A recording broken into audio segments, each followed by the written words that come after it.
But here we go. I think we're all set, so let's start the run in 3, 2, 1, go.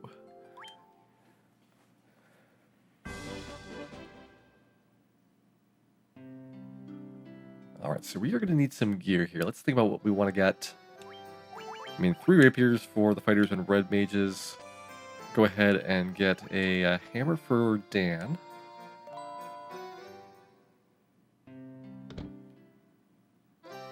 Even as you look, this is on easy difficulty, so Dan's going to need the shirt, which replaces clothes in terms of the terminology for the game. Leaves us with 165. That's enough to buy 2 Cure 1 spells. I think that'll help us stay alive during this. So you're going to get a Cure 1, or... Let me see what it costs for a sleeping bag. We want a burrito here. And that'll let me get my HP recovered and save before I go into Temple of Fiends. Because I can't save otherwise unless I have an overworld item like this. Okay, so we can get 1 more Cure 1 spell. That'll go... Ooh, do I want a Cure 1 spell on a red mage, or do I want a harm spell for Dan? I'm going to say we get a Cure 1 spell for red mage. So I'll go on to Cal. Already some tough decisions here. Okay, config, turn that on. Memory cursor, no vibration. Go talk to the king, and I'll go ahead and put my equipment on once we get out of the cutscene here. This is required to go and do this before you can actually progress on, assuming that you go into Corneria Town. If you skip the town, you can walk right up to Temple of Fiends, but doing the Garland fight without weapons or armor seems pretty hard, and I don't think it would work out for actually saving time. Main strengths for the red mages are going to be the AoE spells, as well as their ability to buff when the fighter is fighting the bosses. And so I think that the boss fights are going to be easy. It's going to be the random encounters along the way of the dungeons that are going to be much harder. Why white mage instead of another red mage? The white mage gets a life charge earlier. So Dan will be able to get white magic life 1 at level 12 at Melmont. And the red mages cannot cast that until after they've gone through class change. And also they have to be level 15.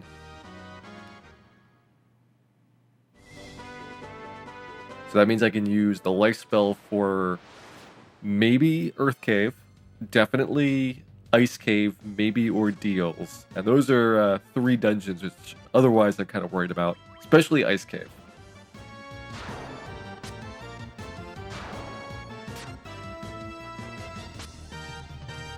Taking the fights here so that I can get some experience for level 2, hopefully, before going into Temple of Fiends.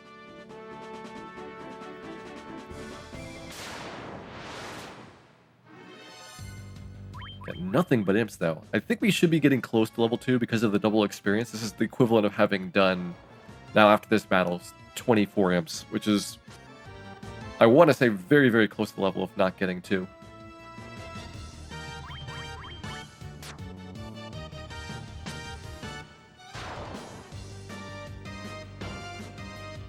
Yeah, so doing some work with that hammer. White mage surprisingly good in the early game for attack.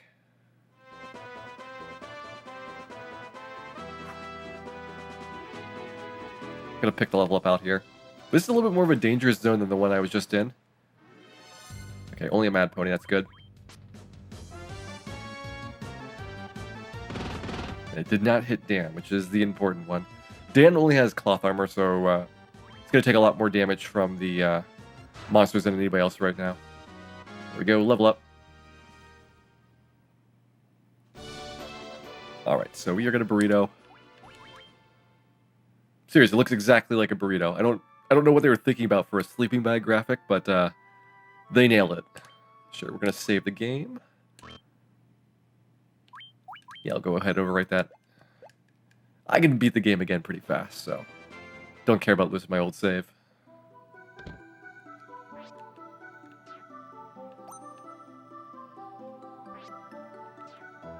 Yeah, this will basically be the same as NES style for saving. So I'm only going to be able to save with a recovery item on the overworld or going to an inn.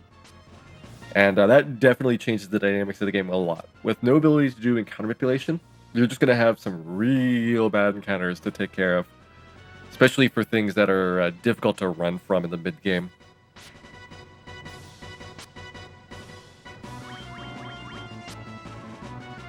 There he goes. Good Garland fight. Probably didn't need the burrito, but it was nice to have that little bit of a safety measure for the walk over there. Go ahead and claim our 1 princess reward. I feel like you should get more than 1 princess for beating Garland. He's a pretty tough guy.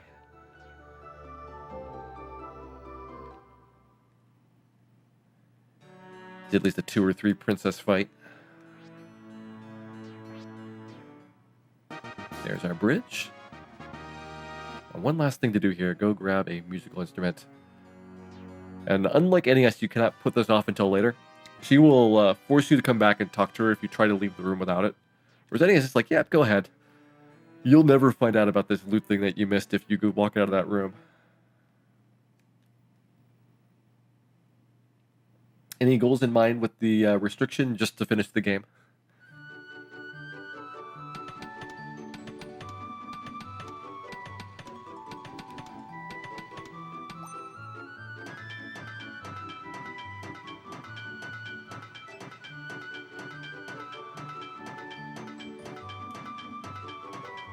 So evidently they were working on this bridge before we got here, and then they suddenly find out that if they finish the bridge, Dan is going to leave, and they hurry up and complete it.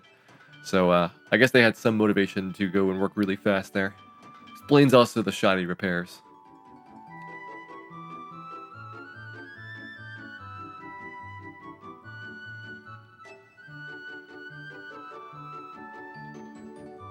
Alright, see you later, mysterious workman who will never be seen again. We go back into our castle scene, and one last bit of shopping here. I'm trying to think about what else I want to buy. Definitely want to get the Cure 1 spell for the other red mage.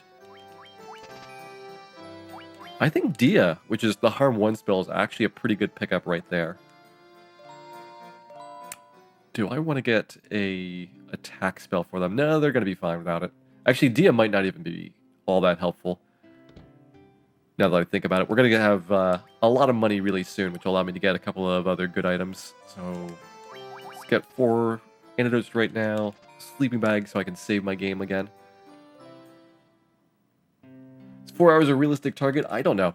There is no real estimates for how long this is going to take. Hey, Mashi, welcome in. Thanks for the compliment there. Here we are, into the cutscene. Beautifully illustrated of, well, it used to be 3 Light Warriors, now it's actually 4, so we have to have Dan canonically in the party in this version of the game. I feel like that was a slight miss on their part, that you might have somebody dead at this point. Just be dragging their body around for the rest of the playthrough, but, you know, I'll take it.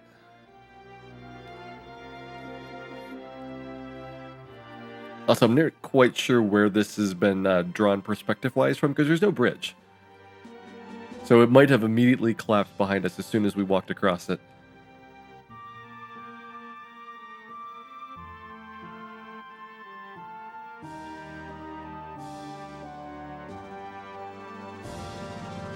Thank you, Joe. Welcome in.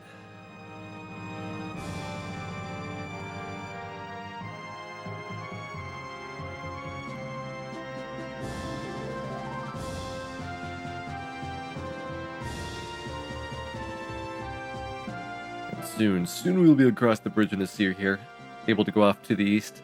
This is quite a lot longer of a cutscene than the NES version had. NES's only cutscene is right here, and it's about 13 seconds long. This version of the game and the other remakes added in a bunch of other cutscenes. This is the longest by far, but you do have a couple throughout the game just kind of illustrating some of the events that happen, like the canal blowing up, the airship coming out of the sand, going down in the barrel that's replaced the submarine for the Sea Shrine trip. Hey, Josh Brown, welcome in. Okay, imps should be fleeable. A lot of monsters here I'm going to have to try to take a guess on whether or not I can successfully run from them. I've got an idea for which ones are tough to run from the speedruns I've done earlier, but I know there's a couple monsters which I'll just have no clue about how long it's going to take for getting out of the fights.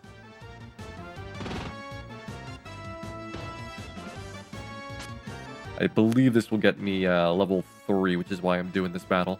Otherwise, I probably would skip it because it's going to be real slow.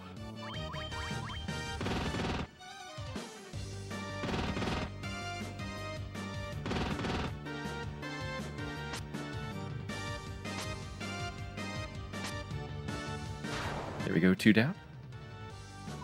Crazy Horse, one of the names that I think is a big downgrade from the original Mad Pony. Of course, the most tragic of them is losing Agamas, so Crazy Horse is, not so bad in that context, but still.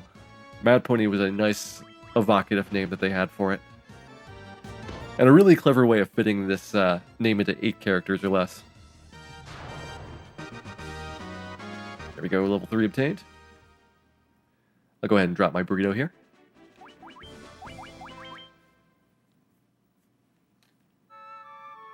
Considering that I did not save after Garland, I would hate to do that cutscene again.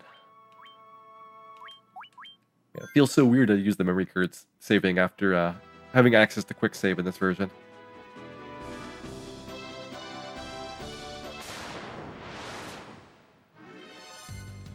Did they change the name of T-Rex? Yes. So Tyro became Allosaurus, and then T-Rex became Tyrannosaurus, I believe. Alright, this is going to be a fairly difficult one to run from because these wolves are really fast. So I'm thinking about actually doing this fight just to kill the wolves off at least.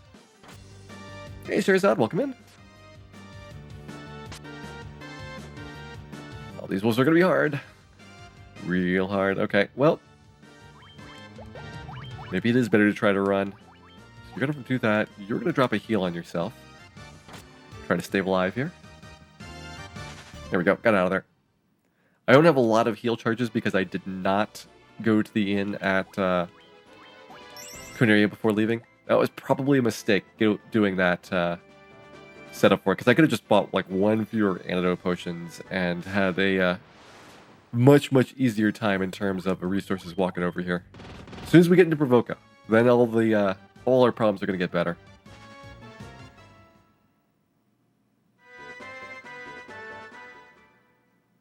Everyone know this is a challenge run tonight.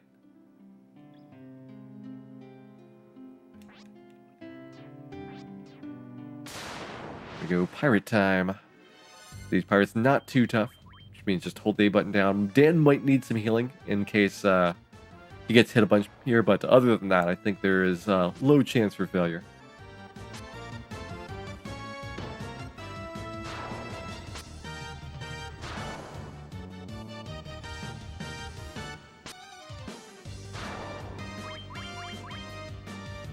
Got frame perfect pirates going on so far. Good to see.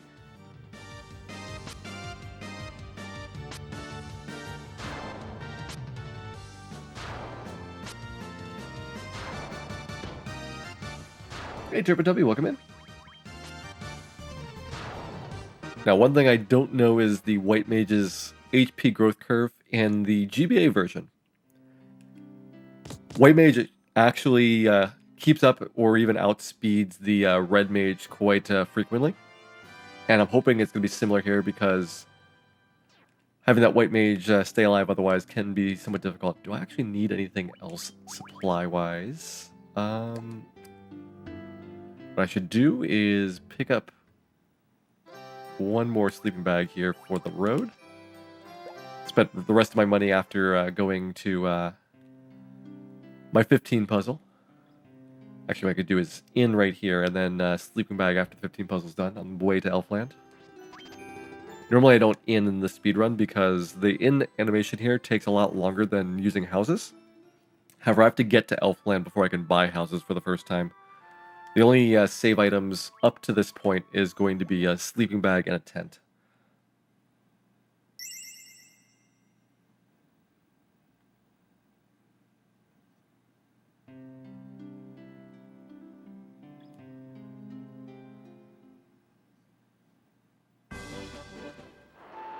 Go ahead and give that a split. Get into our boat here. And 15 puzzle time. I'm thinking about doing 4 15 puzzles, which usually for easy is a little bit of overkill, but I have no idea what other extra items I want to get in this playthrough compared to normal.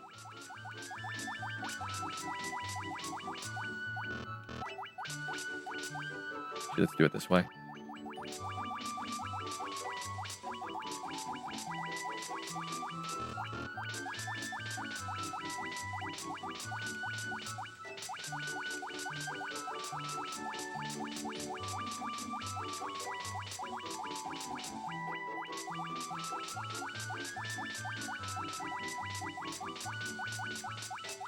And wait until 45 seconds pass. Give me a little bit of buffer for the remaining playthroughs.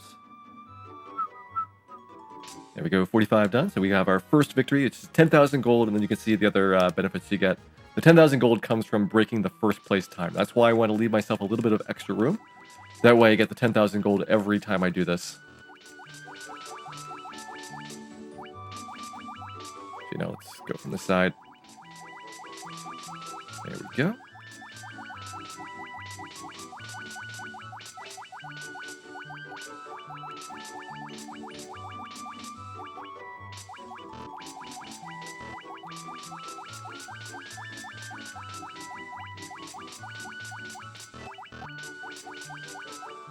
Take 4 here. Again, leaving myself plenty of time for another 2 runs. So 2, 3, and 4. There's our second victory.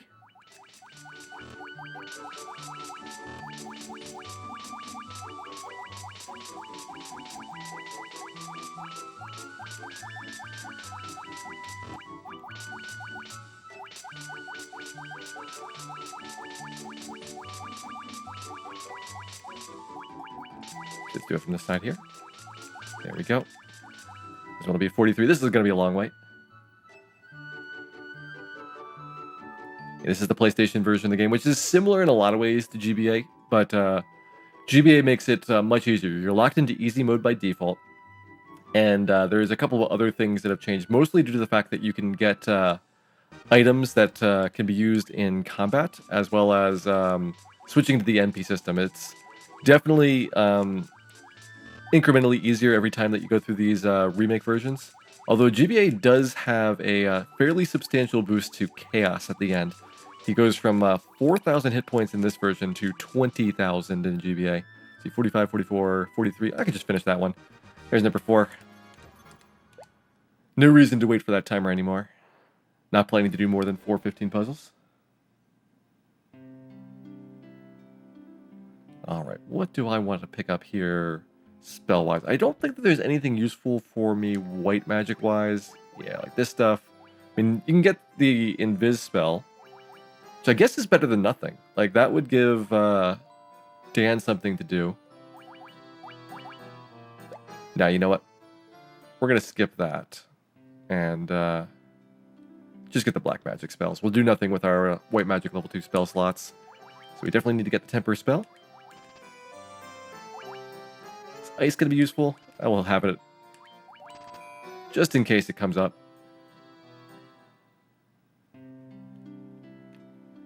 And you know what? I will... You know what? I'll just throw these weapons away when we get to Elfland. I was thinking, like, why don't I just skip the upgrade here? But in case we get stuck into a battle with monsters on the way down to Elfland, we'll just short sword them. Short swords are not going to do double damage yet because we're only level 4. If we had gotten to Elfland and gotten the silver swords there, those are really, really good in terms of being able to hit things very hard.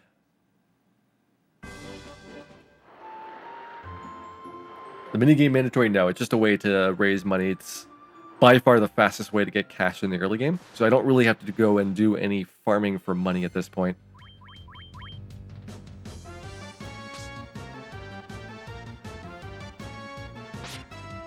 Alright, so it looks like hitting things is going to be a challenge. So the hag's still going to be hard evasion-wise. However, running from these things is pretty difficult as well, so we're going to just go and see if we can grind our way through these. Hopefully we have a little bit higher hit rate later on. Alright, so Ace can probably one-shot them if he gets a good hit in. Bill and Cal will have to work together. And Dan just helps out, because Dan's a helper. If I had gotten the Lit 1 spell back at Connery, I could have blasted them 2 at a time with each of the mages here, but that was unfortunately not something I thought of. Normally, Lit 1 is not really useful in this version, since you have a very short time before you get the silver swords and have a much better way of dealing with monsters.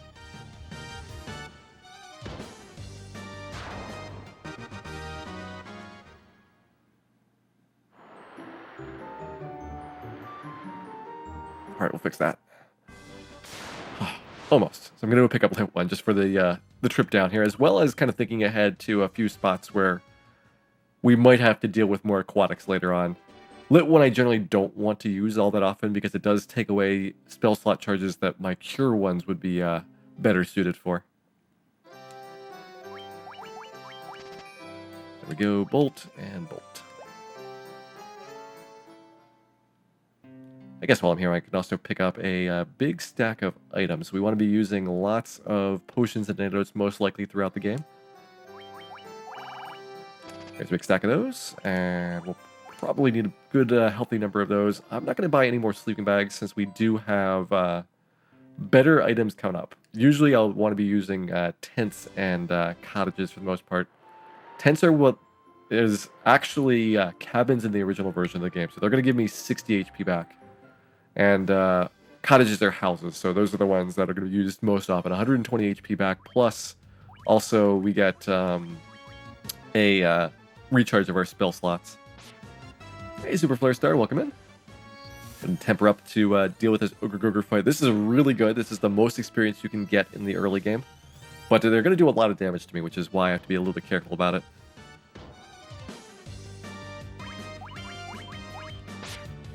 Dan, you better not run. I forgot Dan was on a command that would take him to flee after this.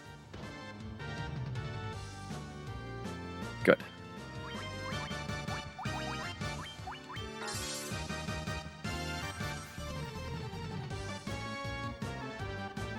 That is the one downside of Memory Cursor. It's pretty easy to make mistakes if you don't remember what context that you were in for the last fight. Okay, you should be able to finish off these guys, do that, and we'll start dropping some cures on Ace.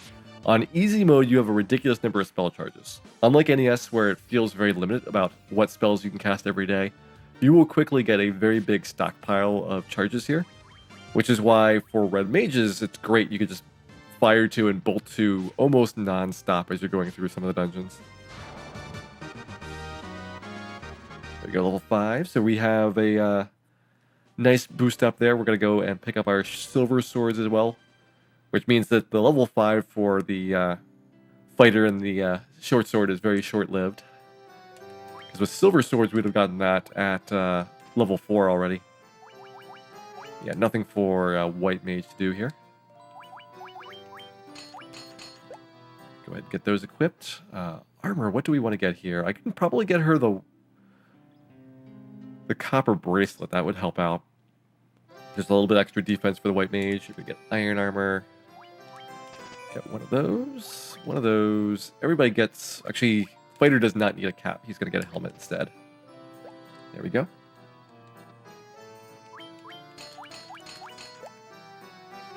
How much longer would no memo save take on normal difficulty? We'll find out. Like, I'll have a pretty good idea based on how this run goes for how long normal no memo save would take.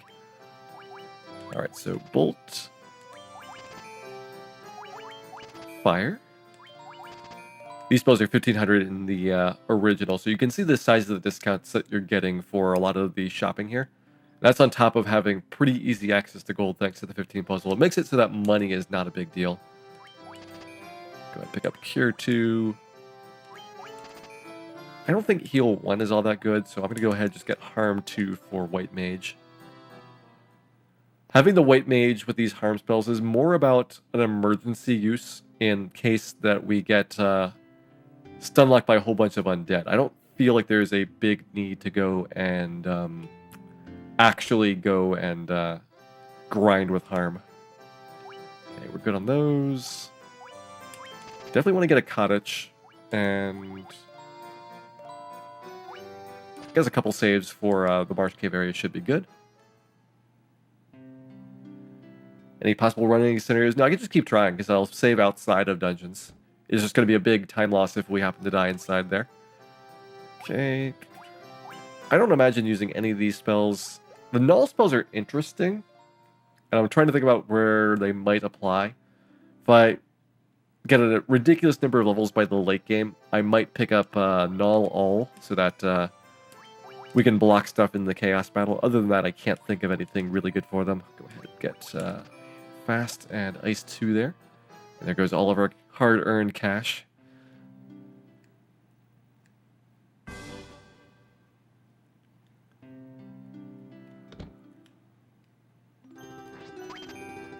Go ahead and drop in on the inn to save our game, and then we'll head on over to Marsh Cave here. Marsh Cave is going to be an experiment. Level 5 is a little bit higher than I normally go through here. So, I've got a little bit of idea about how difficult this is going to be. But we'll see how it goes overall. Like, level 5 and the Wizard sounds like it might be a problem. We won't have the Bolt 2 spell until level 6. So while I could hang out here around Elfland and grab an extra level, I'm thinking about just walking over and going for it.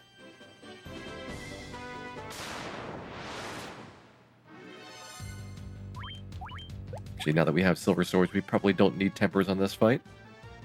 Ooh, Cal got a strong level up. That's a random chance of the red mages getting strong level ups for a lot of the levels. The fighter up until 14 has guaranteed strong ones, which means basically a 25-point bonus on top of the small amount that you get from your vitality score. But the red mages are going to be randomized for that, except for a very small number of guaranteed levels. Same thing for the white mage, but white mage is probably less critical for HP overall. Wolves are very hard to run from, so I'm going to go ahead and try to kill them. Now that we have Silver Swords, it should be a lot easier to hit things.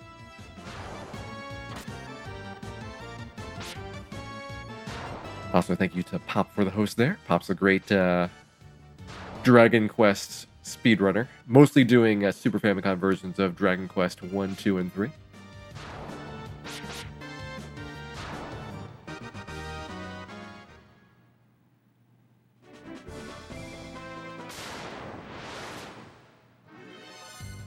More wolves.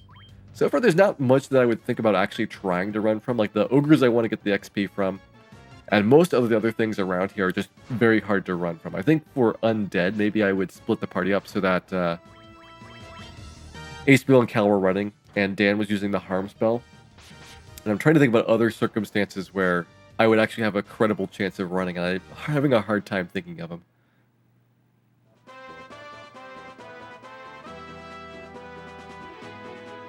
Ooh, even though I've only got one cottage, I could use it here outside of Marsh Cave, and then I get another cottage inside of Marsh Cave, which would let me do it before Astos as well if necessary. Astos shouldn't require a cottage before him, but just in case, I would have access to it. With the Temper spell, you don't really need to worry about magic for attacks. Wow, there are no monsters. All taking a vacation here. Just want to get some fights. I don't know why this is so hard.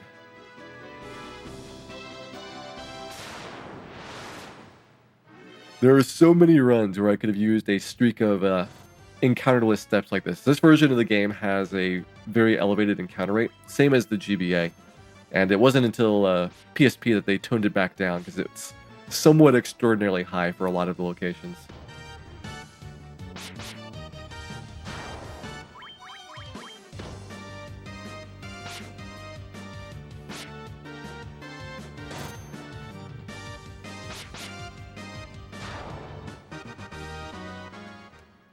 Alright, let's see how we are doing for that level. Level 6 again is where I get spell charges for the 5th tier. Okay, 8 experience. I think I can get that in this battle. There's literally nothing in this part of the world that does not give me 8 or more experience.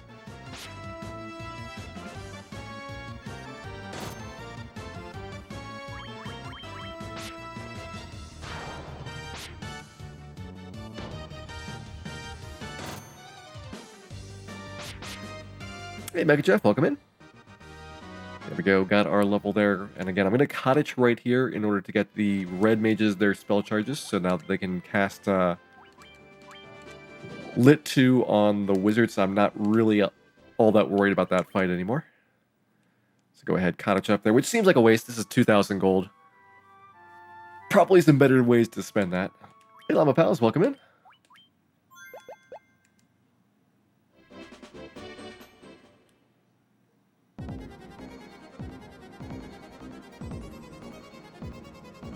what, if anything, do I need to pick up? I'm going to go out the cottage. That way I can have an extra one there. That's probably the most valuable item here. Shadows? I forget if I can run from these guys. This is not a no-flee run, so if there's encounters that are better to run from, I can try that. But I know that there is not really a good chance of killing them with harm, unless I used harm too, which is a waste. And you can see here they die pretty quickly to the silver swords at this point. Level 6 is also good for the red mages attacking, since they do have those silver swords on. An item that they normally would not have at this point in the game. You have to have a lot of money to be able to afford that many of those. Gargoyles. See if we can kill some more of these things as well. I mean, all the experience here is helpful. I will want to have quite a few levels extra for Earth Cave and that section of the game. This is not a complete waste of time to do the fights.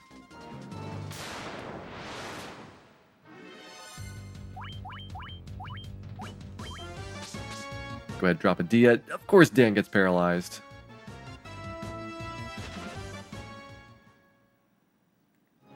See if you got that right. Yeah, tent, cabin, house turns into sleeping bag, tent, and cottage.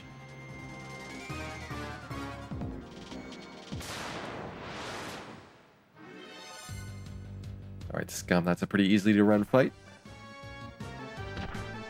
Scums mostly just have poison attacks, so they have a poison touch that does not much physical damage unless they critical. That makes it so that as long as you've got a nice stock of antidotes here, that's not at all a problem.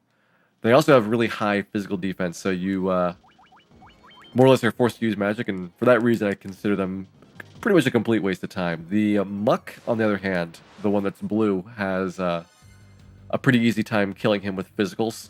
But nice. 3/4 of the poisonous party mix. Except for the Muck, we didn't get him.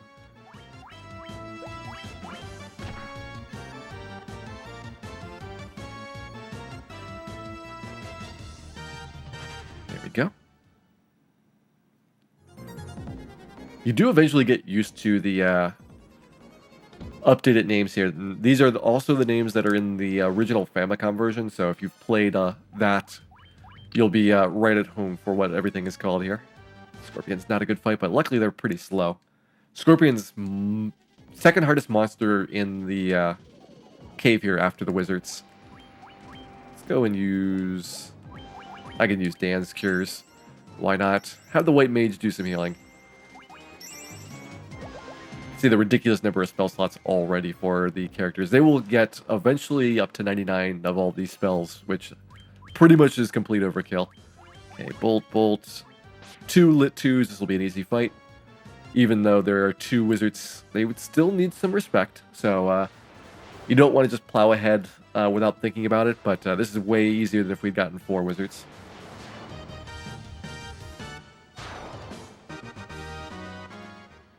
Yeah, the Famicom version was the original version of Final Fantasy. And then after that was the MSX version as the first update, then finally the NES version in the US for pretty much the same setup as Famicom. So Famicom and NES almost identical, whereas MSX had to make some changes to fit onto that platform.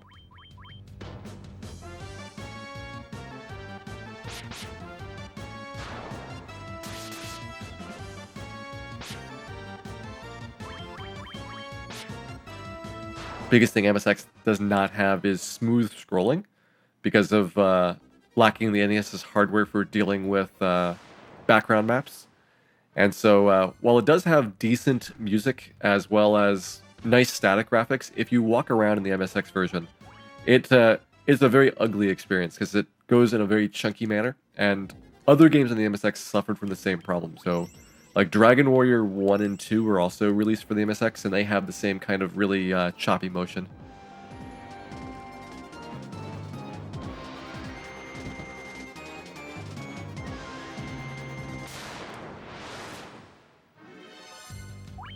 Another stack of undead here. Let's go ahead and...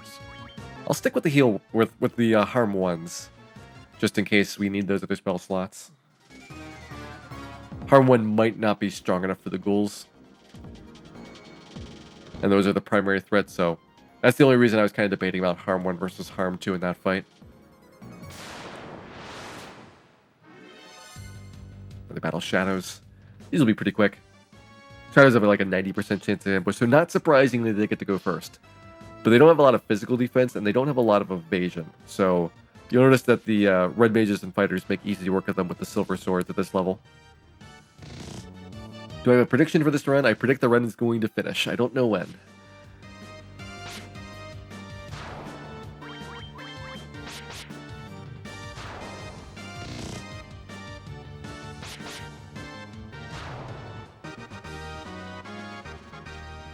Nice other level there. That's going to help out a lot for this next stretch.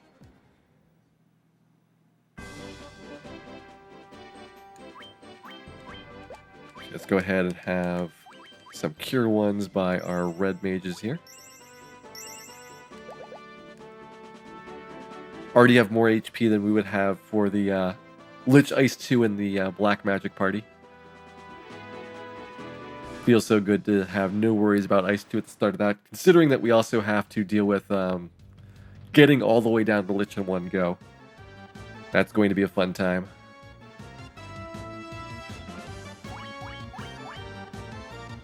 Werewolf decides not to show up, so that makes the running from Grimps really easy.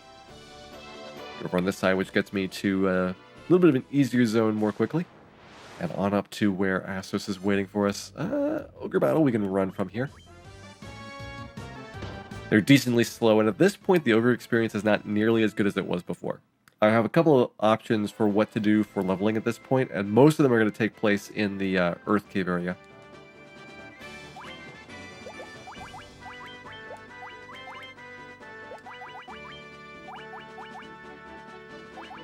You know what, sleeping bag's fine. Get rid of that item. Last burrito. Saving the tenths for when I have more HP, because right now 60 is kind of overkill for recovery for a lot of these.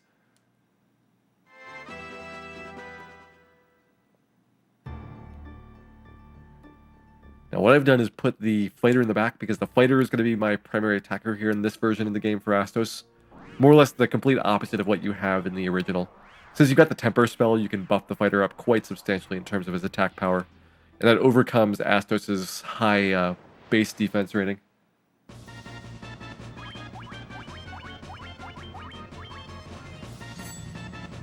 Alright, Dan's targeted for death. See you later, Dan.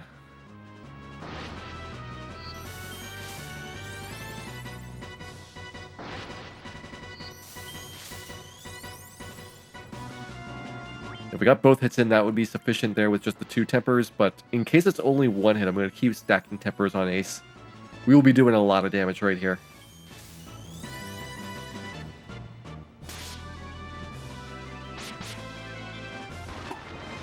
Good Astos fight.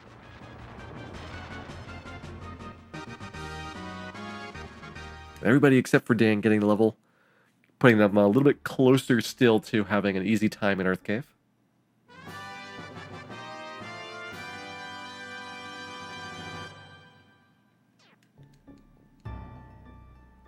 Alright, now let's swap you guys around.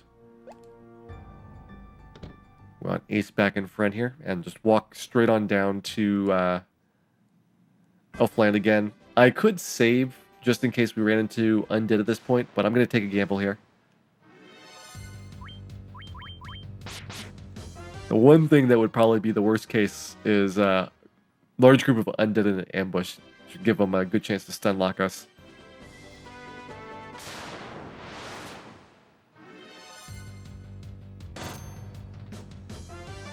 So far, these fights have been going pretty good.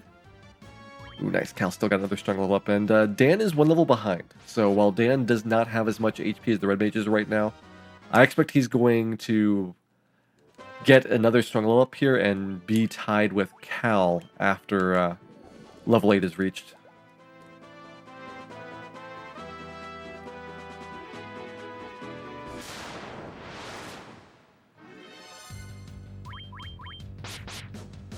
Roughly 750 experience lost from Astos. This experience coming down here, probably another 400 or 500 or so, depending on how many encounters that we get. So that's a healthy amount of experience that Dan is behind right now. Ooh, and it's a group of wolves. These guys are really hard to run from, so I'm going to have to go ahead and kill them. The other ones I was going after just because there was only 1 monster, And so it was faster kill them than try to run away. Is the mobile version the same as the PSP version? I believe the mobile version was made easier than the PSP version.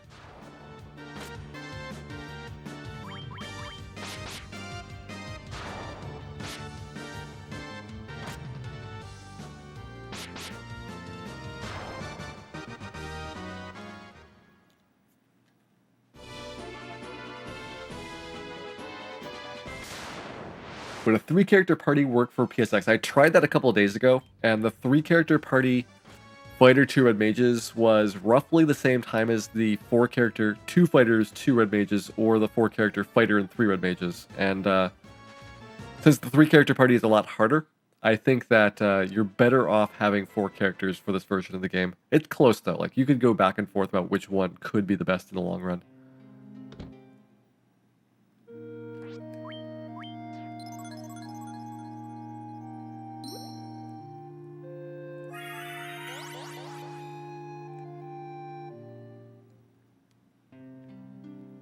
Anything else that I want to buy here? We should be good for right now. I'm going to go ahead and... Actually, no, if I stay at the inn, get my spell charges back for some Fire 2 and Bolt 2 action, that'll also take care of healing Dan.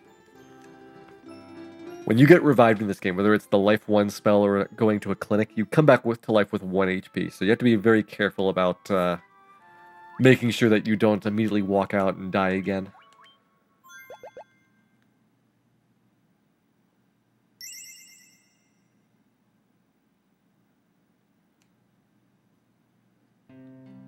The difference with the 3-character party, partially it's less buffs, although that's, a couple of fights in the late game that are not really that much time.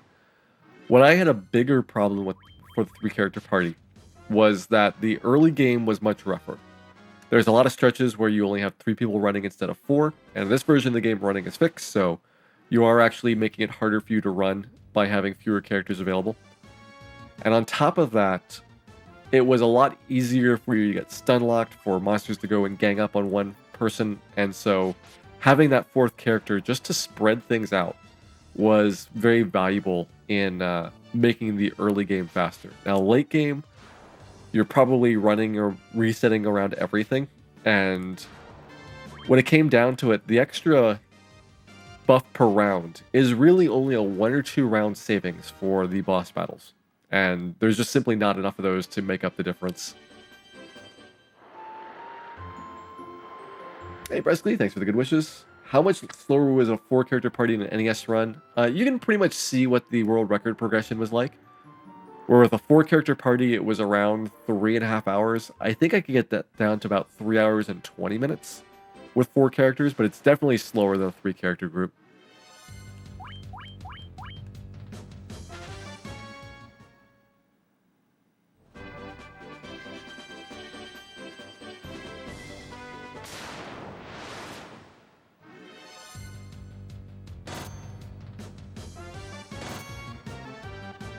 Black Widow sounds scary, but these are just the plain old spiders, so they are actually super low tier monsters.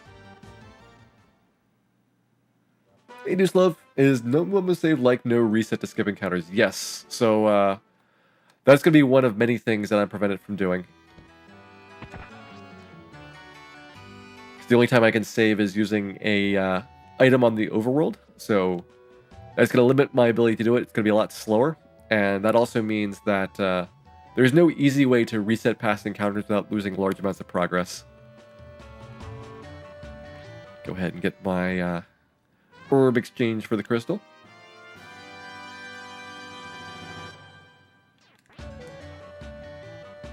Now she can see everything. Sounds somewhat ominous.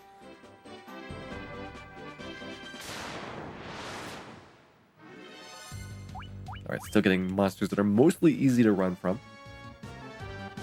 It should be true generally for this part of the world. There are a few encounters that are slower. Things like wolves are hard to run from monsters. But a lot of the early game monsters at this point you should be able to run from quite easily. Her room is a lot cleaner. It's not covered with skulls, so you don't get to see the remains of her old meals.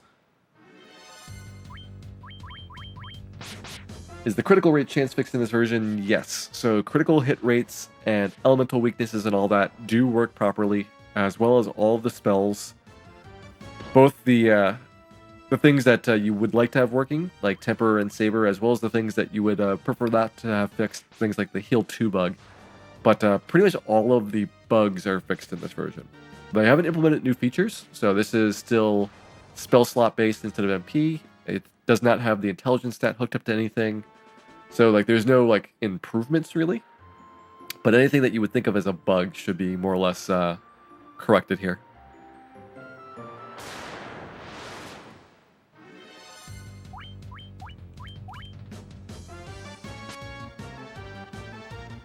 We'll skip out on that delicious Kaizoku money. I still don't know how they get on our boat. Like, they're just swimming in the open ocean. Do they jump out of the water and land up on the decks? We could put up a rope or something to prevent that from happening.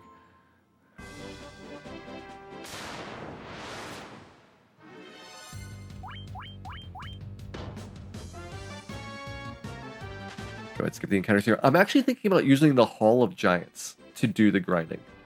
And that would let me get to a decent level for the Earth Cave trip. And the reason I'm thinking about Hall of Giants is because mummies are going to put me to sleep. I don't have a ton of Fire 2 charges yet, so I can't do a lot of them in a row. They're not bad, but Hall of Giants is something that I don't normally get to do. And that seems like a intriguing way to go. Especially with the silver swords, just holding down the A button really hard and walking up and down the hall seems like it would work out. Does Excalibur have every element on attack? Yes. So that's one of the reasons why Excalibur was supposed to be really good originally, is that every elemental weakness would proc with it. And it probably gets the least benefit from the NES bugs as a result. I mean, the critical hits are very good, so it all depends on whether or not you have a monster that has a weakness or not.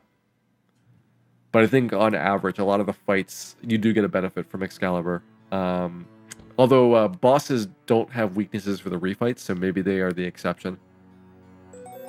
The random encounters are generally better.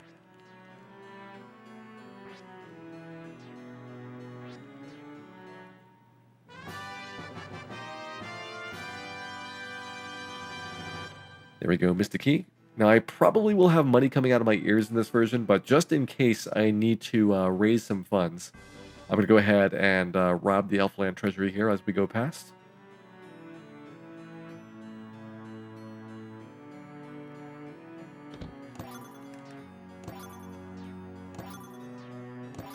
It's only about 2,000 gold and a slight upgrade to your armor, so not the most critical thing in the world to go do.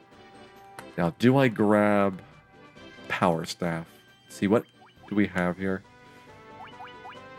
We actually do have a decent amount of harms and Fire 2s, more so than I thought. So maybe mummies are not that bad. We're going to try going up to Northwest Castle, see how much I get for one loop through there.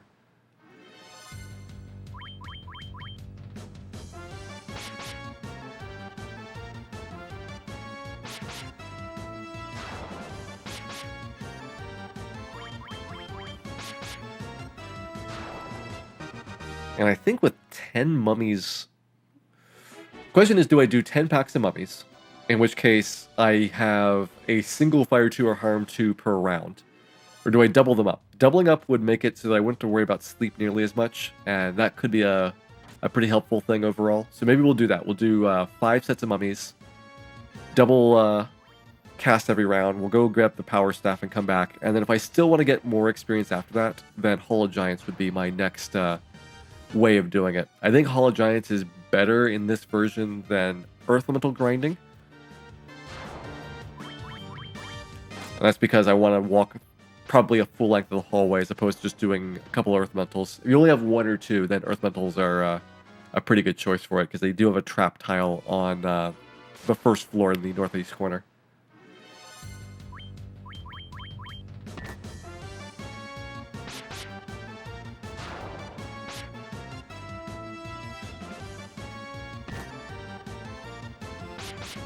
I predict we're going to be using a lot of antidotes. Luckily, I can buy them in bulk. I generally don't have to use potions since we have so many first tier spell charges, but I'm not going to bother getting the Pure spell, which is a fairly high tier white magic spell that just cures poison.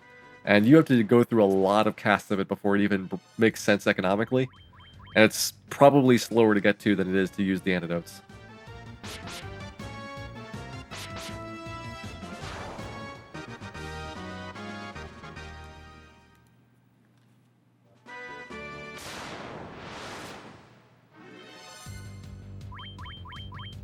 Alright, we'll go ahead and pick up the ogre experience.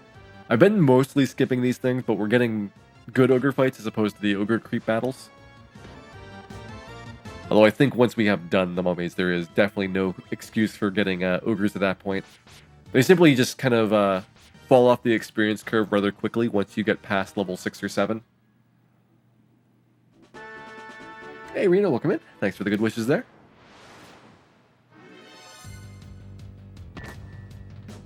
This game would look great in VR. That's an interesting idea. I have never thought about that. Who here has a VR system and can confirm or deny whether or not this would be a great use for it? Ooh, I do have a cottage as well if I want to do a lot of grinding. I probably shouldn't need it though.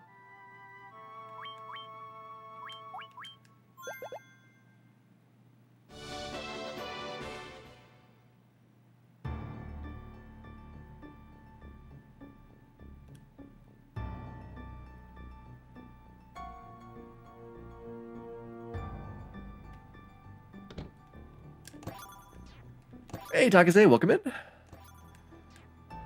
There was a pretty good run last night. I think it was decent. Acceptable is what I will refer to it as. You should probably go and pair that up with a Harm 2 to start.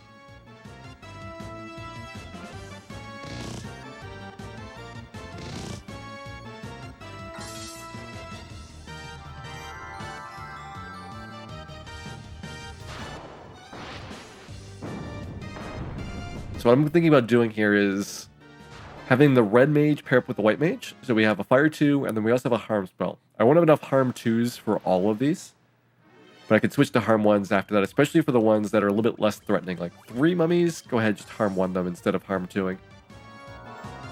Hey Greenleaf, welcome in.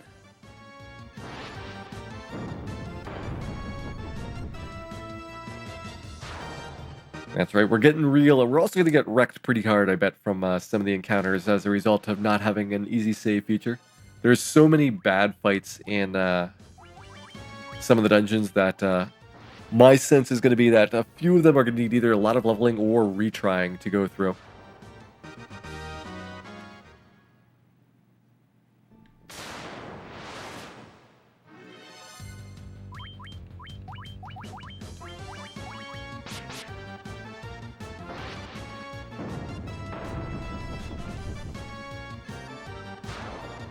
Nice. Fire 2 more or less cleaning up here. It usually does kill mummies, but the harm is really a way to go and sweep up after the big one goes off. Alright, there we go. You're done with Fire 2s. We should have one more on Bill still.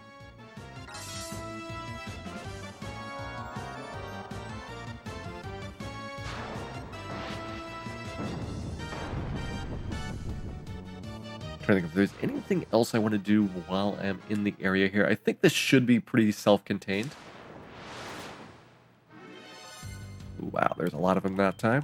5 is the most mummies you can see here. It's 2, 3, 4, or 5 mummies. Equal odds. So you have a 25% chance of getting these large size packs like this. And when grinding, you really want to have the large packs if possible. As you can see here, it's more or less the same amount of time to do any number of mummies. Man, another group. We are lucking out.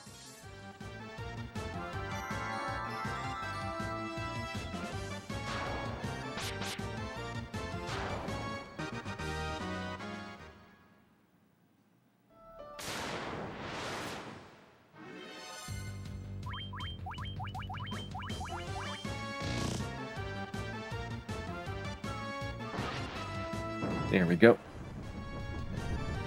Alright, so at this level, how good of a shot do we have at Earth Cave? Level 10 here, so I wouldn't be able to cast the life spell. I would probably get 12 before going down to Lich, because we do have the vampire trip there. 4 casts of Fire 2, or more importantly, Bolt 2 going through there. for like the wizard battles. I guess Fire 2 is nice for the Spectre Geist fights, as well as the image encounters, which can also have some harm 2s. I'm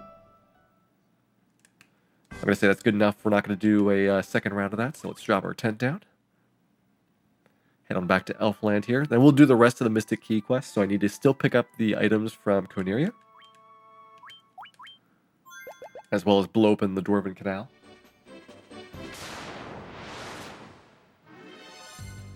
Also, I think at level 10, we should have enough speed to get away from pretty much everything land encounter-based in this area of the game. Aquatic monsters we might still have a little bit of trouble from, but at this point it should be getting fairly consistent for the running. At least until we get to Melmond. In that case, everything gets hard again.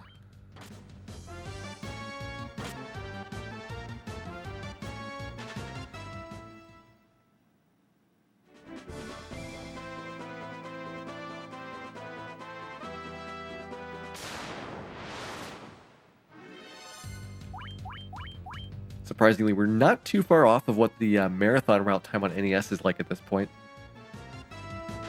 Usually have around this time coming back from the Mummy grind. Although there's going to be certain stretches where the marathon route can go much faster than you see here, simply because of the way that encounter manipulation works. Even though this route is going to have a lot faster leveling because of being on easy mode. It's a weird way of kind of combining different aspects of it. Werewolf.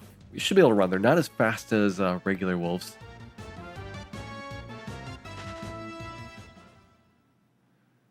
For some reason, it seems like the regular wolf is the hardest in the family to get away from, and that Gerwolf and Werewolf are actually slower. Could be my imagination here, but we'll go ahead and see if that is the case. At this level, we might be getting away from all of them, no problem.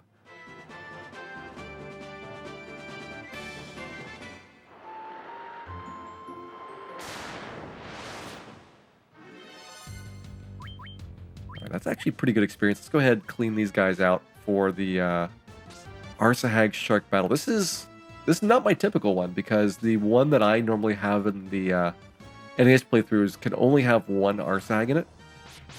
So I'm trying to think about what formation this is. It might be the 1 to 2 sharks plus Arsahag group, or this is the shark plus 1 to, I think, 3 Arsahags. It's one of the rare encounters on the seafloor. There we go, another level. Right, the world record wolves are going to try to slow us down, but they won't be able to stop us.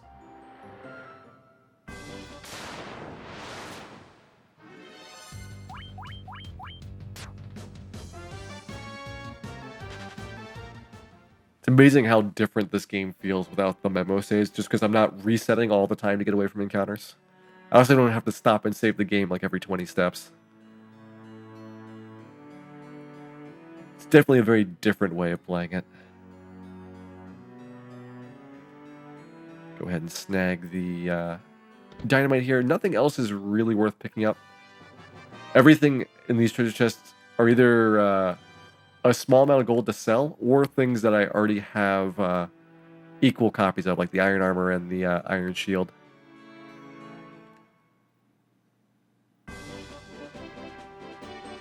Do the Sarks and Sahags just jump up on the deck of the ship? Yep. For some reason, we just can't keep anybody off this ship. Just put a railing up or something. Just, no trespassing sign. Discourage them from coming up here.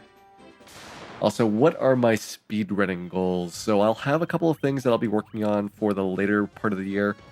I would like to submit Dragon Warrior 2 for the Game Boy Color to RPG Limit Break 2018. Thinking about doing Wizards and Warriors 3 for Awesome Games Done Quick 2018. And coming up, we have a 12-hour challenge. And my idea for that one is to do Crystallis for the NES. Something I talked about with Puexel a while back, and he was interested in doing it as well. So we might have some kind of a race, and that's mostly waiting to figure out what our plans are going to be like for whether or not that's going to work out. I might just do Wizards and Warriors 3 for the 12-hour challenge if it doesn't happen to line up for our schedules, but I think Crystallis would be really fun.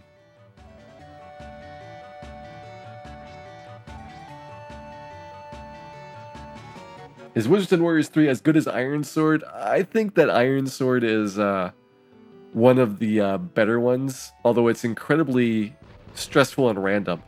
It is a very fast-paced game for it. Wizards and Warriors 3, you have a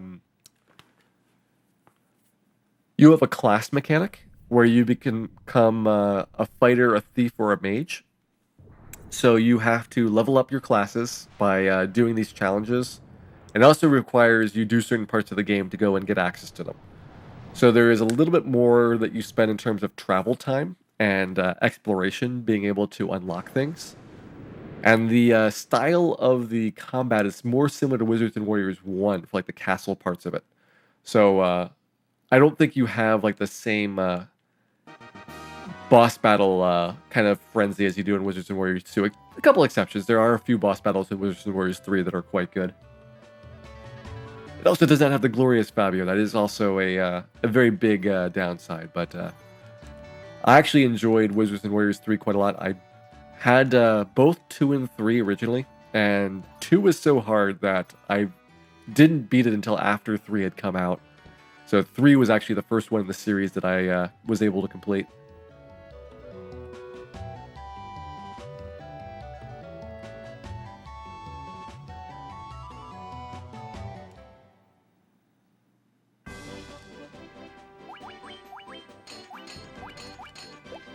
Alright, we're going to head and drop a couple items on here. I don't think that the Silver Hammer is going to really significantly improve the White Mage's combat prowess, but just in case, I'm going to keep it and give it to Dan there to go and fight things with.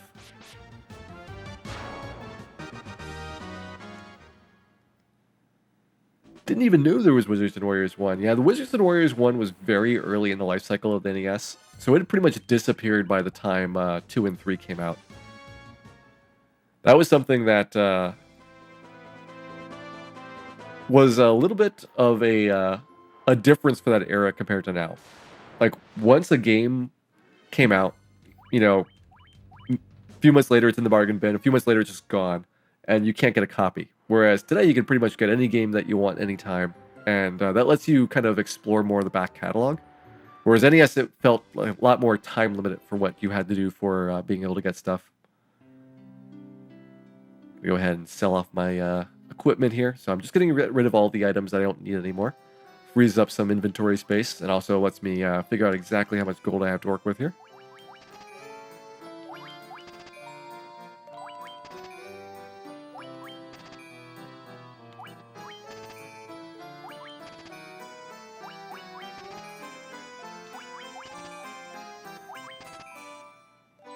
That should be good. I do want to get a silver bracelet for Dan. 15 absorb is a really nice upgrade for the White Mage at this point. You kind of want to like rush to the silver bracelet as fast as possible if you have a white or black mage in your party. Steel armor, not worth it. And we have everything else, because I did go to Northwest Castle. Normally in World Record playthroughs, I do not go up there, and so I would have to buy an iron armlet as well for my fighter. But since I picked it up, I have actually gotten all of the best gear already for him. Alright, so what do we want to get? Definitely want to get the life spell here. That'll be a very handy one.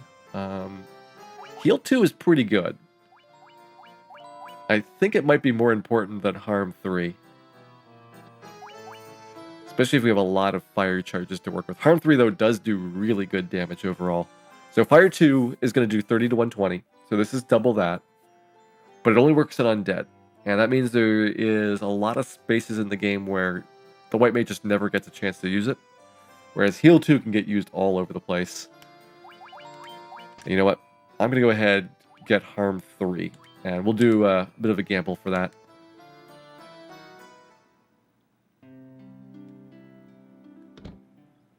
Over on your side, somebody needs to get Warp. So I do need to save 1 charge for that. I guess Fire 3... Or no... One person's going to have Warp, Life, and Cure 3. The other person's going to have Fire 3, Life, and Cure 3. Because Life and Cure 3 are just going to be absolutely vital for large chunks of the game.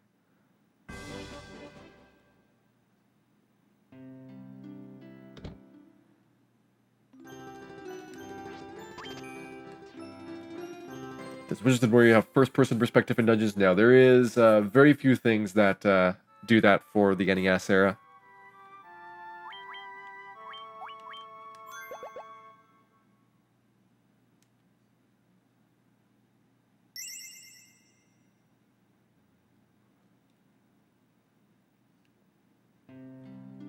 All right, let's go on to Earth Cave. No reason to stick around here. And I'm going to try Earth Cave at this point. See if we have a... well, we should have a good vampire. I think that the more challenging one is going to be the Lich Trip. Ooh, man, that's a lot of tigers. These things hurt a lot.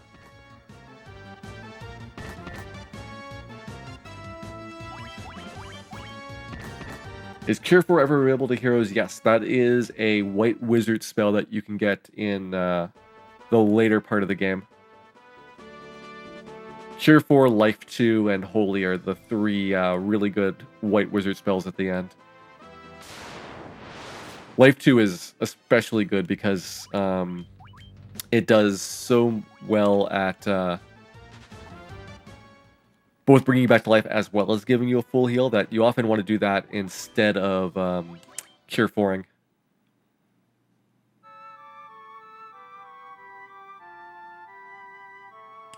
Alright, let's go ahead and save the game right outside the cave so I don't do that walk again. Dan feels pretty. Dan does feel a lot nicer than normal.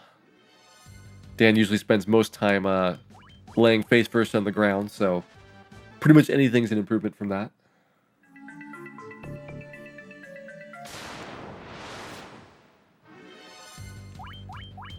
Asps are not too bad, so it's a bit confusing, but Asp is renamed to Cobra, and then Cobras are renamed to that set of green snakes that you just saw beforehand. So it sounds like you're getting into the really tough battles here, but Cobra is actually the one that you want to avoid in NES, and so that's not this fight. I don't know, I have a hard time kind of explaining, going back and forth between the terminology between some of the different versions of the game for people that have only seen one or the other.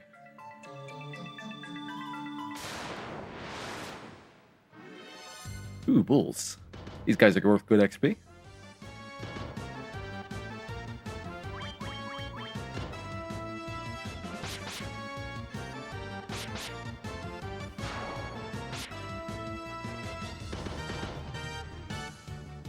Well, if it makes you feel better about Dan's true nature, then I think Dan is going to be the one that is going to be sacrificed to the chaos fight when we have to go in there without a ribbon. I think the red wizards are going to be more important for that battle for the haste and the tempers. And so the white wizard is going to be the first to go.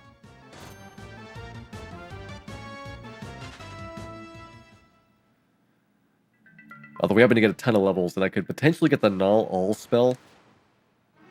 So I forget what the level requirement for that is. It might be...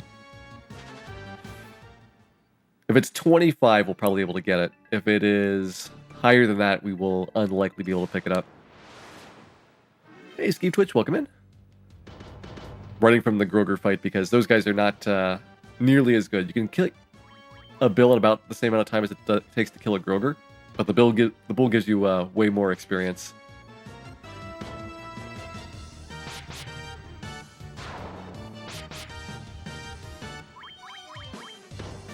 Hey Lance, glad you enjoyed the run last night. It was pretty fun. I think everybody had a good time. Even Dan.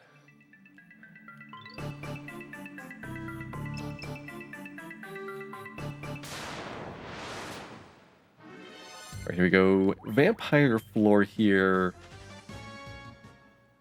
I should probably grab the 3,400 gold. Because we are going to need a lot more money than normal for this playthrough.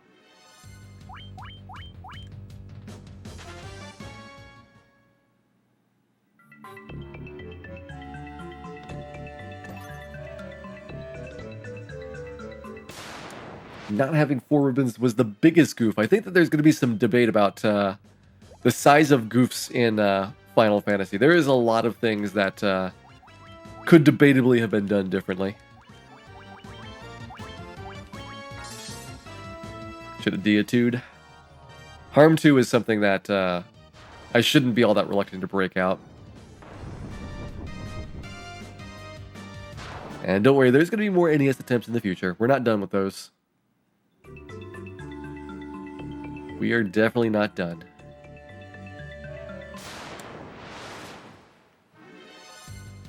Okay, wizard battle here. Only 2 wizards though, so I think that going for the physicals is better than the lit 2 spells. If it was a pack of 4, I'd probably want to drop at least 1 lit 2 to soften them up a little bit. And that way, the red mages could take a wizard every round. The fighter doesn't need it, so you have enough damage with him that he should be okay. Cockatrices don't get turned to stone. I have 4 gold needles thanks to having done the 15 puzzle. I'm feeling like I should have bought more back at Elfland when we were there. This is why. Alright, well, I guess attack and yeah, Bolt 2 should be strong enough to take him out.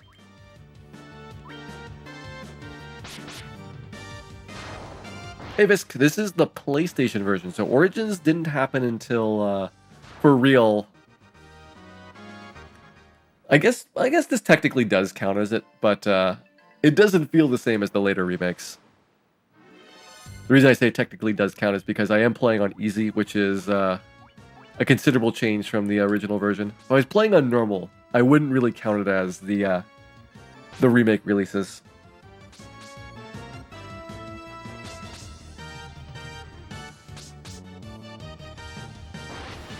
Do you have an estimate for how much time savings there is left in NES Final Fantasy? Probably 4 minutes, assuming everything goes really well.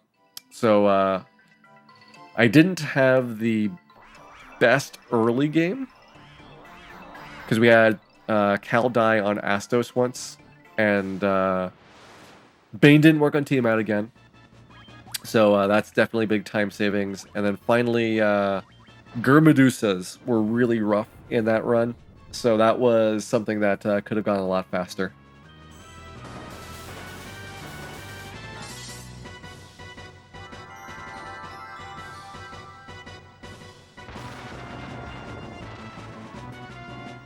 By the way, there goes Vampire. He's really easy.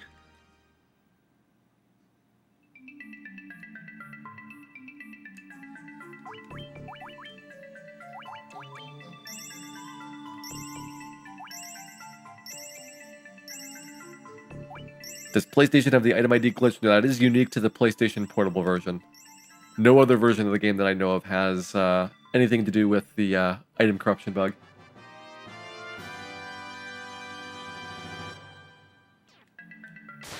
When did I get a subscriber button? About a month ago. You too can have an Out of Bounds bat if you would like one. Just saying, he's available.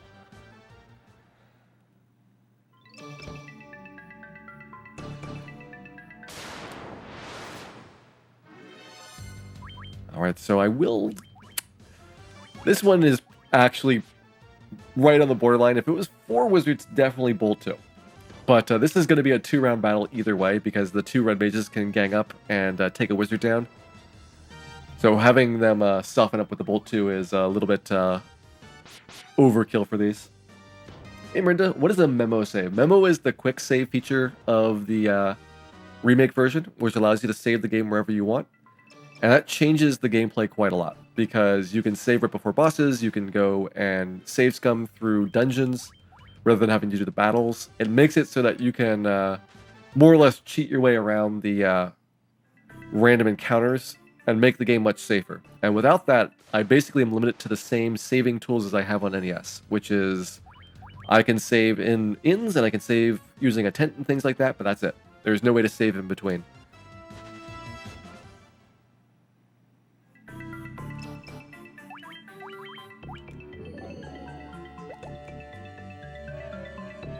No worries, Visk. Just mentioning that Out of Bounds bat was available.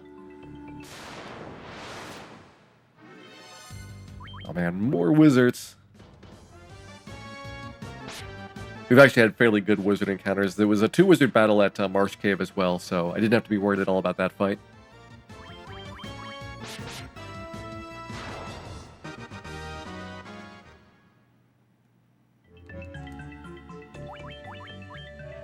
Go ahead and drop a couple more cures on here. You have a ridiculous number of spell charges on easy, so I don't have to worry at all about using potions in here. Even though 99 potions is no problem to go and stock up on, they rarely get consumed on easy. Normal mode, though, is similar to NES, and because the second half of the game is actually harder, I probably go through more of my 99 potions in Temple of Fiends in that version than NES does on average.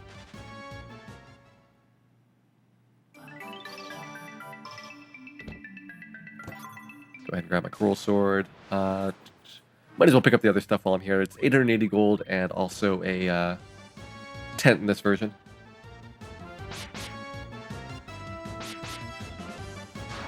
Do an easy mode run with a black belt. Yeah, it gets super, super broken with that one because the black belt gets to his levels where he can go and just dominate things really quickly.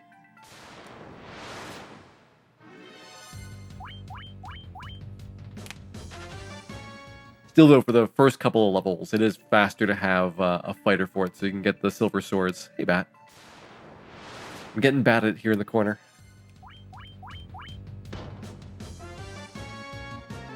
Hey, LZ, welcome in. Hopefully we'll have some good luck tonight. Without Memo save, you actually do need good luck in a couple of stretches of the game, particularly the really tough dungeons like Ice Cave and Ordeals. We're hoping for no wizards, no sorcerers.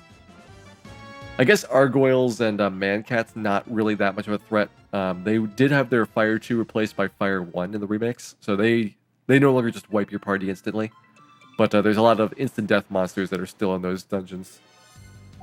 And of course, when you get to Ice Cave, almost everything is a bad fight except for the Arbones.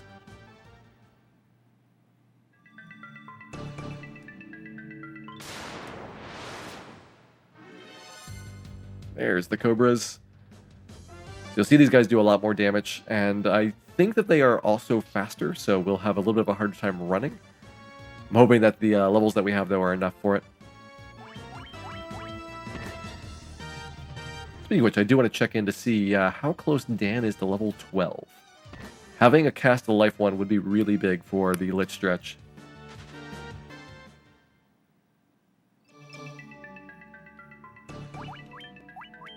Okay, 527 experience. Dan was dead at Astos, that's why he's a little bit behind the rest of them in levels.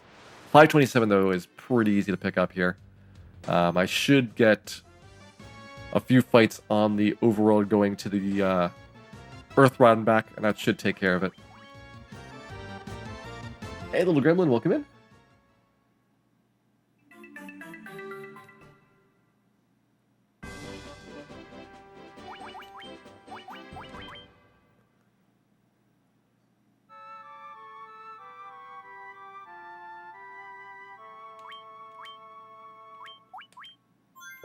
Yeah, more or less planning to just blast away. I've got Fire 2, Lit 2, Ice 2, plenty of stuff to work with here. And that'll just let me cruise through this stretch. And also, if you get things like Ogres, they are also quite easy to melee.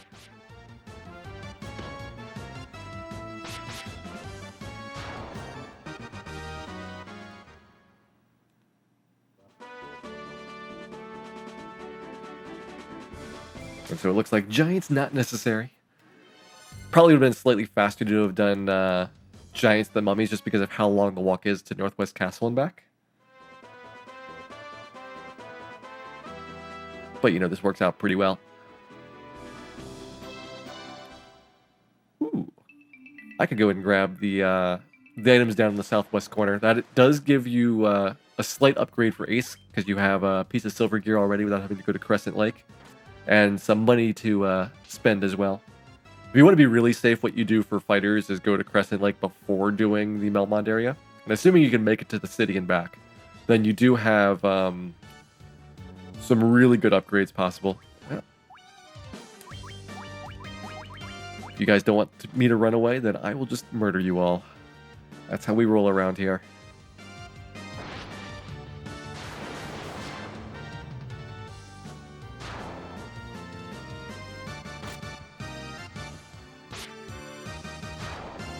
Wolves don't have any particular weakness, so I was just kind of thinking about whether I wanted to Bolt to them or Ice 2. Ice 2 has higher base damage, and so it'd be a little bit easier of a kill. But, you know, it works out either way, on at least the Gur Wolves. Werewolves you probably do want to Ice 2 on at this point. Will I focus more time on PSX or try to lower the NES any percent time? I will probably do both. So a mix of NES and PlayStation here for a little while. I'll also be doing GBA shortly. Because at the later part of September, I do want to work on a project of doing every version of Final Fantasy that realistically can be captured as a big marathon. So I'll do NES, Famicom, PlayStation, GBA, and PSP all back to back to back to back to back in about 14 hours.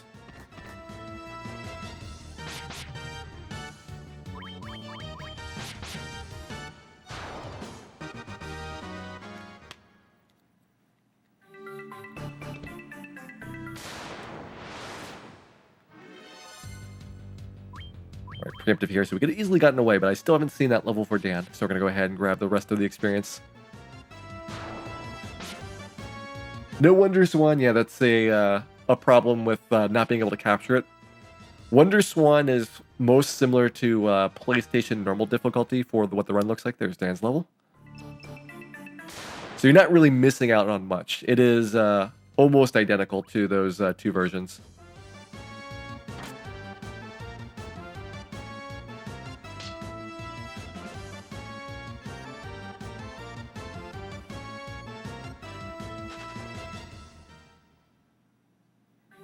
And if you want to see a sub-3 Final Fantasy run, just check the highlights.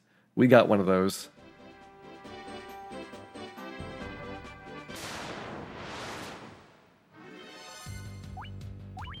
Let's go ahead and just fire 2. This is also the reason why you might want to have done Ice 2s back in some of those fights, is because you want to save all your fire 2s for undead monsters.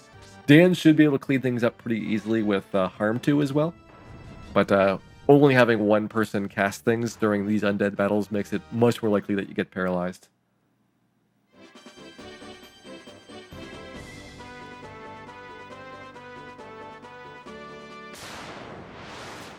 How was Bane luck on the sub-3? We did not get Bane. We tried like 6 times and then Tiamat killed Bill. So we had to fight her with damage. It's funny, there is the 4 Fiend fights and the 4 Fiend refights and Chaos. And of those 9 battles, 3 times I ended up with 2 party members alive, and 6 times I ended up with 1 party member alive. That is how rough those boss fights are.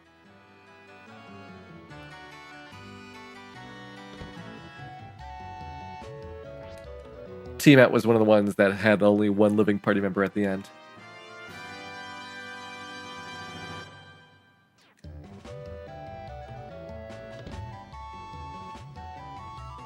Go give us some rumpus around in there for a little bit.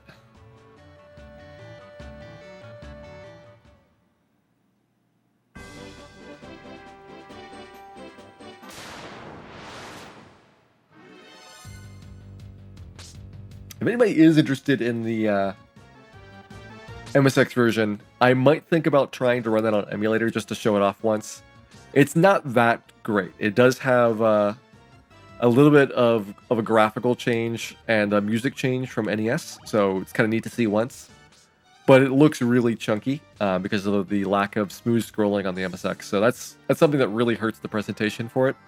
And gameplay-wise, it's basically the same as the Wonder Swan version as well for a lot of the mechanics, although I guess it's slightly harder because you don't have as many of the improvements in there yet. I'll have to see exactly what bugs are fixed in MSX versus the base game, though.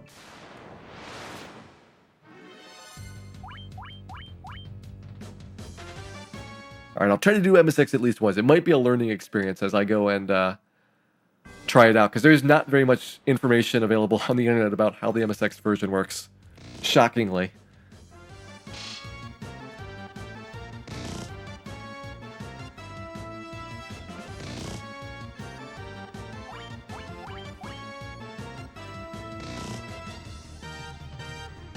MSX is by far the most rare version of the game, so like I've never even seen a copy for sale for years and years.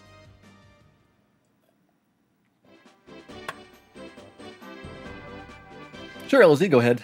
Links are fine as long as they're related in some way to video games.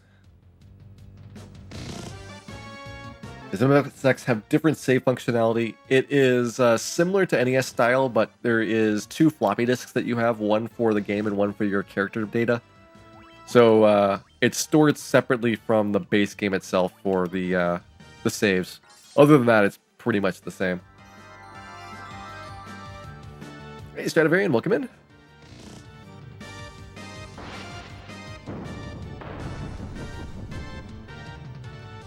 So far, this run's going pretty well. Nobody's died too much yet.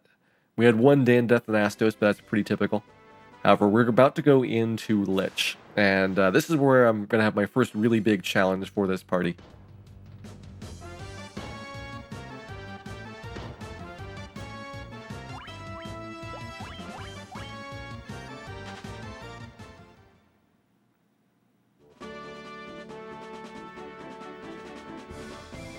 What type of floppy disks? MSX2 used 3.5-inch disks. Those are the small hard disks that came out a couple years after the original 5.25-inch discs for the PC.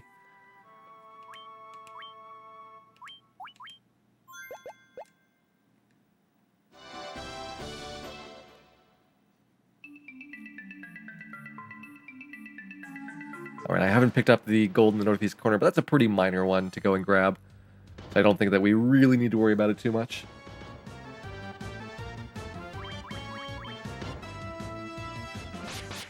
Bulls, for some reason, are surprisingly hard to run from. That's kind of a weird thing, just because you would imagine them being big, slow, and dumb, just like the ogres and the giants and so on. And I'm not quite sure why they had a much higher resistance to you running. Speaking of which, a thief would have been an interesting idea for this party setup, given that we do have enough levels that running from things is important. Maybe a thief would finally be useful for once in this group instead of the white mage.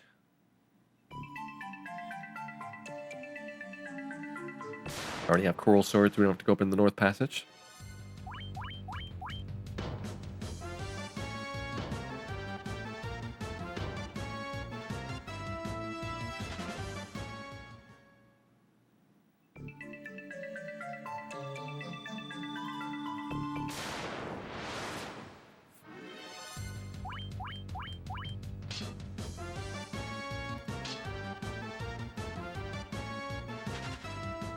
Kind of want to challenge run this version without using Memo save. It's actually been pretty fun so far. On easy mode, you level up fast enough that it doesn't have like a ton of really difficult grinding where you spend hours sticking around towns. Like, I've been able to pretty much progress through the game fairly naturally, and still get enough levels to be able to survive the dungeons. This stretch, though, this is the stretch I'm worried about. Floors 3 and 4.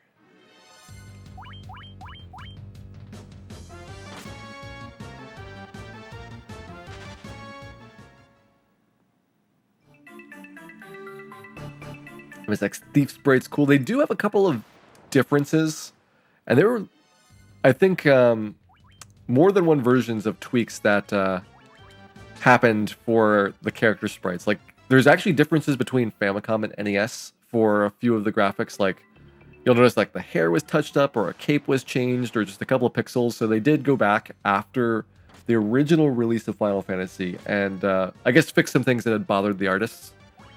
And for MSX, they had to redraw everything anyway, because MSX has got a different color palette than the NES does.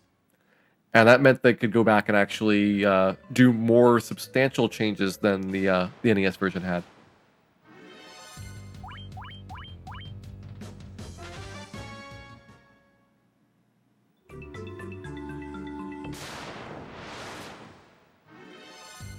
Uh-oh.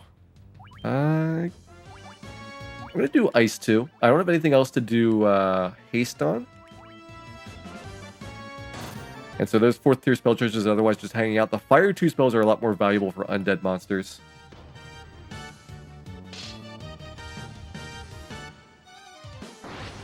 MSX graphics have a lot of blue. I think that is due to the palette.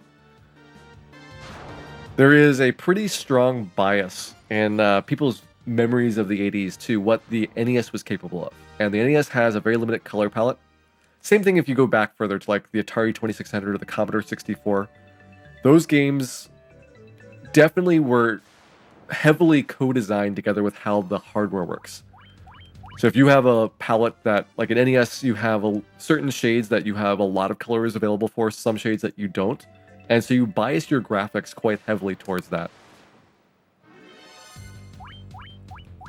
That didn't really change until you got to the 16-bit era, and then you could suddenly have lots and lots of different colors on the screen. And it was more about artistic design at that point, rather than what the system limitations were like.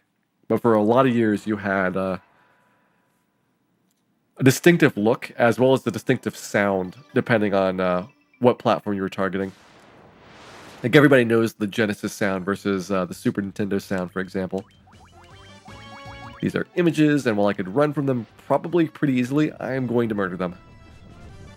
No bat reset. That is actually a true statement that I was really worried about in the run last night.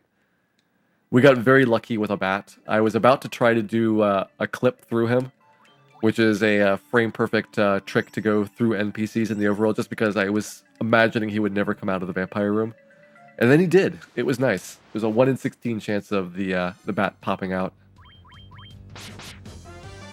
Can that bat be a problem on PSX?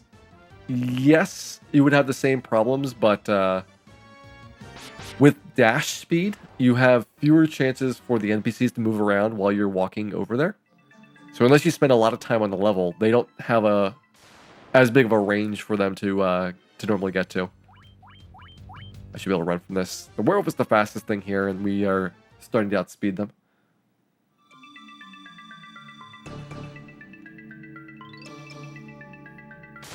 The inferior Genesis sound. I know that aggravates a lot of Genesis fans, because there are people that legitimately think the Genesis has better sound than the Super Nintendo. And I think from a technical perspective, there are some arguments for that. Like in terms of what the sound hardware was capable of, the Genesis might have higher quality sound hardware.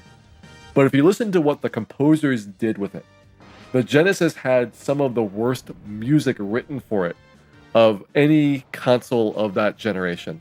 Maybe even the previous and next generations as well.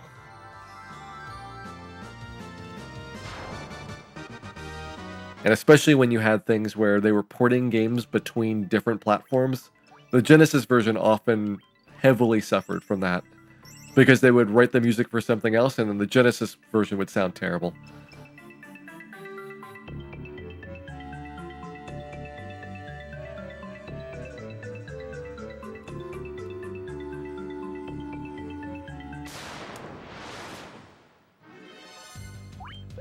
Let's go ahead and pick up some giant experience. We're almost a lich here.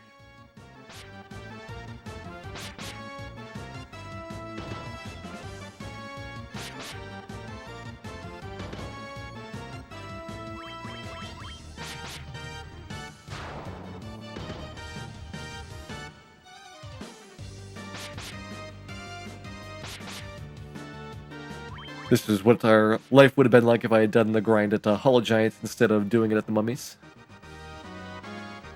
It's a good time, but the Mummies go faster thanks to the Fire 2 cast that you have available. Alright, here we go. Let's go ahead and dump a whole bunch of Cures Pills here, which we have a ridiculous number of, thanks to being on easy mode.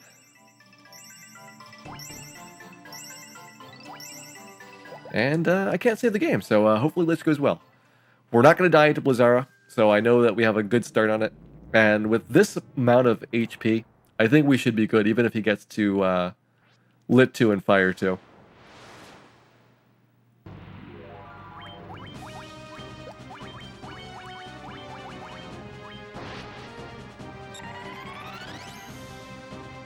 There's our haste, so now we do twice as many attacks per round. Temper is really going to help with Ace's damage, and Lich is 800 hit points, so while Fire 2 and Harm 2 a great strategy in the original version of the game, it would take twice as many casts for you to kill him with those spells in this version, so their utility goes down quite a lot. And that means instead of having her Harm 2, I'm going to have Dan do Cure 2s for the rest of the fight.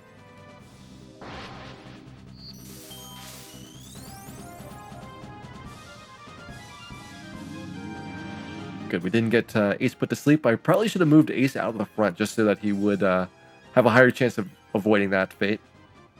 Sleep is no longer a guaranteed wake up in this version, unlike the original version of the game. You have a 50% chance, I believe, of coming out of it. And still 25% for paralysis. Rename Dan to Dana. I actually could do that because we don't have Final Fantasy to mess things up. That's the big reason I have to keep character names consistent, is because the bot needs to be able to recognize what they are on the screen. I have a way of changing what the names are, but I have to do that before I start up the bot in the first place.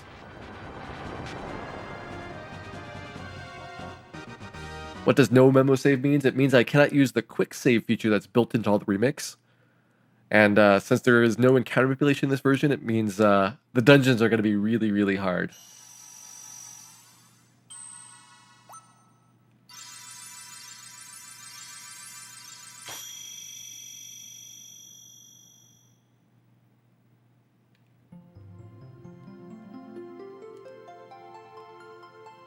Seemed like a fast lich with haste and temper. That's how a lot of the PlayStation liches go. You just need to get 2 or 3 rounds of good attacks by Ace. And it'll vary a little bit depending on what your turn order like is on the first turn. Because if he doesn't wait for the haste and the temper there, he does take a little bit longer.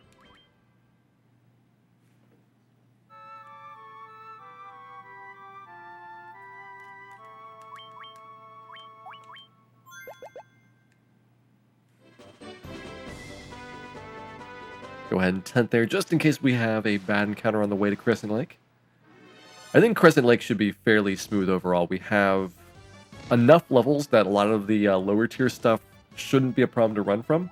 And we'll actually be able to tackle some of the more difficult monsters like the Troll and Bull combo, as well as the Ank-Egg Centipedes.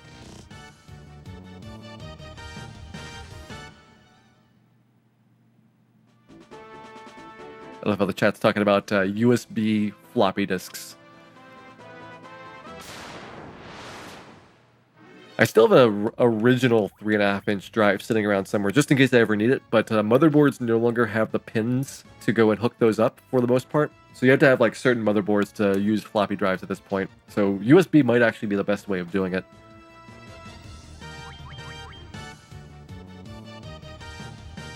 Unfortunately, I don't think they have USB 5.25-inch drives, and most of my floppy disks are 5.25-inch.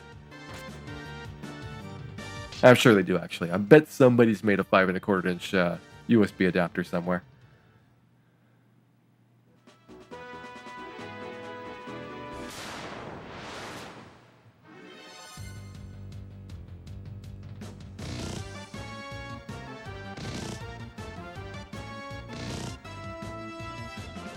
Alright, these shadows are pretty annoying, so we're just going to kill them.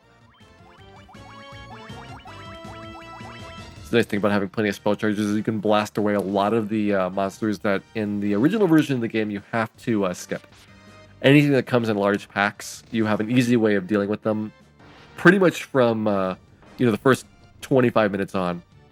Whereas NES, you don't have the tools really until you get to the later stages, like Zeus Gauntlet in Ordeals, and then finally Mage Staff in Sea Shrine. Feels like the first time that you can realistically do it.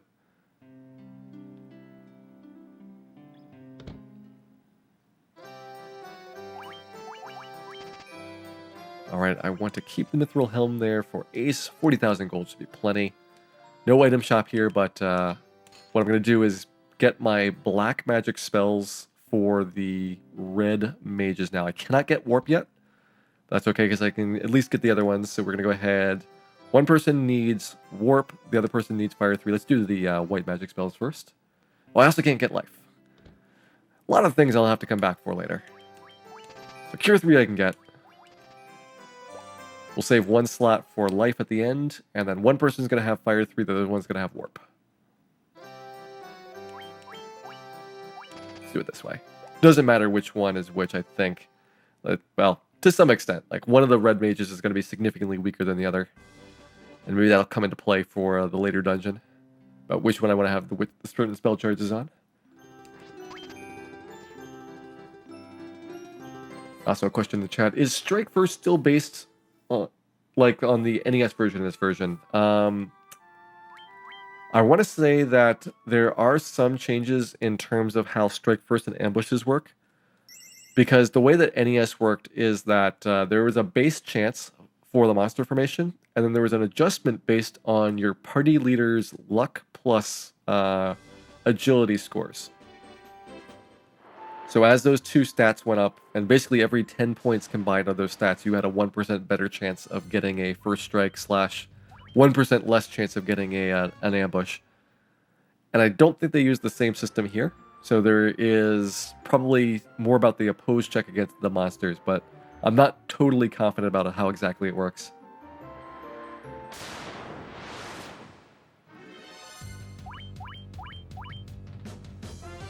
Melmon looked convincingly more rundown in PlayStation. I tell you guys, Melmon, one of the worst towns in the world. And now you can see the proof of it.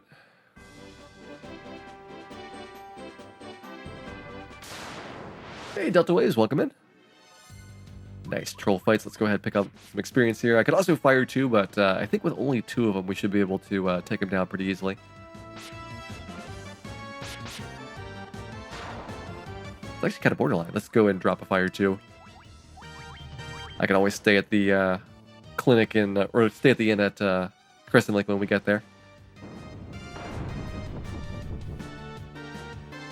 Actually, they didn't do much more damage than the silver swords do at this point. Might have been a wash there for doing the spells, assuming that we don't have multiple targets.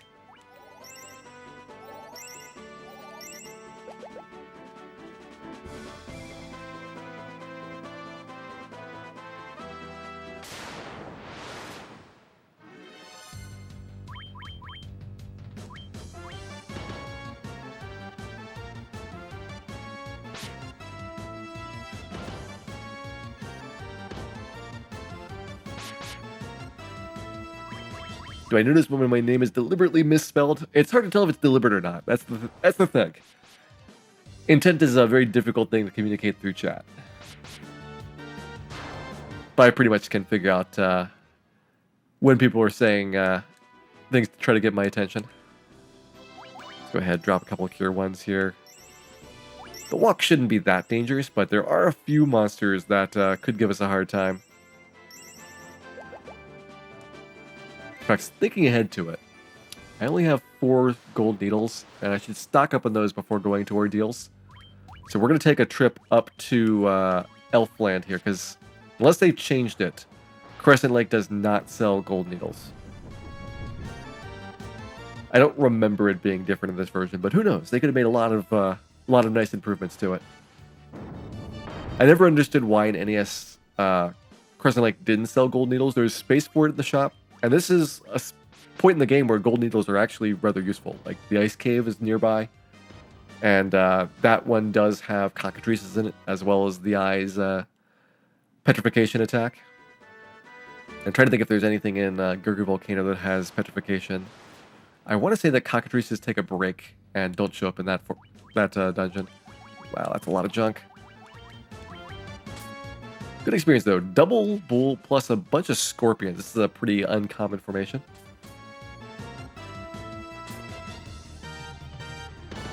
Using Ice 2 here because it's got higher base damage potential.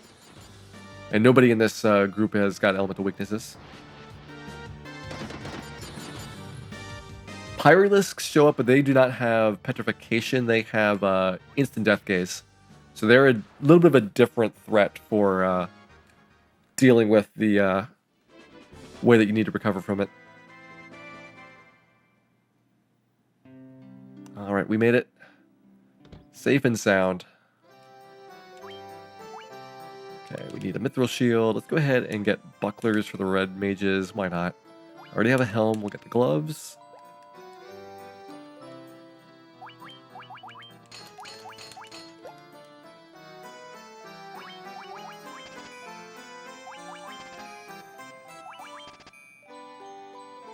All right, and I do want to pick up a couple cottages here. At this point in the game, I want to start avoiding inns as much as possible.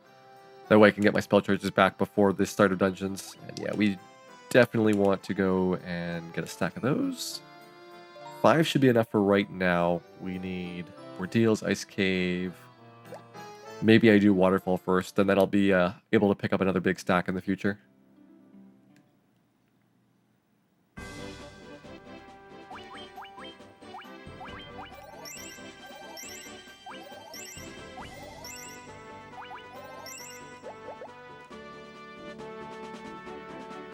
I didn't get the canoe.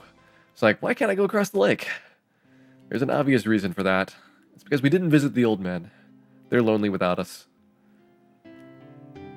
Also, I will come back to Crescent Lake later in the game and buy my 6th tier spells. This party will be able to cast 6th tier spells for the red wizards.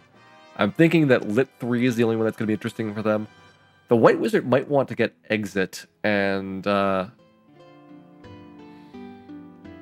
trying to think about whether Invis 2 makes sense. I don't think so. The white wizard probably would be wearing the white robe anyway, so Dan would be able to do Invis 2 on demand. And there's not a lot of battles where evasion is as big as it was back in NES. The reason why invasion was so good in NES is because there was a bug in the way dodging was calculated, so that if you maxed out your evasion score, it would always dodge unless the monsters got a critical hit. And that was because there was a cap of 255 for the intermediate calculations for the dodge rate. So once your evasion hit a certain spot, it doesn't matter how accurate the monsters are, they just couldn't hit you. Whereas that's been fixed, and so evasion has to be stacked way more times before you can actually have very high dodge rates.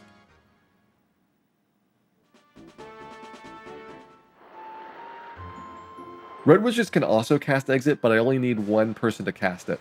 So just like I'm only going to get Warp for one person, I only need to get Exit for one person as well. Bring some hard candy for the trip ahead. We could perhaps stop in for some candy. I'm thinking though just gold needles. That might be sufficient.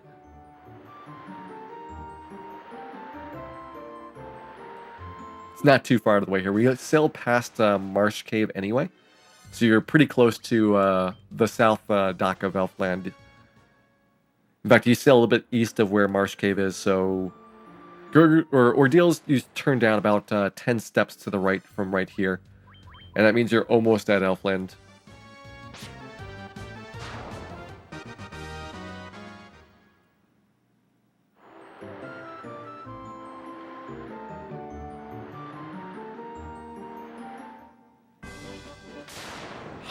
Ambushed.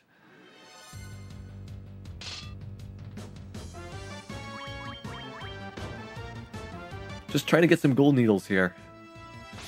I don't know why all of these monsters are trying to stop me from doing that.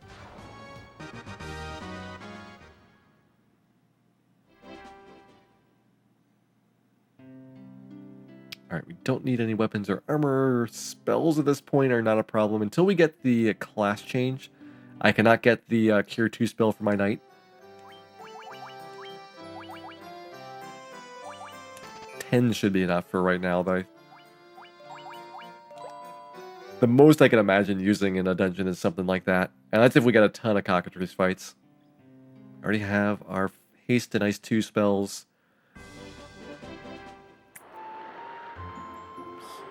So used to going south from there that need to go back over here first.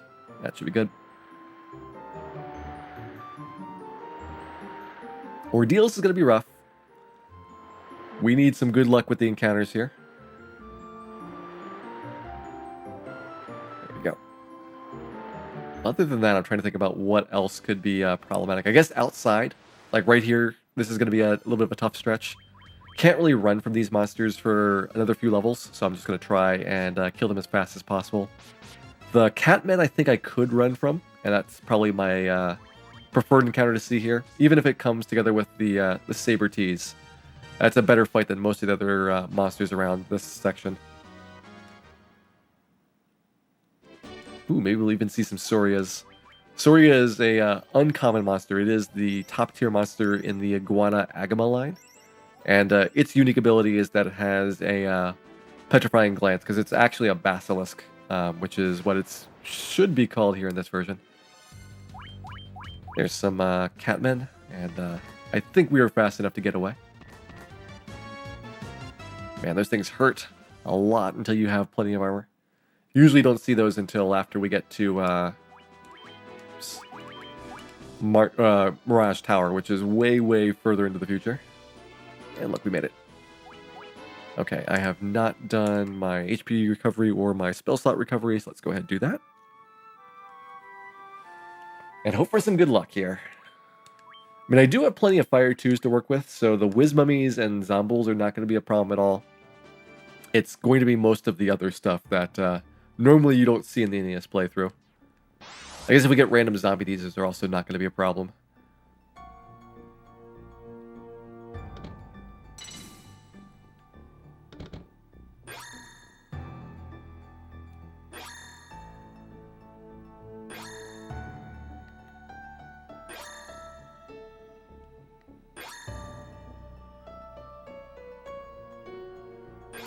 So far, no encounters. This is so bizarre. I'm sure there's 20 encounters that are waiting for us up on the top floor. 0 encounter second floor. What is this world like? No encounters on the way to nightmares. You know what? I'm going to kill the nightmares. Nightmares here are weak to ice, so a double ice 2 should be pretty effective at ending them.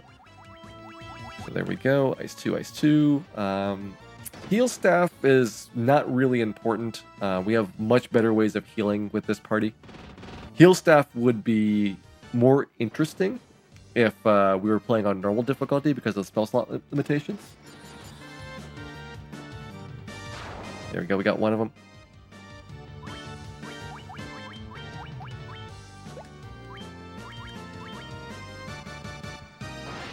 No encounter glitch. I wish. It's because encounters are frame-based in this version of the game. So you could go many steps in a row and not have fights, or you could have an encounter every single step. It's very different than the more predictable cadence of encounters that you have in the original version of the game.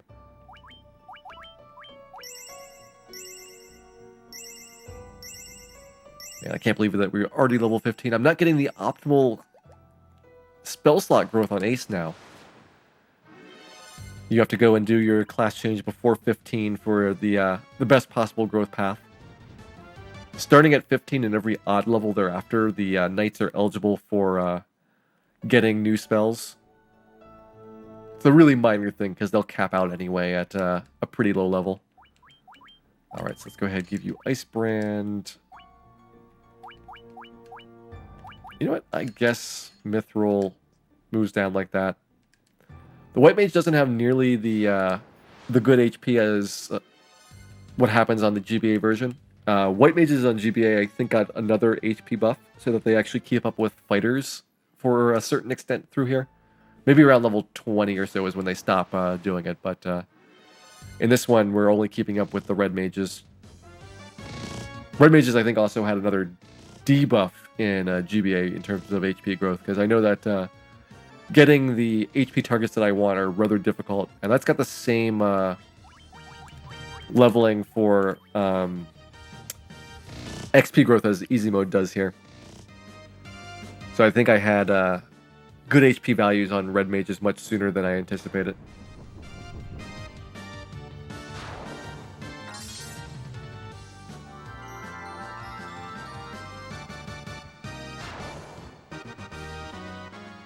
Good wisdom we fight. I will grab the Zeus Gauntlet here. I think that there's a couple of spots where the White Mage could benefit from having an attack to use.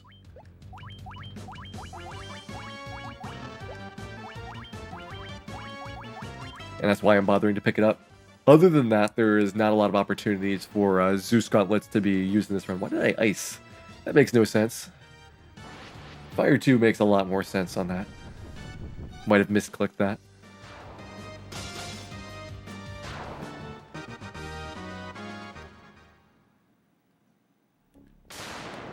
Alright, here's where the encounters were all standing.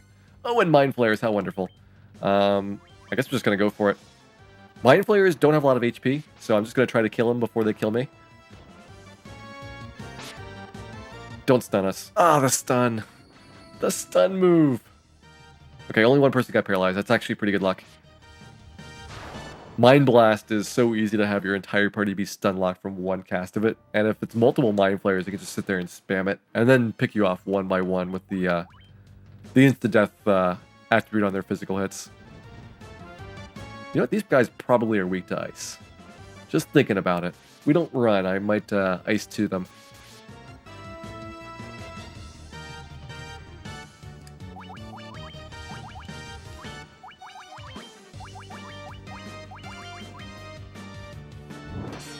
Ooh, paralysis. Rarely seen.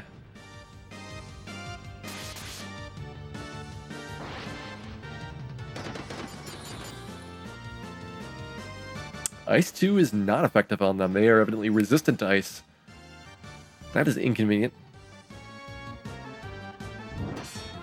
As long as you keep trying to paralyze Ace, that's not a problem. We'll be able to try out all the elements here, see which one's the most effective. At this point, I just want to get the experience. Not even going to try to run with Dan anymore. All right, there we go. Bolt's pretty effective. So if I ever need to get away from gargoyles, I guess lightning is my best option.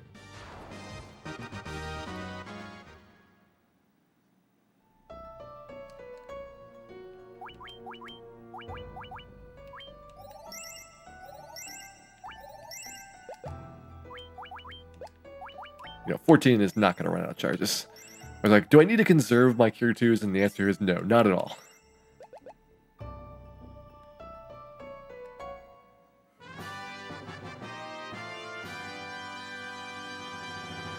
Hey, double drop, welcome in. Alright, only one Zombie D. Bit disappointing here. I was all set to take on like 50 Zombie Ds, but no, just one.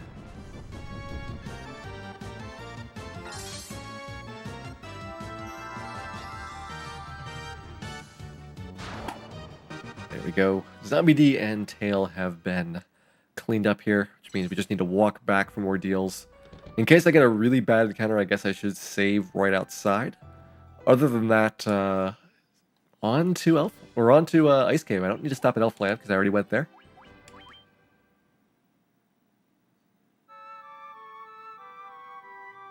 Nothing really left to buy at this point for any of the early game towns. Till we do class change, I can't pick up the remaining spells from Melmond, but that will be pretty quickly on my list to go shop at. Get the warp spell, get the life spell for the red mages.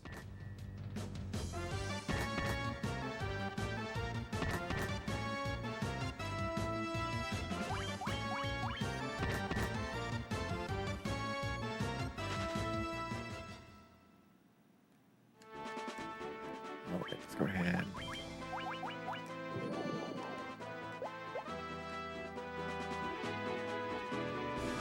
Canoe is actually probably a little bit safer going through there just because you have monsters on the overworld that are going to be more likely to cause instant death and things like that. Drop gauntlets there by Dan. Whereas on the canoe, you can pretty much blast everything with lit too. And there are a few exceptions where there are more difficult encounters on the canoe. And that is where you get things like the white crocs and the Arg caribou.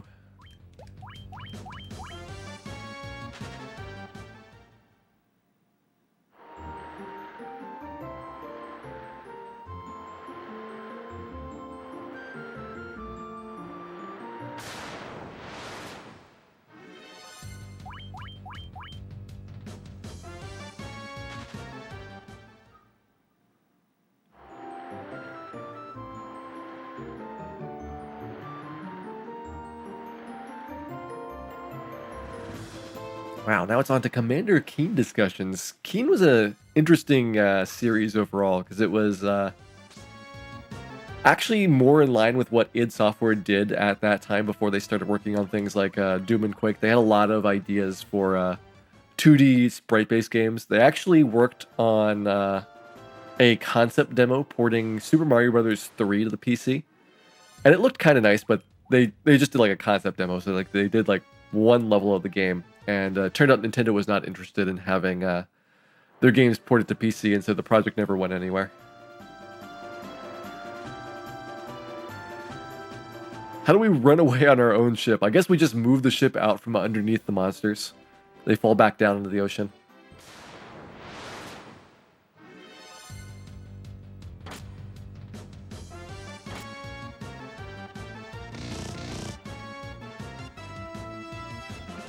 We'll probably have a hard time running from a lot of stuff here for a little while, so I'm going to go ahead and bolt 2 away.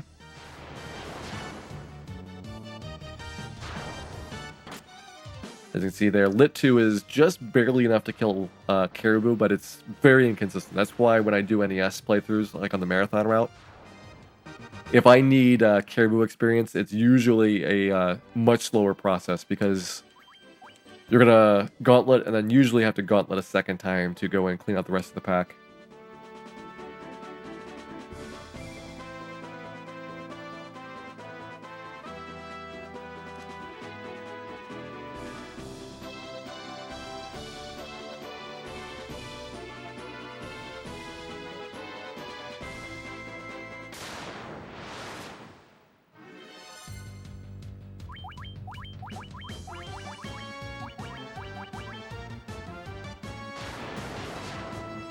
I thought that it had announced a lot of years ago that Doom Guy was a descendant of Commander Keen. Like, I want to say like the great grandson of Keen.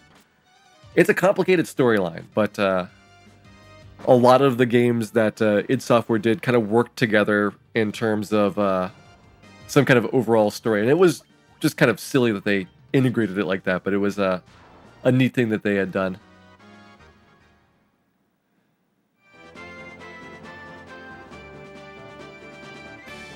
Nice, we made it to the ice cave.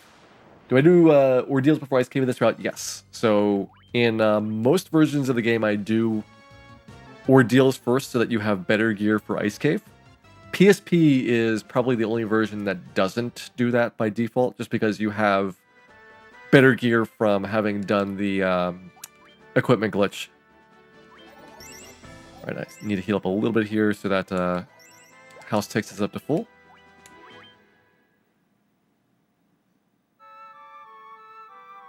Oh, the model. Oh, okay. I thought you meant the in-game storyline as opposed to how they made the artwork for it. And here we go, Ice Cave time. Probably our first real serious chance of death. Like, Earth Cave was not too bad thanks to having some extra levels. I am debating what to do here. I guess we will just start blasting with Fire 2s. I got plenty of those. Don't really want to mess around with cockatrices.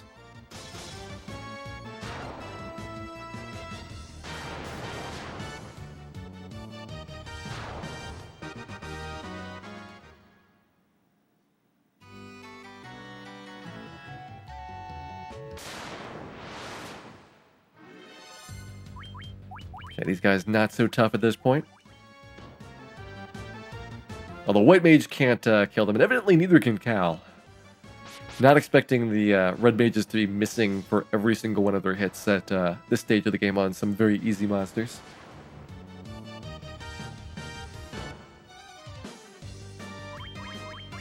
Interesting, so travel time is the motivation.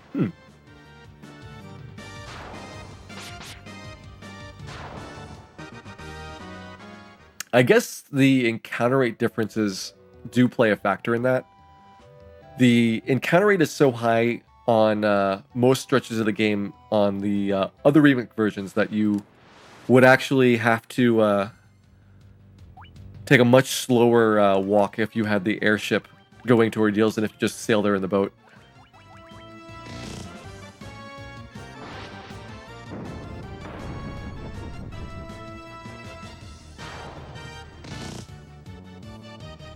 With enough Fire 2s, Image Wraith not all that scary. What makes it very hard in most of my other routes is that you are just trying to run from them, and it's very easy to get stun locked before you have enough opportunities for it. If you're actively killing them, then you have a pretty good time getting through those fights.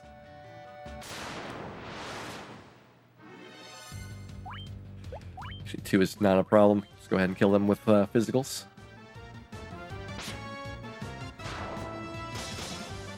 Images by themselves I could probably run from.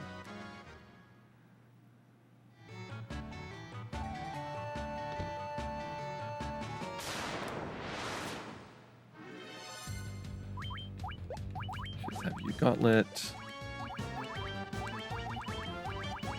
Worked pretty well last time.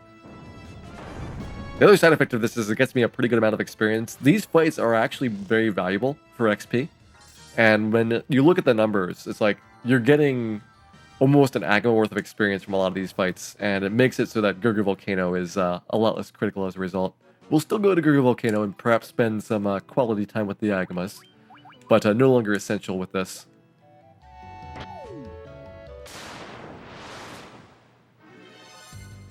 Oh, that is a nasty trap tile. A lot of monsters there have 3 attacks per round.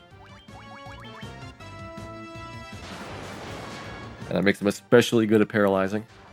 Without an ambush, though, I think still you don't have too much of a worry, even if there is 9 monsters. Just because any one character with this group could go and wipe a large chunk of them out. I'm going to do something daring and go ahead and pick up the Frost Armor here. Debated a little bit about this because you do have a very tough battle against Frosties if you do this. But the Frost Armor does help out quite a lot, and it's faster to grab this than it is to go and get the Flame Armor in Gurgu. Only one red D, that's not too bad. Not red D, white D.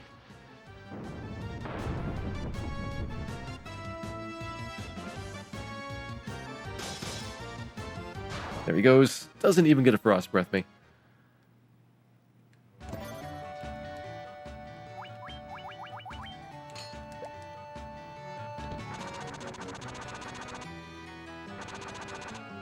White Ds terrify you? They are very terrifying in general. This party just has a lot more HP to work with because we're somewhat taking our time going through the dungeons. And that means that damaged attacks are not nearly as scary. Unless they're big hits like that Remora just did on Dan. Then it gets a little bit worrying. I'm more concerned about instant death. So like sorcerers would be a problem. Mages would be really bad with this one. Fire 3 is just, hard to work with in terms of how much damage you can do. At this point, we have no resistance to fire spells. Frost Giant. So this is the Frost Giant Frostwolf fight that we normally see. No Frostwolf showed up, luckily. Means we have a 0% chance of getting Frost Breath. Alright, that floor is done. I'm not picking up the 40,000 gold to the south on that trip because I do want to have the Ice Shield beforehand. Actually, I guess it doesn't matter because I did pick up the Frost Armor. So we do have fire resistance on Ace. And that's not going to change when we get the Ice Shield because we only have one fighter.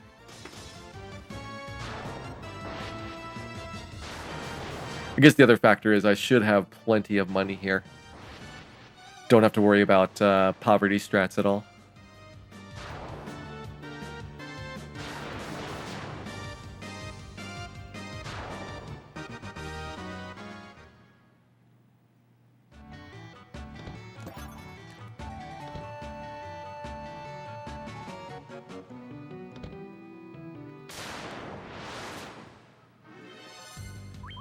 More of these things. Only they were runnable. The original factor for how unrunnable formations work is there's actually two root causes. There is double assignments of formation numbers, and that's used to implement some of the bosses, where in one formation type, the encounter turns into a regular pack of enemies, and the other formation type, it turns into the boss monster. And that's why some of the encounters have random assignments to be unrunnable. I think they did intentionally make a few others unrunnable because of wanting to guard treasure chests, but it seems like the boss cause is actually responsible for more of the overall assignments to that. Okay, there's my Ice Shield. I guess I can go ahead and put it on. Nobody besides Ace is going to be able to use it. And let's go do some eyes. This guy should be really fast here since we have enough levels that I think we can get him in one round every time.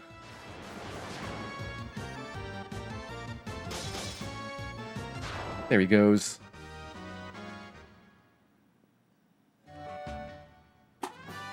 And there is our floater. Now, I'm only going to do one eye fight. I think I would rather do Agamas in this version than fight against eye monsters. The eye has more experience, and he's pretty fast because he doesn't have a lot of hit points. However, healing in this version is really slow. As you can see here, each of these casts is much slower than a heal potion in NES would take. And so I think Agamas, when you factor in the healing speed, are very close to the eye, and I don't want to necessarily do all my grinding here because I'm missing out on some free spell slots for Ace. A very minor thing in this one because we have spell slots for days, but who knows? Maybe Ace's Cure 2s are going to be what saves the world at the end.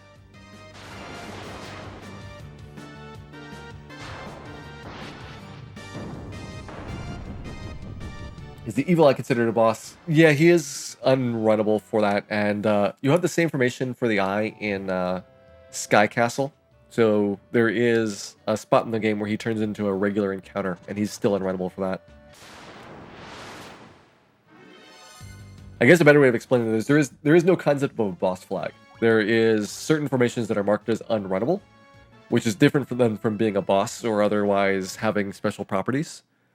So the bosses just have normal statistics. They generally have better resistances and something called morale, which is what controls whether or not you're going to flee from encounters. But they're not any special in terms of how the game handles them.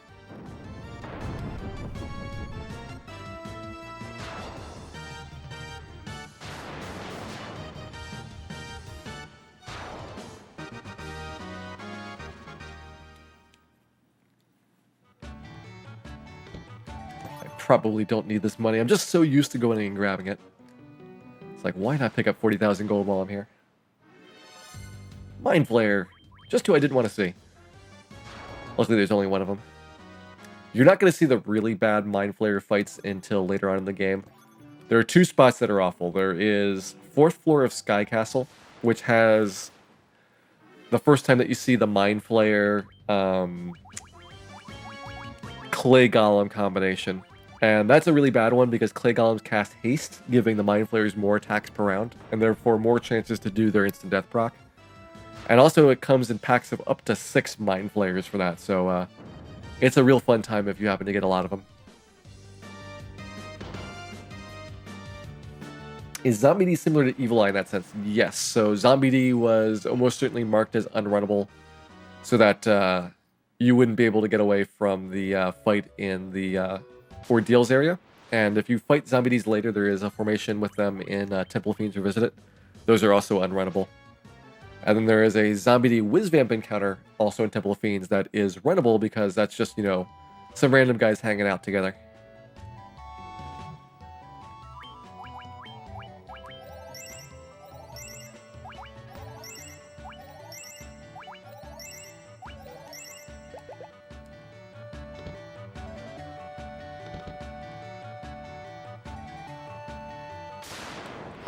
Almost out. Then we'll be done with this place forever. We will never return to Ice Cave ever again. Ever. Ever!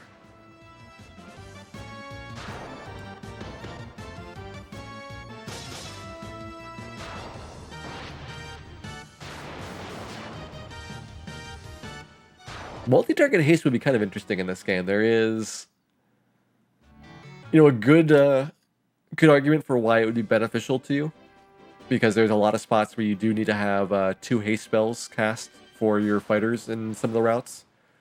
But yeah, there's a few monster formations where multi-target haste would be pretty bad.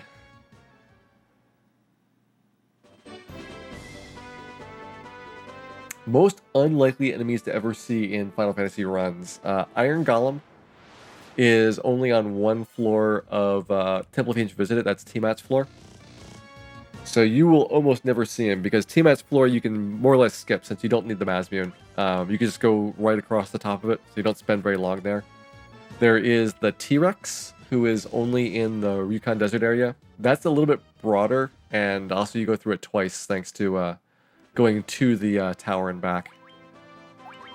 As well as down to Lufania and back. There is a big chunk of the Lufania walk, which is technically part of the desert.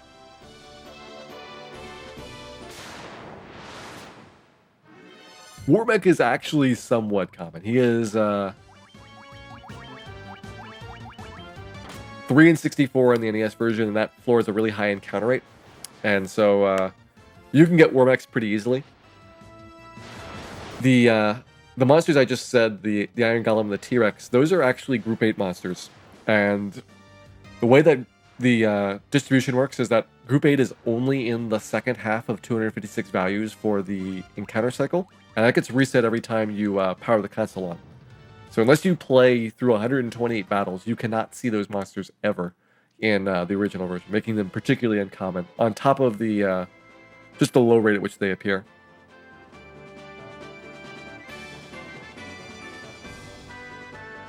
T-Rex near Ordeals. Yeah, all the way over where you do the airship landing, you would see them. But pretty quickly in that walk, you would get out of that territory for it. There's like a few squares that are part of the desert.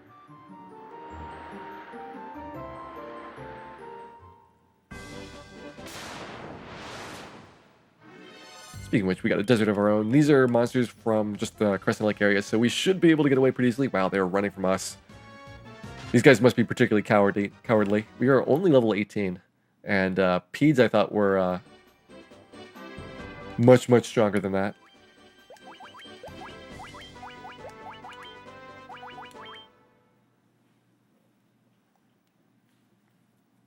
Seen them there once. Yeah, I would imagine it's very uncommon.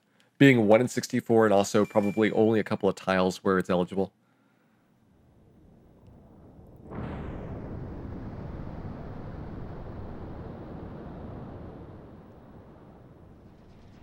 Alright, we have an airship.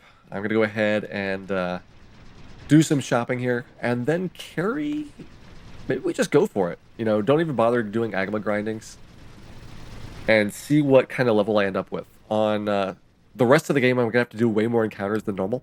So I might just naturally get a whole bunch of levels from Sea Shrine, Waterfall, Mirage Tower, Sky Castle. Those are very high XP areas. And it might not make sense to do any grinding at Gurgir Volcano as a result.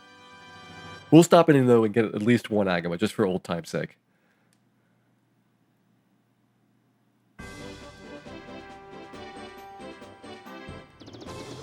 Green Dragon Waterfall is another 1 in 64 encounter. Green Dragons, though, are all over the place in Temple of Fiends on the 3rd floor. So those are very commonly seen, unfortunately. And I'm going to need to have a plan for what to do with Green Dragons. They're not runnable, and they're hard to kill. I guess if I have 2 Ice 2s plus Black Robe, then I can take them down pretty fast with that.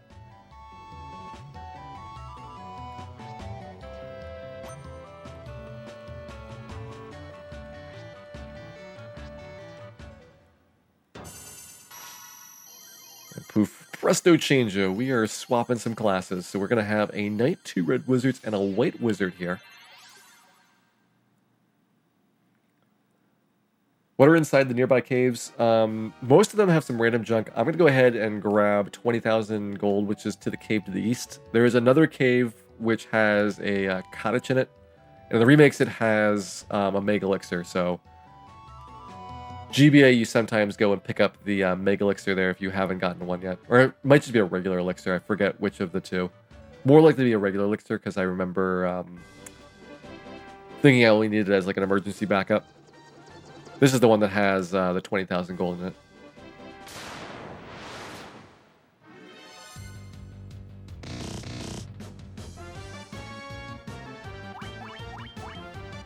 Only regular Elixir, yeah.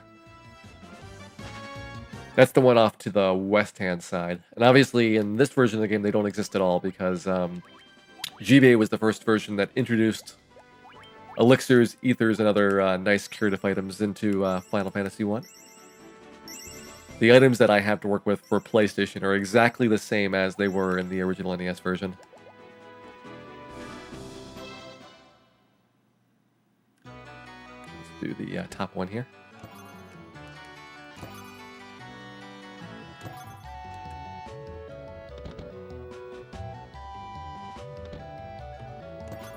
Only one that we don't need to grab is the one on the west-hand side. There we go, money obtained. Nice! Knowing about obscure items is actually kind of handy, just in case you ever need something as an emergency. Like, usually routes are planned out so that you've got exactly the number of things that you want to ever pick up. But knowing where the backups are every once in a while turns out to be amazingly helpful.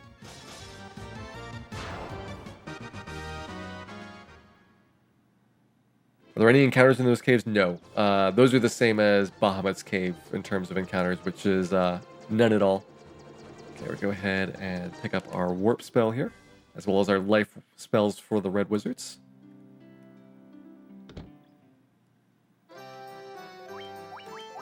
Get you life.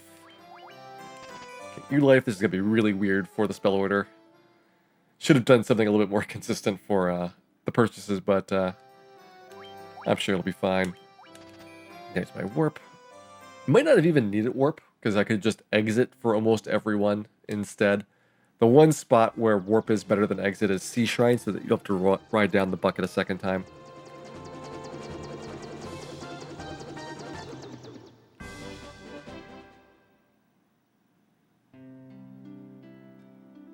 Let's Go ahead and clean up my inventory here.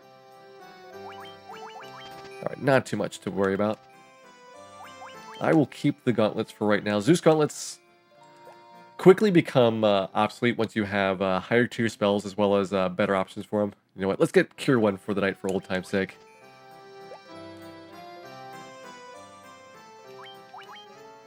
There we go. Just to show it off. That's only really useful in NES. Most of the time, even for PlayStation version, I skip it.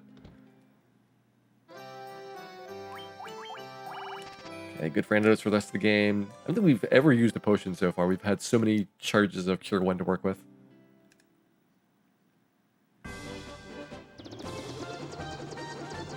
Hey, Internus, welcome in. I will pick up Cure 2 also just for old time's sake.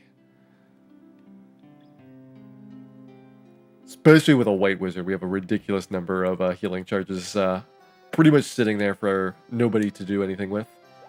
Nullifier, I don't think it's all that helpful. I was debating about whether to grab the nulls, but at this point we should be more or less out of the woods in terms of most elemental attacks to worry about. Let's do Crescent Lake shopping as well. Let's make I land on it. There we go.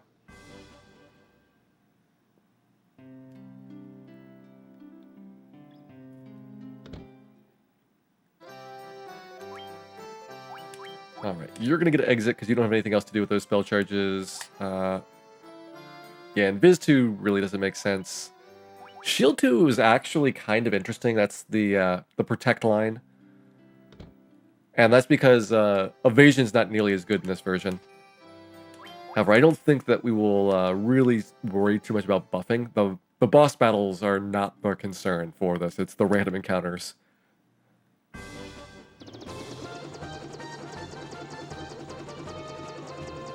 Go ahead and pick up our trip off to the caravan next.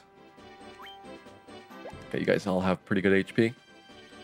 Caravan you cannot land on top of like you could in the NES version, but it's not a very long walk as long as you know about that one tile in the western side of the desert. If you walk down from where you would land for like the waterfall trip or Onrak, then it is a little bit of a longer journey.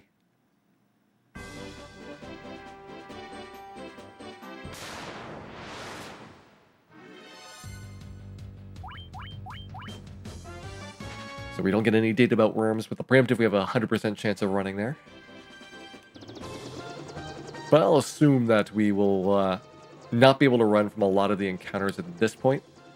Because while I'm doing decently on levels right now, we're going to blitz through Gurgur Volcano pretty quickly. Why is the ferry cheaper? Everything is cheaper in this version. So you'll see when I go into the shop here that Pro Wings are only 16,000 instead of 20,000. Oh, I can only afford 3. Mistakes have been made.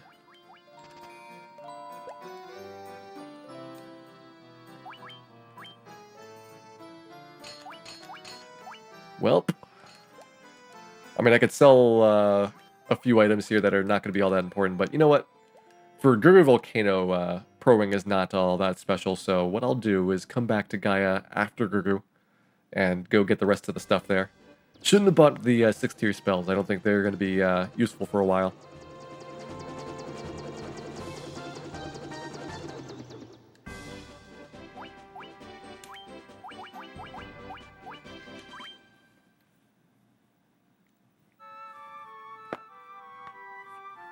Dan's used to being dead. I guess that's true. Although in this playthrough, I don't really want Dan to die because the White Wizard is actually pretty handy for a lot of this stretch.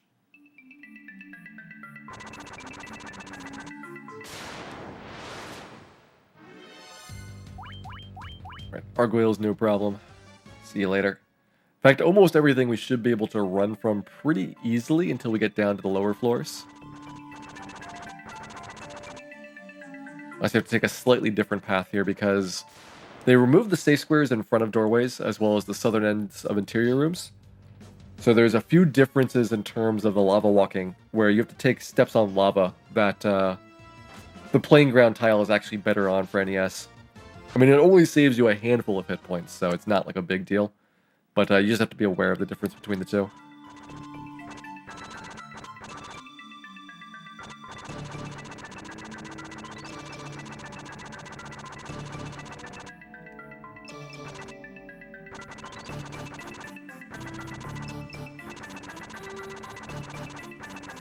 Okay, we're having phenomenally good luck. Normally there's like 3 or 4 encounters in PlayStation versions because of the higher encounter rate.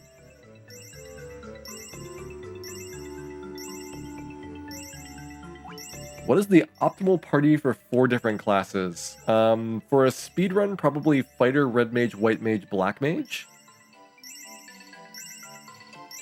For a casual playthrough, you might replace one of those with a Black Belt. Like, I would probably switch Black Mage out in a lot of circumstances if you're doing a casual run.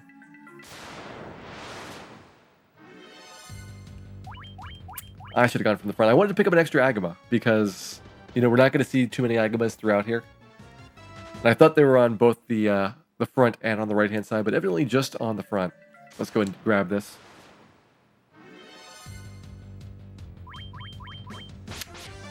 Correct. The lava tiles cannot kill you in any version of the game. Same thing with the ice tiles in the ice cave.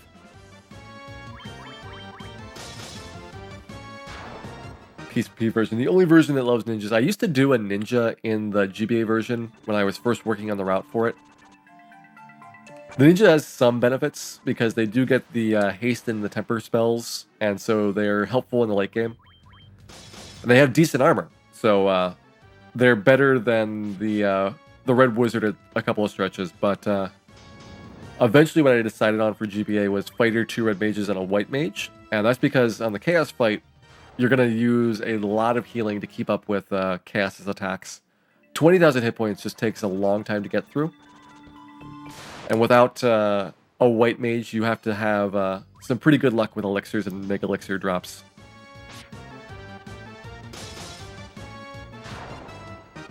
Alright, we did not get sprayed with the fire hydrant there.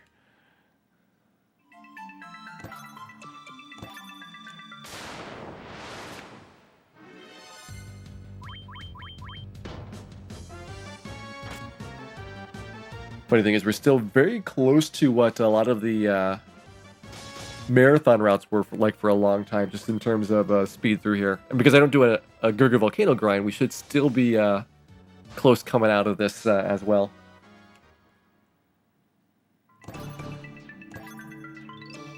I don't even know why I grabbed the flame shield. I guess more stuff to sell. If I end up buying all the 6th tier and so spells, I will need a lot of extra cash. Just dropping into the Agamas for old time's sake. Not gonna fight them. It's like, hey, how you doing, Agama?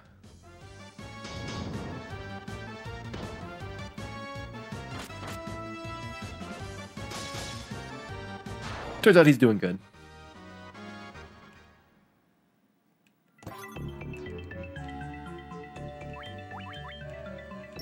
Ninja's the highest DPS in PlayStation Pro. I didn't know that. Is it because of the equipment that is available with the equipment glitch that gets the Ninja some good gear?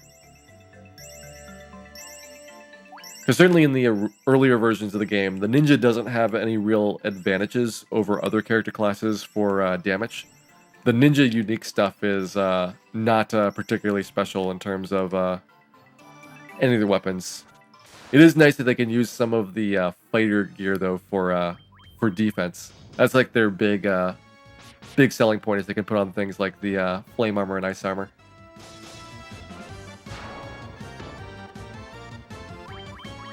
Agama grind in PSX version is done when I'm doing normal speedruns, but this challenge is causing me to get a lot more experience than normal because I can't reset past the fights, and so I don't think I need to do the Agama grind.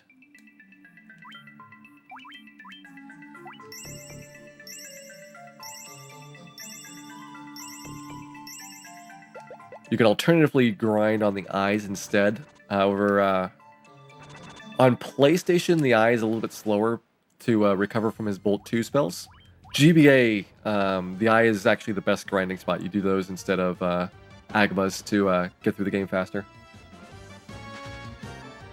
Oh, more hits on the PSP version. I guess I could see that. Okay, nothing else I really want to pick here. The flame armor, not all that helpful.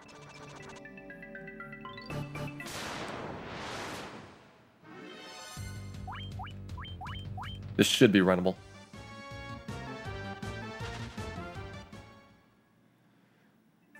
You have to stop and think about it, because some of the formations are a little bit ambiguous about what the encounter type is, and there are unrunnable formations for ogre mages that are around this stretch of the game.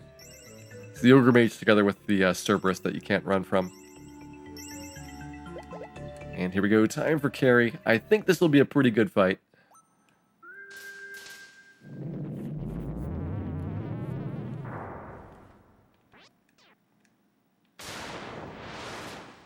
How can the eye be granted? So the way that encounters are implemented is a system called trap tiles, which means every time that you touch a particular tile, if it's scheduled to have a fight, it'll do that. And that's used in a lot of spaces that you might not expect, like the Fiend refights in Temple of Fiends are trap tiles, which meant if you take a step backwards, they would be standing there again for you to go encounter, and you'd have a bad day.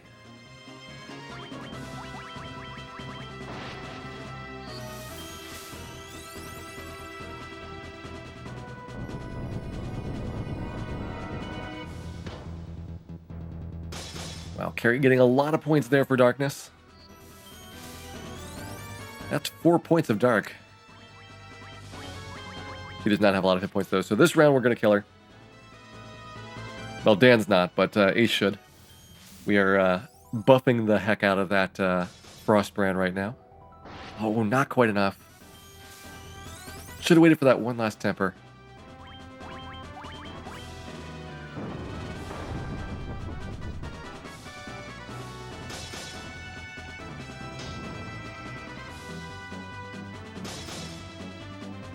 There we go. Second of our 4 fiends is down.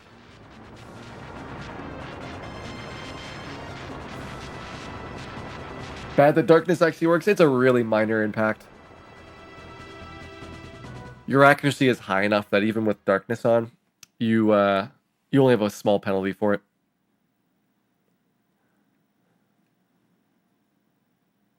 It's not like some games where if you are blinded, then you have a 50% or higher miss rate, which I'm sure based on Dungeons and Dragons they would have definitely done in NES. I forget if Dungeons and Dragons is 50% miss rate for being blinded or 75%. It's pretty bad. And what happens in Final Fantasy instead is that you have a small accuracy penalty. So it's like the monster, cast evasion on themselves.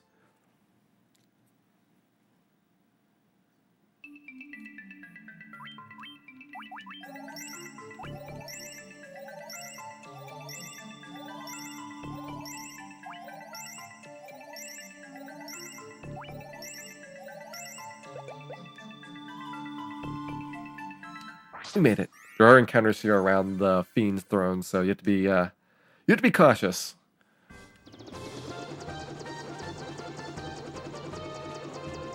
Oh, what was I gonna do? Oh, that's right. I need to go back to Gaia to finish that quest off. There we go.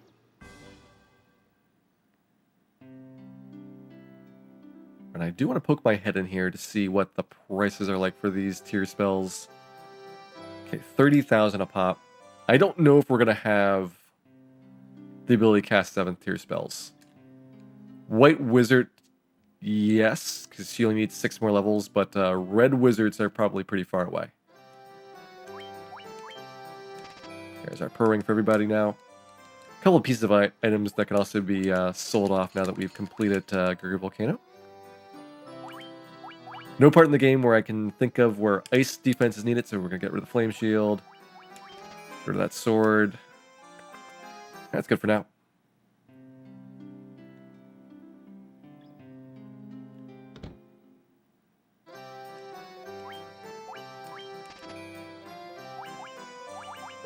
Do you have any experience playing Final Fantasy VI for the Super Nintendo? Yes, so I used to have the video up there for it, and then it eventually got broken for speedrun. That was many years ago, though, so that was back when Final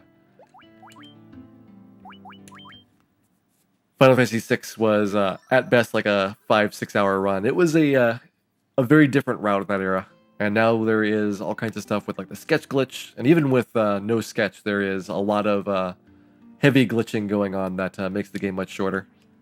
At some point, I'll probably get back into Final Fantasy VI, just because it is really fun.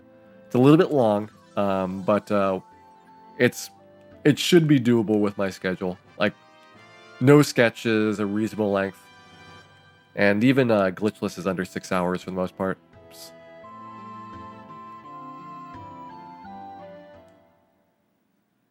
Hey, Nia-san, welcome in.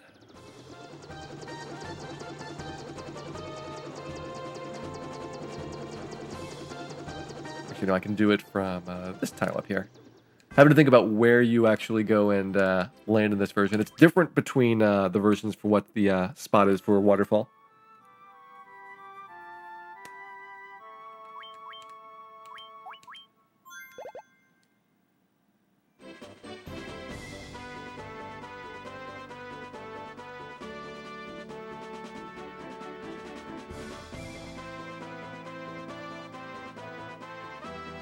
Do I have 5th tier spell charges here? Assuming I have at least one cast of warp, then we're good. What is with these lack of encounters? It's frightening how few monsters we're getting when I am doing it this way. Whenever I'm doing a run, which is trying to get through here as fast as possible, it's like encounter after encounter for the area on the world map around the world.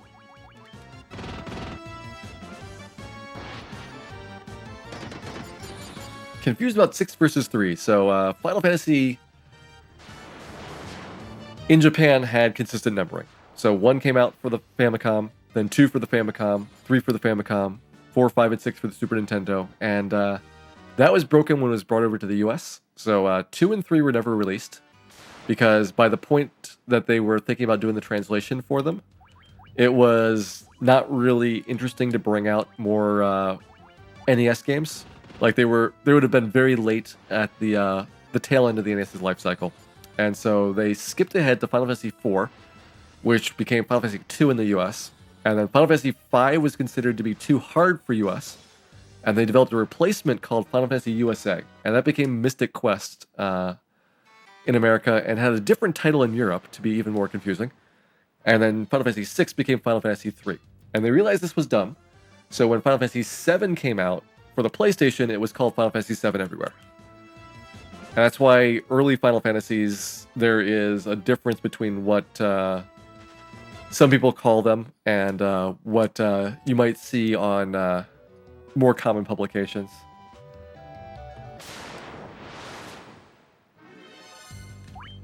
Okay, Clay Golem's not really all that valuable and pretty easy to run from, so we should be okay.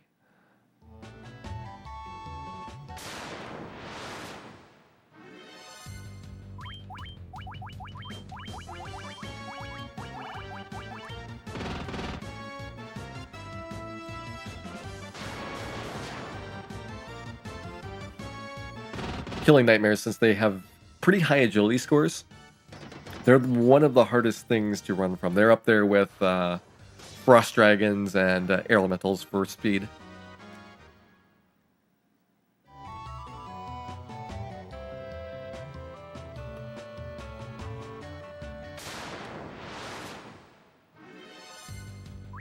Okay, Pyralisks. I guess more Ice 2 would be the best choice. You just don't want to use fire on them because they are resistant to fire.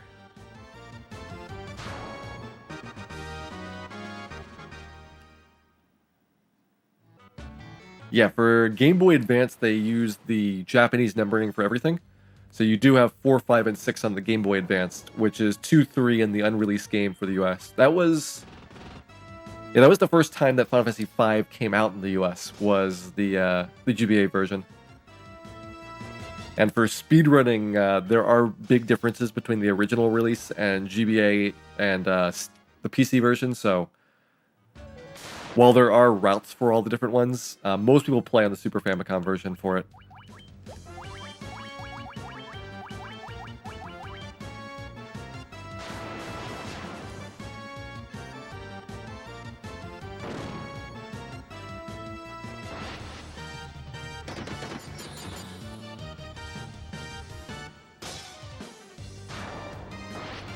The other consequence of nightmares being so fast is they're pretty hard to hit with physical weapons. It's another reason to just ice to them. Exploit their weakness really hard. If you get lucky, you will one-shot nightmares when you attack them.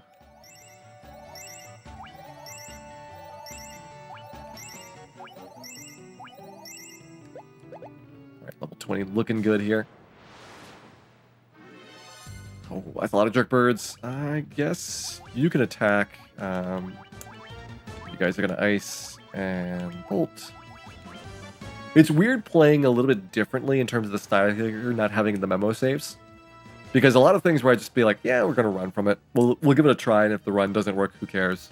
I have to actually say, okay, well, if the run doesn't work, we might be really badly off in round 2. So it's better to kill things and be safe that way, knowing that we're gonna get a lot of the damage on them, as opposed to trying to run from the fights. Greenleaf, thank you much for the host. And welcome back. Saw you here earlier. Hope you had a good time. Gonna go ahead and grab the wizard staff there. It's called Spellbinder. In this version, I have no idea why that particular name. And, I mean, either of them doesn't really make sense, because what it does is cause confusion when you use it. Okay, who needs the ribbon boasts? I guess White Mage is the most important person to have ribbon on, since the White Mage is going to be the one that could bring us back to life most easily. Nice, Zelda 1 randomizer. How'd it go?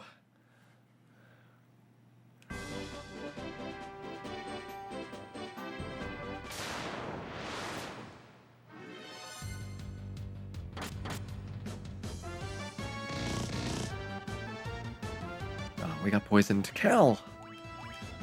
Why can't you resist the temptation of the nachos?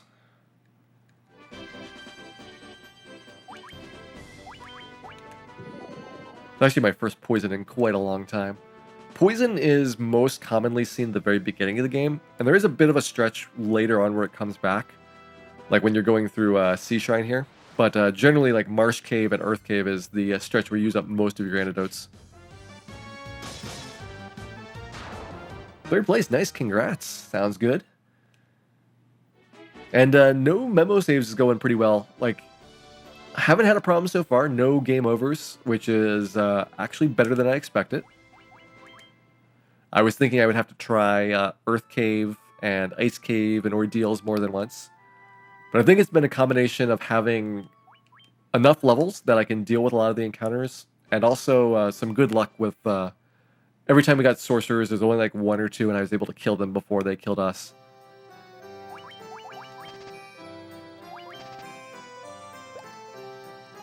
You know what? I should do this after coming out of Sea Shrine, just in case we die there, and that way I don't do the shopping again.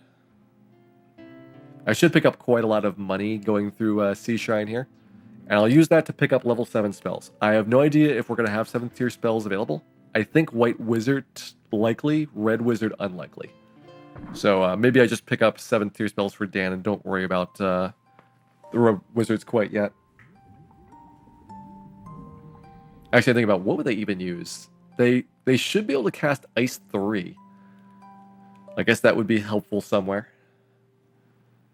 But it would probably take a ridiculous number of levels for me to get there. Could be possible, though. Could be possible. Anything's possible in easy mode.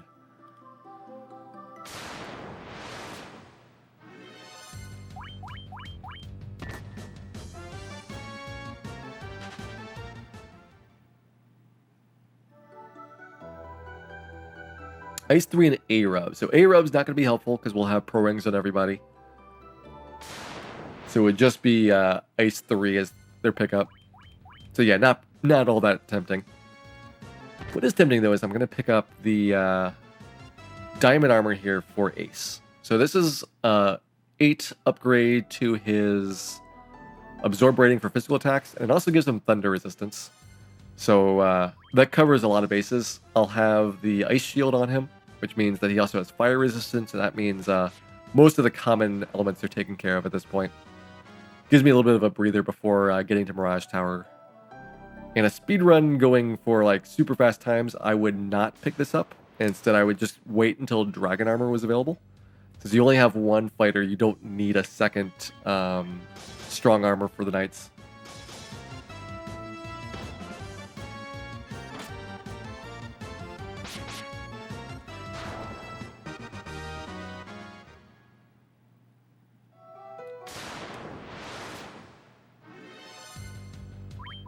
Lots of these good battles. So Gershark and Big Eye here, some of the best monsters. Gershark is a little bit less than Agama. I usually use 0.9 Agamas as the approximation. And Big Eye is actually really amazing for XP. He's pretty easy to beat, and he gives you roughly the same XP as an eye fight does, which is 3225. I forget exactly how much Big Eye does give you, but I know it's roughly in that ballpark.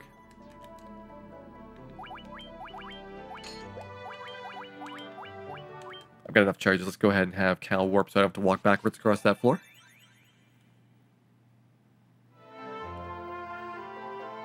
I'll go down to the south. Do I want to bother with Mage Staff?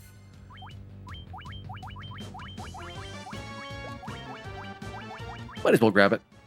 So Mage Staff casts Fire 2 on demand, and the only time I can imagine doing that was, well, I guess there's a few things. So, like vampires, Ace would be more effective using the Mage Staff than targeting one of them.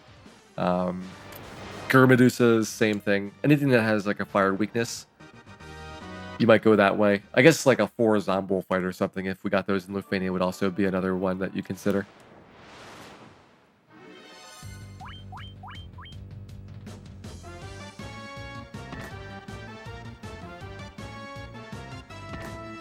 Surprised we have not seen water mentals yet. They're not that uncommon, although I think they are higher encounter rate on the lower floors. Ooh, double sharks. Let's go ahead and take them this way. So I will do lightning here. This is definitely going to kill the shark once we get 2 or more of these out. And then the Gur shark have enough HP that this probably won't kill one of them. But Ace definitely will take him down, and then we'll be able to clean up the other Gur shark in the second round. We have a chance, though. If we do a really high roll here, we could still potentially get it. 60 is not a really high roll.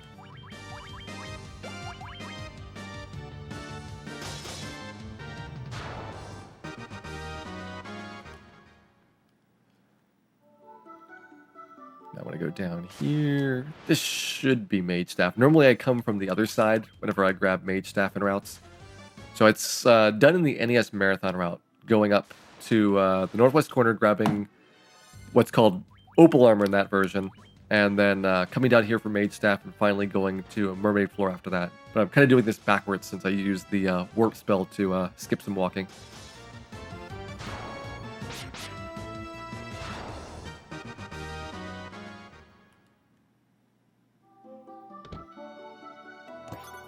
Alright, there we go, got it. There's a water mental. Only one, though. 1 to 3 is possible in this formation. Like I said, they are pretty good monster here for experience. When you see them again in Temple of Fiends, then they're really scary. Water mentals are one of the toughest fights to deal with only one character alive. I would say water mental and purple worms are the worst that I would potentially have to encounter in a run. And that's why I did a whole bunch of rerouting for the current way the world record works, where I actually keep the RNG going all the way from the start of Mirage Tower to slip into a part of Temple of Fiends where I can avoid all the bad stuff and have Ace more or less solo it. Still, though, really, really scary going through there.